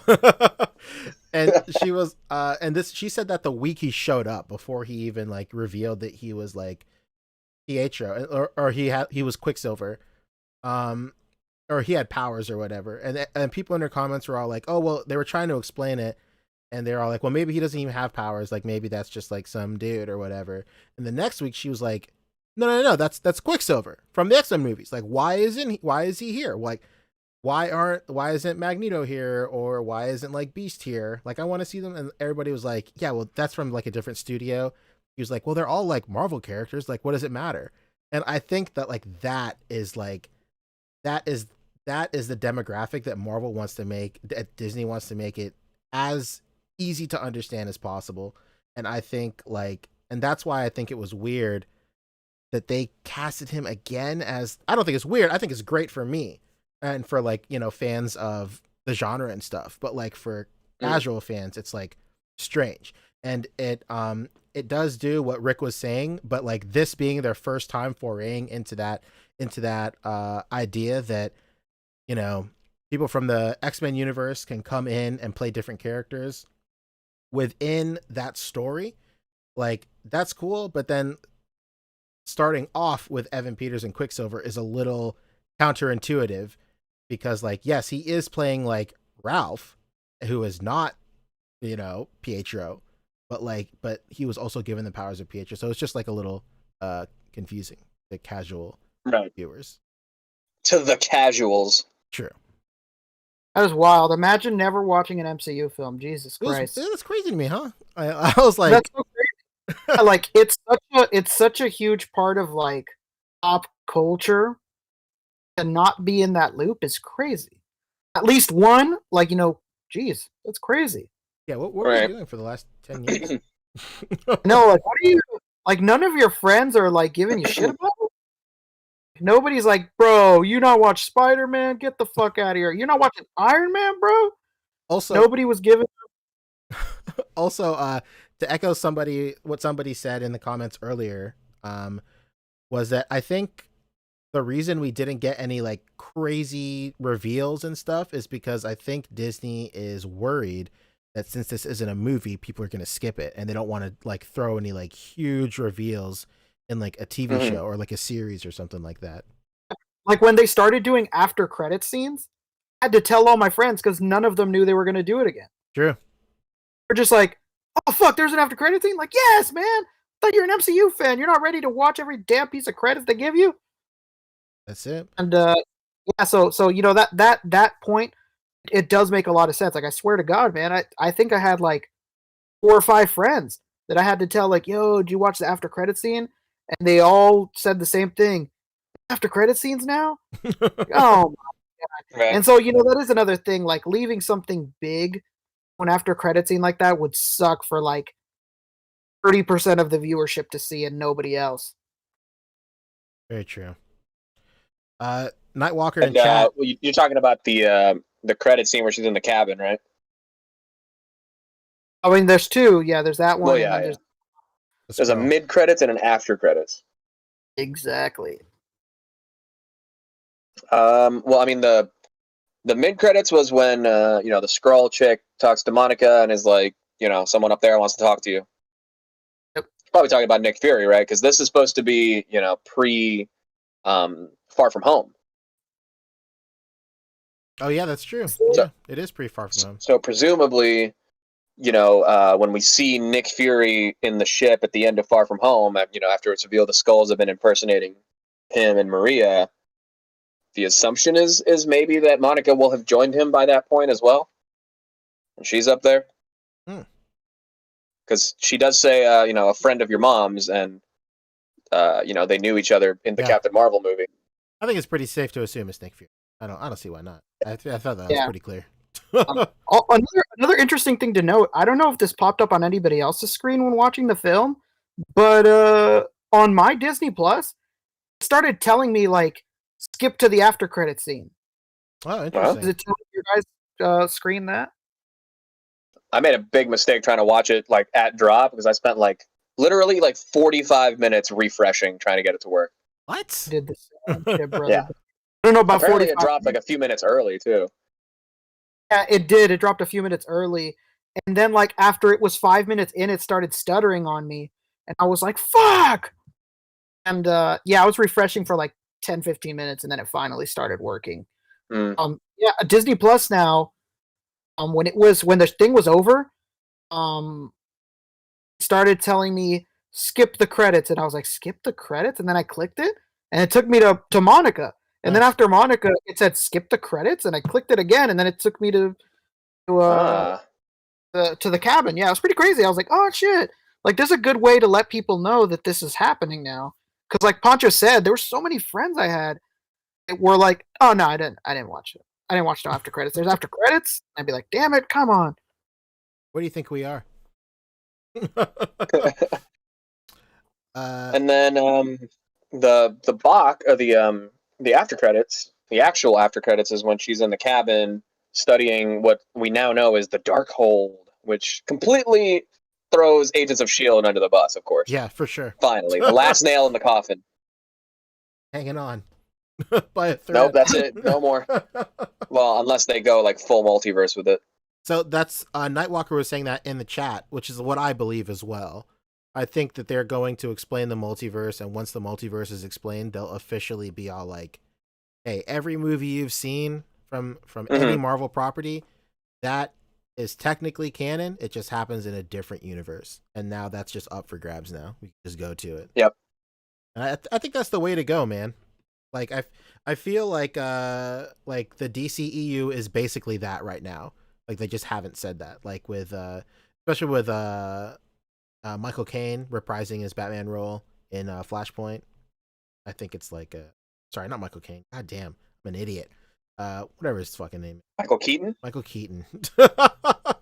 Man, I was going to say, wait, Michael Caine is coming back as Alfred for Flashpoint? That'd be crazy. Incredible. Burn the forge there. But there was a diamond at the end of the river.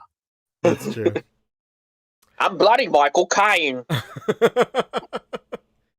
Yeah, people are discussing in the chat about whether Wanda had natural powers in the MCU before she got it from the Mind Stone. In the flashback episode, Agatha says, like, "Hey, by the way, what you were doing was a probability spell, was a probability hex on the bomb. That's why it didn't explode." Right. Because like somebody else brought up, I think it was like New Rockstars or something. They're all like, Stark Tech doesn't just malfunction. Like, that's not what it does. Like, that's like, and you know, the first time I watched that episode, granted I was watching it at work while I had like some other stuff going on, I interpreted that line as Agatha like suggesting it, like, oh, maybe that was a probability hex or whatever. But like on my second viewing, I reinterpreted it as like, hey, by the way, what you were doing was a probability hex. Like, you've been doing this shit since you were a kid or whatever. Right. Tyler is also and it's even said like later on that this were something that it wasn't developed, it would have just kind of withered away and died. But because it was amplified by the Mind Stone, it was able to develop and become stronger. That's it. Like normally, I guess in the traditional sense, if you're a girl, who theoretically has magic like that to, prevent bombs from exploding, you would then find a coven who would like train you and everything. Let's say that's what happened with Agatha. You show these kind of leanings early on, and then it leads you kind of like how Doctor Strange, into studying this magic for then, years. True. A lot of people in chat are saying that Agatha also said that the Scarlet Witch isn't born, she's forged. They're interpreting that line in many different ways. Some people are saying that it implies that she's not a mutant. There's like a higher power there or something. Well, in the comics, it was also retconned that she's not a mutant. So yeah, she's like a Nexus being now. So yeah, she's a piece of Chthon's power. Oh, in the comics. Like the fact that I'm pretty sure that like they made it so that Magneto isn't even her dad anymore. Am I wrong? Don't know, Fabio. You know what? I'm gonna say you're not wrong. I don't know. Yeah, but they definitely retconned her a few times, and from what I've seen, the Scarlet Witch is more of like a title that's passed on. There's like, it's almost like the Phoenix Force. It's this power that gets kind of passed on, and she is the current recipient of it. Well, I was under the assumption that like it was it's her being a Nexus being, like she's just the same in every multiverse. Like she doesn't change over the across the span of the multiverse. That's what it is. I mean, I don't know. I don't read the comics. I'm sorry. So like I'm not one to be speaking on this at all. So. Right. That's honestly why I'm not like super attached to like, whatever origin or like, if they retcon something from the comics. Like I'm not super attached to it to the point where I'm going to be mad if it happens in the movies. True. I want to just, have what is the most serviceable for the story. What like works for what is established and works for what will like be to come. That's how I am with the films too. With any sort of like film adaptation, like I am a very like strong believer in like, this is a film adaptation. I'm not like expecting them to take like one-to-one beats from the source material and make Mhm. it like so in the movies. I'm more interested to see how they take the source material and interpret it their way within the universe, within like the bubble that they created for this version of the story. So like whenever they don't do shit like the same in comics, like it doesn't really bug me too much. Of course, like there's a little bit of myself that is kind of like, oh, that kind of sucks. Like it wasn't what I'm used to. But I'm always open to like what does like the screenwriter and director think. Like I'm interested to see where it goes. Mhm. That's why like when they showed their parents and it wasn't Magneto, I wasn't like, oh, what the Right. where's Magneto? Or like I was like, oh, tight. Like I guess this guy is just some dude that sells fucking DVDs on the street. Right. Well, and I mean, there's plenty of there's been plenty of different storylines with them where they don't even know that their dad is Magneto. Like in the original comics, they never knew their dad was Magneto. That's true. Just eventually found out. They were just Magneto just showed up and was like, "No, I'm your father," and they were like, "Oh, what Right. the? This is new information to me." That's true. Yeah, man. I think overall, I would also say that in terms of the comics, it's also a really effective method to like shut people up. If somebody is like, I didn't like this thing about this, and someone else points out, well, it's something from the comics, then they're like, oh, okay, never mind, okay, yeah, no, I like it now, I like it. nah, I don't think so. No, I think that happens a lot, and I think it shows just like, I think it shows like kind of how easy it is to both hate on something and be okay with it just because it does or doesn't follow the comics. And I think in general, it's like the opposite end of that spectrum. In general, you got to just separate yourself from that and just appreciate this thing for its singular piece of content. And then when it manages to have connections or changes from the comics, not be mad about them, just be like, oh, I see that they've done this. True. I agree and then you with move on with your life. Yeah, people that And use like that excuse is like some sort of weird pseudo gatekeeping stuff is kind of fucking to me. Right. That's kind of weird. Like right. like, No, it's not even about the person doing it to gatekeep. It's about the person who like so adamantly hates this, but as soon as they're told that it's something from the comics, and they might not read the comics or they didn't remember that, and then they're like, oh, okay, never mind. I shut my mouth now. Yeah, these people just end up feeling lesser and just feel the need to agree after they're told things like that. Exactly. And if that's you, then you are not. Then like you just stop doing that. Appreciate this thing.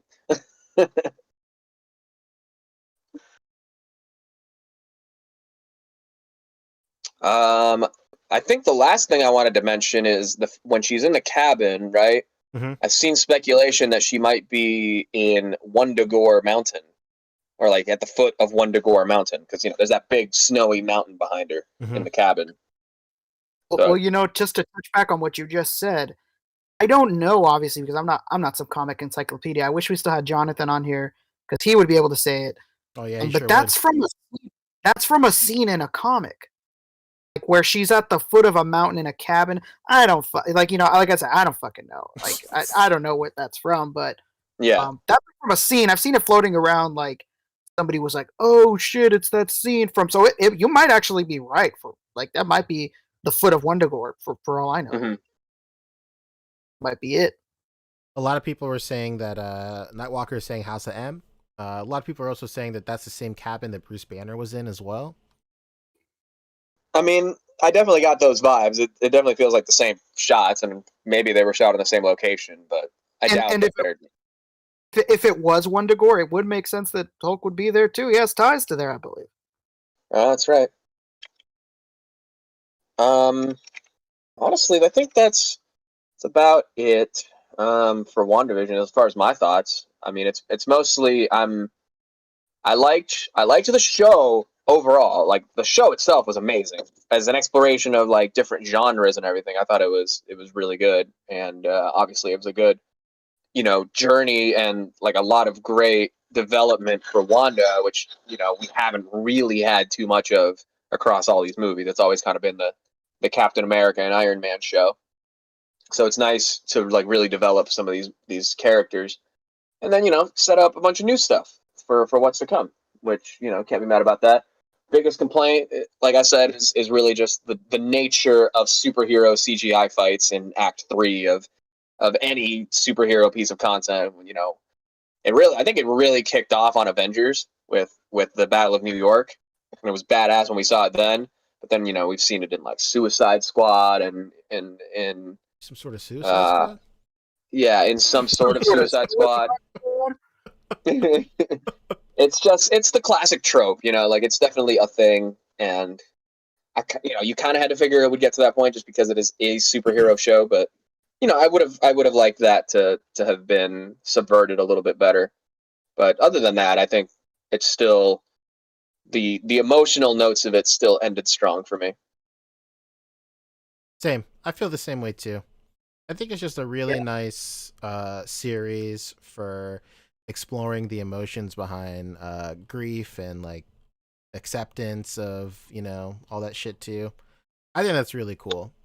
Yeah, I think this film, like, really, that quote is gonna live on much further than this show ever would. Like that quote about, like, what is loss if not love preserving, or whatever it was, the other way around, or whatever the fuck.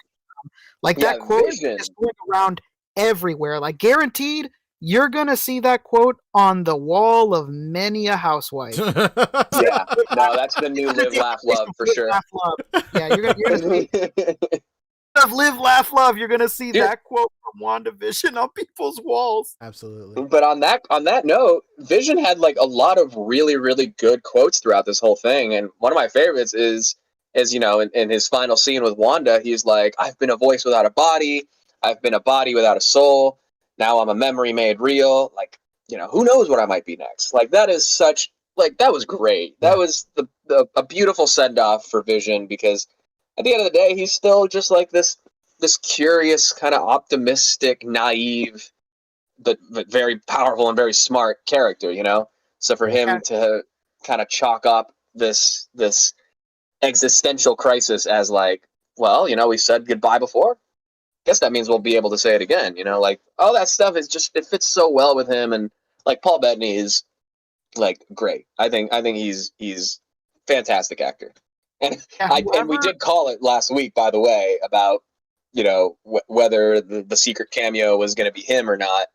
It was him. I mean, somebody else actually did mention it in the comments too. Is as far as the quote of it being a Luke Skywalker level cameo, that was like something that was asked to Elizabeth Olsen, and she was like, "Oh well, there's something, we're very excited about it." She was very vague about it, right? And then obviously the headline then becomes, Elizabeth Olsen teases Luke Skywalker level cameo, and then in subsequent interviews with Paul Bettany, they ask him about that she said, and he's like, "Well, there is, one guy, and I've loved to work with him.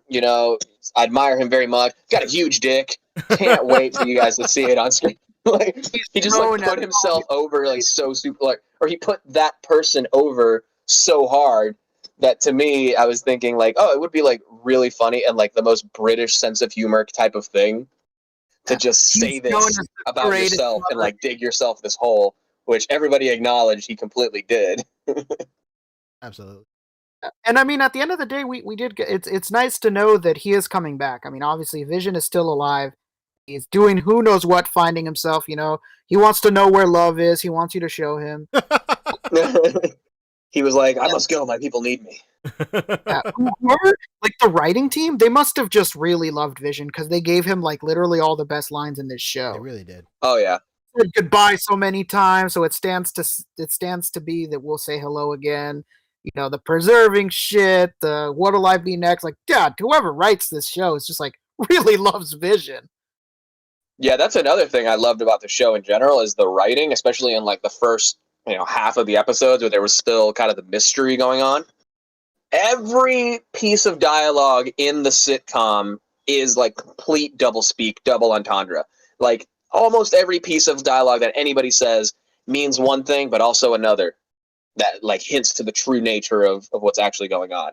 like simple shit from when, you know, Agatha is just like, oh, it's the star of the show, you know? Yeah. Like just random little things, which obviously she's more self-aware than the rest of the characters, but you know, anything that she says or something that's said to her in the sitcom episodes is like, it just has so much more deeper meaning once you like have unraveled the rest of the mystery. Yeah, and this show, like, be prepared, everyone, because this is going to be a topic later at some point on this podcast, because it's going to happen. This show is going to win a lot of Emmys, and it's going to piss a lot of people off. Mm-hmm. Fucking Marvel! Fucking gotta take all the Emmys! Gonna happen. We're gonna be talking about the uproar. There's gonna be some person that's known for making TV shows that's gonna be on some fucking Scorsese shit, talking shit about Marvel. Oh, these things don't have any heart. These fucking shows about fighting and superheroes fucking suck. You know what's funny Yeah, and about that? yeah. Already, Days of Our Lives is coming for us. You know what's funny about specifically that, Rick? Recently, I've been rewatching all the Rocky movies, and Rocky won. What did it win? It won like a it won best film of that year, and I remember the controversy back then was like it's a boxing movie, like why? But like rewatching Rocky 1, like it's literally like a love story movie between Rocky and Adrian. Like that's literally what it was. And just happens to be about him boxing. Yeah. Right. It's the same thing with one of my favorite films, the first Terminator. Nice. Yes, it's about, you know, the robot from the future coming to back in time to kill the woman, and then the guy is sent back to protect her and all that stuff. It is the first in a new genre called tech noir, revolutionary for its time. But at the end of the day, past all the action sequences and everything, it's a fucking love story. Because the most powerful scene in the whole movie is when it's Kyle Reese and Sarah Connor, and they're on the run from the Terminator, and he's like, literally, I went back in time for you. Like, because he grew up, you know, or in the future, he was given the picture of Sarah Connor, so he fell in love with her in the future, and when the opportunity came to go back into the past to meet her, he didn't do it solely because he was trying to protect the future. He was trying to fuck. He was in love. You know, and that's one of the most powerful moments in that movie because it really ties it together. And of course, it's a great lovemaking scene right after that. I mean, who could forget all those memes where like, hey bro, thanks for this picture of your mom. I'm gonna go back in the past to bang her and make you. Right. And here's the thing: is that plays into the time travel aspect of it, which is fun to think about. Is like, did he give her the photo knowing that he would be his father in the past? Or is that just a picture of Sarah Connor and he just sent his best soldier to go do it, and through sheer consequence, he falls in love with her and ends up, you know, creating all that. It's that weird, like, you know, a grandfather paradox time loop. It's like Fry. It's like when Fry becomes his own grandfather. Exactly. Thank you for John. But who knows if John Connor was even Kyle Reese's son in that original timeline when he went back, because maybe when he went back in time, he created a new timeline. Anyway, time travel. True. Very true. Anyway, anything else to say about this wonderful vision? I think we said it all, huh? I think we said it all. Is anybody here before we end the show? Is anybody planning on watching Raya? Anybody watching that? Oh, Raya, the Last Dragon or whatever? Yeah. I wasn't planning on it. If I'm made to, maybe I will. It was good. Good. Oh, nice. I didn't even know that was out. Yeah, it's out. Don't read the chat, Poncho, because there's a lot of. Unless you don't give a fuck, then go for it. Yeah, I saw you guys were talking about it, so I stopped reading it. Wow. There's a lot of like discussion right now on the internet, and it was just funny. Like David was making a lot of comparisons, and nobody was making those comparisons that David was making. I was actually kind of shocked. He was telling me what he was comparing it to. I was like, "Wow, what the hell?" Like people have not compared it to this at all. People have compared it to this, and yeah, it's a good movie. It's a good movie. If you're like, it's like it's what you'd wished, kind of like what Mulan would have been, the live action one. I mean, obviously, completely different. Like it just did such a better job with Asian culture than Mulan did. It really sucked that like Mulan was built as something that was going to be like super like heavy Asian influence. It was going to be all these great things, and it really was just like so alright. It was just okay. This one did a much. It was Love Your King propaganda. Yeah, No, it was. you mean Winnie the Pooh? Oh no! No, they're gonna ban it in China. Are you happy now? Oh God, I think YouTube is banned all the way over there. So. I know we're okay. But YouTube itself is banned over there, I'm sure. There's no doubt in my mind. I think they call it PooTube over there. PooTube. They call it WooTube. Ooh, okay. You want to do? Hey, nothing. You want to do plugs and get out of here? I think that's a fine plan, sir. Hell yeah! Rick, what are you up to? What kind of shirts you got? What's up? Tell me.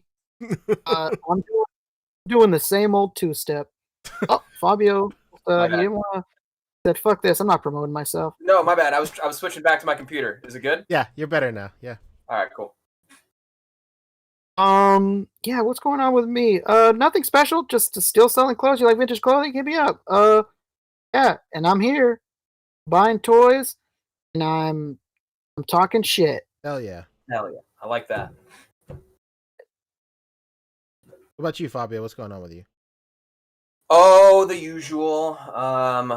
Follow me here on YouTube, Fobster. Got some spicy videos coming soon with my new what's it called again? Gimbal stabilizer guy. Pretty cool. I'm gonna be working this week on some stuff I can't talk about, but I'm very excited about. In terms of like work. Other than that, yeah, follow me here on YouTube, Fobster, Instagram, Fobster360, Twitch, Fobster360. I just got made my Paladin class leader in my WoW Classic guild. That's very exciting. It's very cool. I'm gonna be leading our Paladins into victory come Burning Crusade Classic, which has confirmed is coming out. Other than that, yeah, just stay tuned to my YouTube. I'm gonna have some more coverage coming soon. Live stream type stuff. It's gonna be sick. Poncho, what you got? I am doing shit. Internet. I don't know. Do you have auras? Do you have any auras? Oh, I sure do. As a matter of fact, wow. I actually, I'm still working through orders right now. I did a bunch yesterday. I'm gonna try and knock some more out tomorrow, also too. But I was actually doing stuff like making new ones for like the first time in a while. It might be hard to see. I was gonna try and screen share, but whatever. You know what? Maybe I will. No, I won't. I have been trying to experiment with something ever since I started doing these, and I think I got it kind of to work. Yeah, you can see it. But I'm gonna do like LED lit auras soon, and this is like the prototype. Right now, I did that Friday, I think, and then I also did like a hold on a second, and then I also did like a painted one also. It looked better in person. You really can't see the lines right here, but like that's basically what I'm working on right now. Just like LED lit auras. I think that's cool. I think that's the next like logical step in this product. So we'll figure it out from there. Fucking no. Aside from that, I haven't really gotten a chance to do more sculpting, practice more sculpting. Me and my wife are kind of sharing the iPad now because she got back into like digital drawing, and I was like, great time, babe. Yeah, now we got to share. Good luck paying me back on your 0% salary plus benefits, babe. You gotta come here and jack my swag. But yeah, man. What do you call it? That's basically it. I'm just doing auras. I'm trying to learn how to sculpt, and then that's basically it for me. I'm gonna try and start streaming soon again. I don't know, man. I don't know, dude. I am going. I am gonna be taking like a week-long break within the next 2 weeks, and then we'll talk about what we're gonna do for the podcast. Also, maybe if it's something that if you guys want to go by yourselves on Saturday, or we can do it like we can do that week's like on like a Wednesday before I go or something like that. I mean, I'm sure we'll figure it out.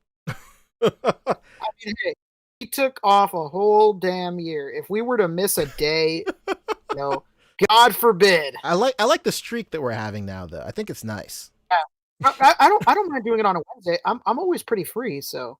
There's also you guys want to do? There's also a situation where I could bring like an older laptop that I used to produce the podcast on, which I know is capable of doing it, but then I don't know like what their internet situation is like out there. So I don't know. We'll forget it. Random Collector says, "Don't you leave us, Poncho, for another 70 years." Trust. Incredible. You will be missed. He's just having a getaway with his wife in Jamaica. Oh yeah. And Sandals, Jamaica, baby. I'm gonna meet up with Sandals. I'm not there with my wife. I'm there with a German gal named Urgel Grew. Urgel Oh, but of course. Her name is Jane Urgel Grew. Incredible. Yeah. Feel it. Come on.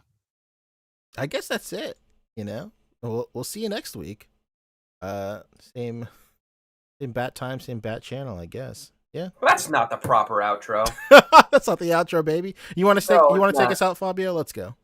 All right. How does it go? Oh God, I was not ready. No. He's not been around lately. I don't blame you. Listen, thank you everybody in the chat. Thank you for all your donations. Thank you for the super chats and your insightful comments. We appreciate every one of you helping to improve this show. As always, don't forget to don't forget to rate, comment, and subscribe. And until next time, peace.